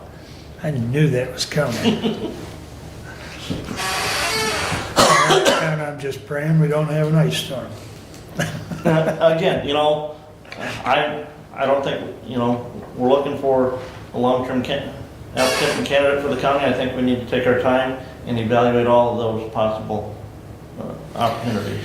Well, and I'd have to go in and look, but, of the 5, as you just indicated, the one that I sent out yesterday that had something arrive that precluded him, and he, from the way I read that email, and you've all had a chance to read it, he had intended on being here, but something came up, and he did ask if it was possible to reschedule that. I was going to leave that up to the board to make a decision. There is one of the other 2 that removed themselves made a similar comment. So if you're going to open it up for the one, you really have to open it up for the other, Okay, since they did ask for a reschedule. And I didn't know about that one. But Well, I understand that. I'm just making it clear because I don't remember if I sent those other 2 emails out, but I'll be happy to do such. But I'm just making a point that if you're going to open it back up to accommodate one, you've got to at least accommodate the other one that did inquire about a reschedule. Or we can just repost it and go through the whole process all over. Commissioner, I don't know if we need to do that. Again, We have a pool of applicants. We narrowed it down to 5. We asked those 5 to come in for interviews. 2 came in today. 2 have asked for reschedule. It's up to this board if you want to reschedule those 2, and then we continue the process. As Brent has indicated, we may or may not have it filled by the 1st, and yeah, I just hope we don't have an event, but I'm sure Thomas will help me along if I need, but, by statute, the chair does serve as that emergency manager in the event we don't have a position filled. So, I haven't heard from Commissioner Collins yet. I have no objection to interviewing, I guess, the other 2 now. The one sounds pretty interesting to talk to. The one. So, you may. okay, thank you. My thought is that if the 2 that indicated that were not able to attend, if they indicated that they would like to be continued as a consideration, they would have also provided a little more information, other than just saying, please, can you reschedule? And so with that statement, my opinion is the 2 that showed are the 2 that will show when it's time to show for an event. That's the message I get, okay? If I have other priorities that take me away, that is to me an indicator. Of their commitment. That's an indicator to me. Call it what you want. Yeah. But the 2 that showed today are the ones that, to me, are the true applicants. And of the 2, if you desire a motion, I can provide one. If you desire to make a decision today, I support that today. Brad, comment? I'm just gonna say that the two guys that showed, that their roots are here.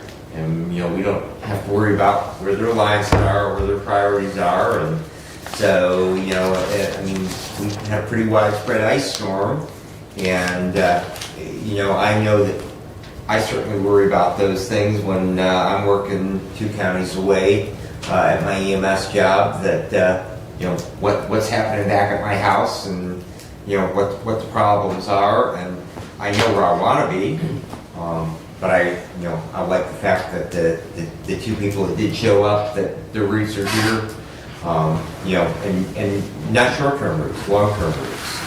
So, I think that we did have a pretty good pool of candidates, and while I fully understand life happens, I think we had a couple of well-qualified people, and we just simply, Commissioner Ingalls and I had a discussion about ready to vote or not, and I said, well, I think I could probably make a decision after hearing the folks, and probably my decision is different now of who I would choose as a candidate, for the position after hearing the interviews from both of them. But I too I think I can make a decision today.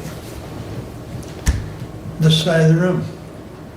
I think you already said you're not ready to make the choice today. Correct.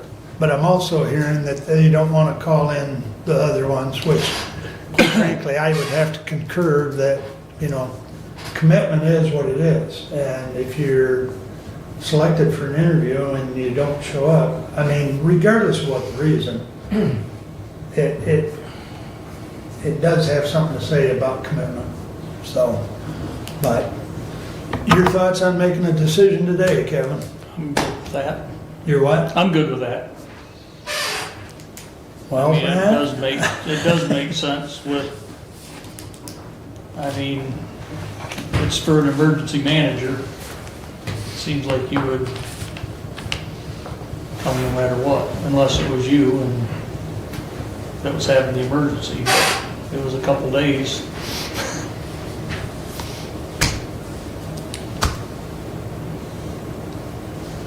I would entertain a motion. My motion would be to move forward and offer, with a job offer as emergency management director to Jason Laudermilk.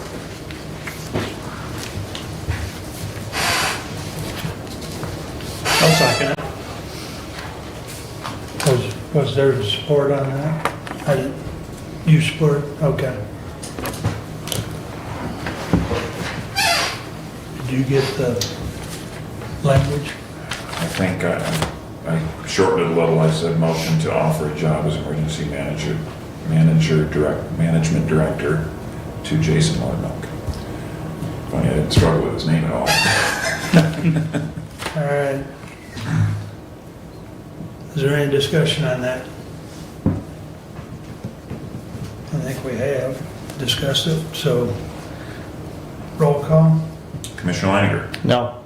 Commissioner Ingalls. Yes. Commissioner Collins. Yes. Commissioner Wiley. Yes. Commissioner Benzing. Yes. Passes 4-1. So we'll offer the position to Jason. Mr. Chair. Please. I want to thank James for interviewing. You interviewed incredibly well. I will say publicly, I've served with Jason, and seen him come up through the ranks at my fire department, and know him personally. And I was very hard pressed to make a motion or support. I can perfectly well vote and support the rest of my fellow commissioners in that decision, but you really, I have to point out that you did a phenomenal job interviewing. And if you were doing that with the years of experience that you have, I would continue to encourage you to grow professionally. And that the worst case scenario is that you take a job at to advance your career and we need you as an asset to dispatch center, because you are an asset for our dispatch center. Thank you. And I would add that your doors are open in front of you. You've got a great pathway in your future. Thank you. And you're going to be terrific, and you are terrific. And this is not a door that's closed. Your door is still open. You've got many doors open. Thank you. And you're to be commended. Thank you. And I would concur with that. I think you did a wonderful job. Thank you. And thanks for coming. Commissioner, if I may, Go ahead. I would also ask that we reach out to legal counsel to see if Mr. Laudermilch has a conflict of interest or an incompatible office if he takes the emergency management position and continues to serve as the chief of the Woodbridge Township Fire Department. I don't think serving on the department itself will be an incompatible office, but being a chief there and serving as the emergency management director may be. I don't disagree with the commissioner. I know because I have, and still regularly get asked, having been in that position of a township supervisor and also a member of the fire department. I know the specific statute does not address that as in regard to a fire chief as an incompatible office, but I don't disagree with you at all that we definitely want to protect not only the county, but we also want to protect Mr. Laudermilk before he would, resign a position that he currently has, and then we find out that it was incompatible. Well, And I'm not sure that it's a really high-paying position that he has, but it's Right. Well, not particularly high paying, but the problem is, and if you have participated at all or follow the MTA discussion board on their email group, there's a discussion right now about how one replaces a fire chief with 20 years of seniority, and the qualifications have changed so much. The pool of people who are qualified to be that fire chief is really, really small in rural America, really small. okay.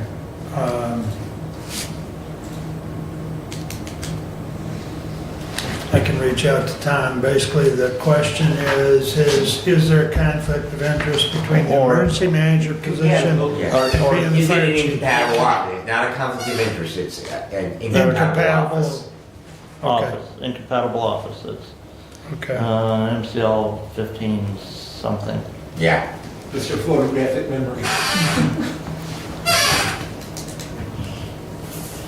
I will check with Tom on that and get an answer before I reach out to Jason for offering the position. Does that make sense? Would it make sense to ask Matt first, after the process?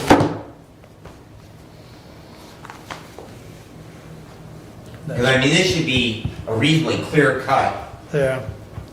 Well, If Commissioner Leininger would be all right with that. I can send an email and then forward it to everybody when I get a response, but more than likely I get kicked over to Cole Stalker, but Yeah, a Stoker. lot of times Mac may say, Right. what did your legal counsel say about Yeah. this? That's exactly it. But they may just kick it to Cole Stoker and then I'll get a response back, and going through Mac normally doesn't cost us. Right. So point taken. All right, I can do that. Additional business, Doug? Or did I skip public comment? Skip public comment. Yeah, well, public, anybody wish? Mike? Pardon me? Skip away. Yeah. Thank you. No public comment? All right, additional business, Doug? Just that again, we're watching Fox News and we're seeing the terrible destruction that's happening, in another community in our country. And it's devastating to watch. It's an incredible degree of irresponsibility that contributed to, and forces beyond our control that contributed, and it's just plain awful what's transpiring out there. But in addition, the hurricane and those folks in North Carolina, it's winter. They have no homes as well. There is just so much that as a commissioner in our own backyard, and we took a step today to help prepare by offering to hire an emergency management director. We need to keep our eyes on the ball as we move forward. And that's our county and our citizens deserve our very best. That would be my comment. Very good. Brad, additional business? Yep. Thank you. Kevin? Nope. Brent?